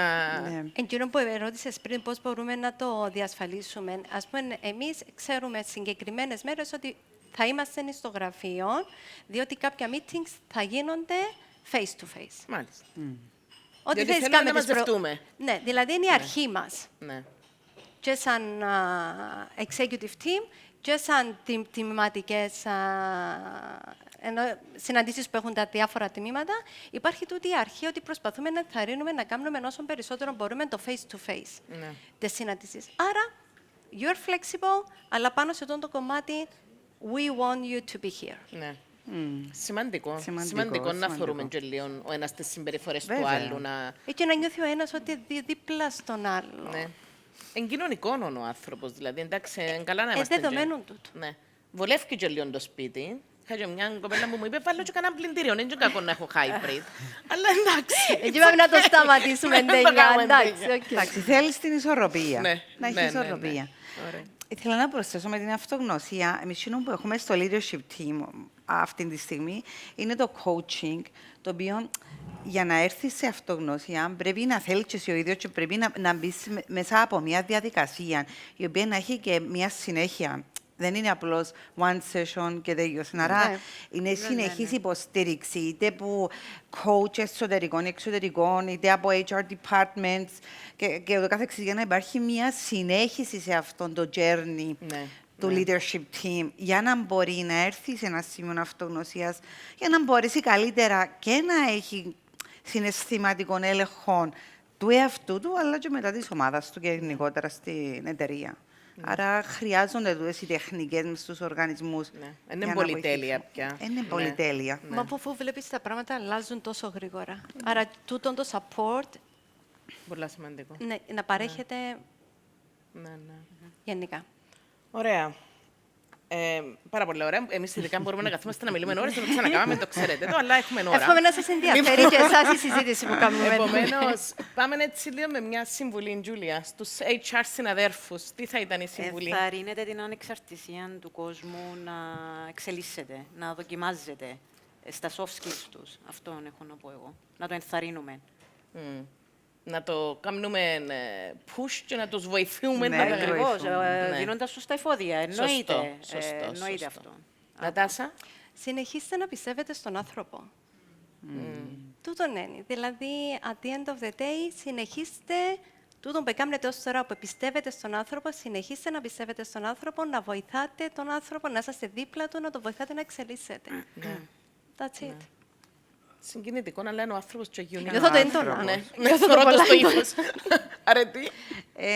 HR leaders, κατά την απόψη μου, η συμβολή μου είναι πρέπει να συνεχίζουν να εργάζονται throughout organization με τους leaders, με όλον τον κόσμο για να προωθούν τον άνθρωπο, την ανθρωπίνη σχέση, τη συναισθηματική νοημοσύνη που λέμε, για να υπάρχει έτσι το έλεμα, όπως είπαμε, του να νοιάζεσαι για τον άλλον, να νοιάζεσαι για τη δουλειά, αλλά επίσης να υπάρχει και η εξισορρόπηση της τεχνολογίας, γιατί είναι σημαντική όσον αφορά την απόδοση, την παραγωγικότητα, και να προωθείται και μια κουλτούρα εκπαίδευσης σε όλα τα επίπεδα. Soft skills, technical advancements ή οτιδήποτε άλλο έχει ο οργανισμός που γίνεται με κάποιον assessment και σε οι ανάγκες, πάντα σε σχέση με τους επιχειρηματικούς στόχους κάθε οργανισμού. Άρα, σημαντικό να επενδύουν και στον τομέα της εκπαίδευσης. Βέβαια. Την οποία κάποτε είχαμε λίγο παραμελημένη σαν Είχαμε χώρα. παραμελημένη, αλλά και είπαμε... μετά ξυπνήσαμε μια μέρα και λέμε να Παναγιώτη, πρέπει να αλλάξουμε ούλους, εκπαιδεύουμε. Ναι. Και ξεκινήσαμε και κάναμε εκπαιδεύσεις. Ναι. Είμαστε λίγο τούτων των ακραίων. Σιλία. Εγώ θεωρώ πάρα πολύ σημαντικό ως άτομα στο κομμάτι του HR να είμαστε κοντά στον business. Και όταν λέω business εννοώ το όλο φάσμα, δηλαδή και την ηγεσία και τους ανθρώπους που έχουμε. Τούτον να μας βοηθά στο να εντοπίζουμε on time τα θέματα πριν να γίνουν προβλήματα. Και λέω το γιατί πολλές φορές είμαστε πολύ εύκολο έτσι να χαθούμε μέσα στο bubble των δικών μας initiative, το δικό μας. Άρα είναι πολύ σημαντικό να έχουμε το reality check με το τι συμβαίνει across business. Τούτον είναι να μας βοηθήσει πέρα από το να πιάνουμε τα θέματα early on, να μας βοηθήσει επιπλέον στο να μπορούμε να περάσουμε μέσα στο mindset των κόσμων μας τούτον που λέμε διαβίου μάθηση, δηλαδή εκείνα που χρειάζονται και παίρνουν μέσα από τις επιμορφώσεις τις οποίες προσφέρουμε, να κάνουμε ensure ότι όντως γίνονται, δηλαδή ζούμε τα κόσμος μας, το info session, το workshop της μιας ώρας, το τρίμηνο, κάτι το οποίο περνά όντως στην ομάδα μας. Άρα θεωρώ αυτόν πολύ σημαντικό. Ελένα, μέσα από τον κόσμο της ψυχολογίας, τι θα συμβούλευες? Θα συμβούλευα να δημιουργηθούν περιβάλλοντα με συναίσθηση, κατανόηση, προσαρμοστικότητα και όχι μόνο μέσω των βιωμάτων, των εργαστηρίων που κάνουν, αλλά μέσα από την καθημερινή τριβή, από το παράδειγμα των ηγετών, να δώσουν παράδειγμα ηγέτες, από τη δυναμική των ομάδων, να υπάρχουν βιωματικά προγράμματα, coaching, mentoring, αλλά και πάρα πολύ σημαντικό να καλλιεργηθεί η κουλτούρα της ανατροφοδότησης. Είναι πάρα πολύ σημαντικό.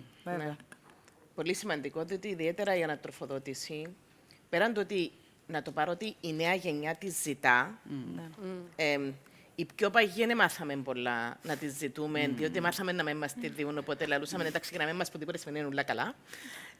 Οπότε δεν μάθαμε και ούτε να είμαστε πάρα πολλά εξοικειωμένοι. Το ότι έρχεται κάποιος και λέει μας πει μου πώς πάω καλά και ενίσχυες θεωρείς το λίγο και λέει εντάξει αφού όλα καλά δεν χρειάζεται και να κάνουμε καμιά συζήτηση άλλη. Γιατί δεν υπάρχει επικοινωνία.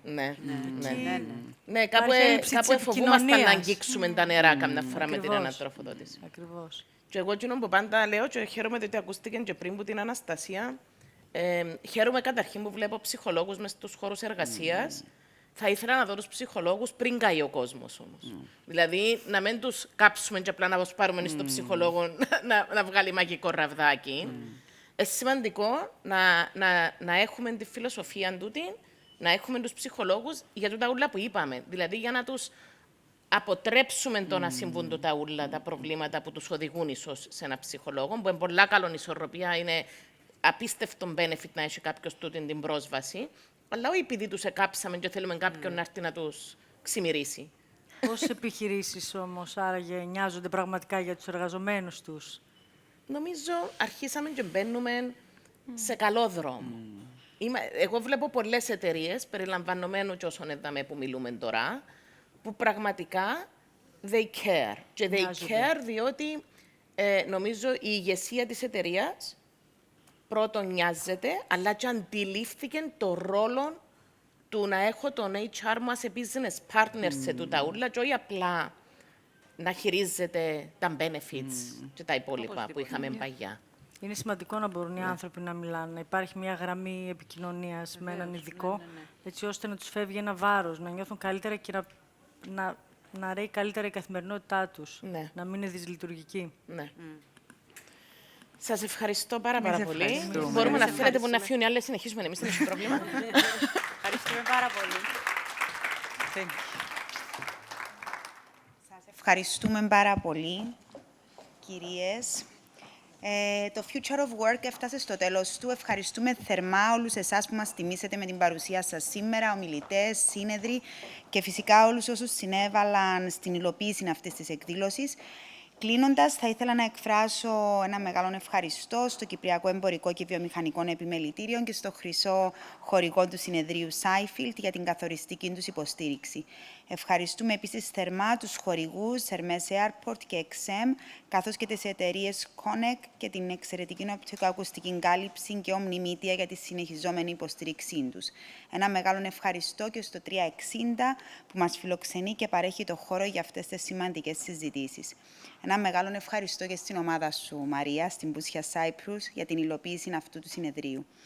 Σας ευχαριστούμε και πάλι που ήσασταν μαζί μας. Είμαι σίγουρη ότι πιάσαμε όλοι πάρα πολλά ερεθίσματα και πάρα πολλές πληροφορίες για να μπορέσουμε να τα κάνουμε digest και να τα εφαρμόσουμε στην καθημερινότητά μας. Καλό απόγευμα, καλή συνέχεια.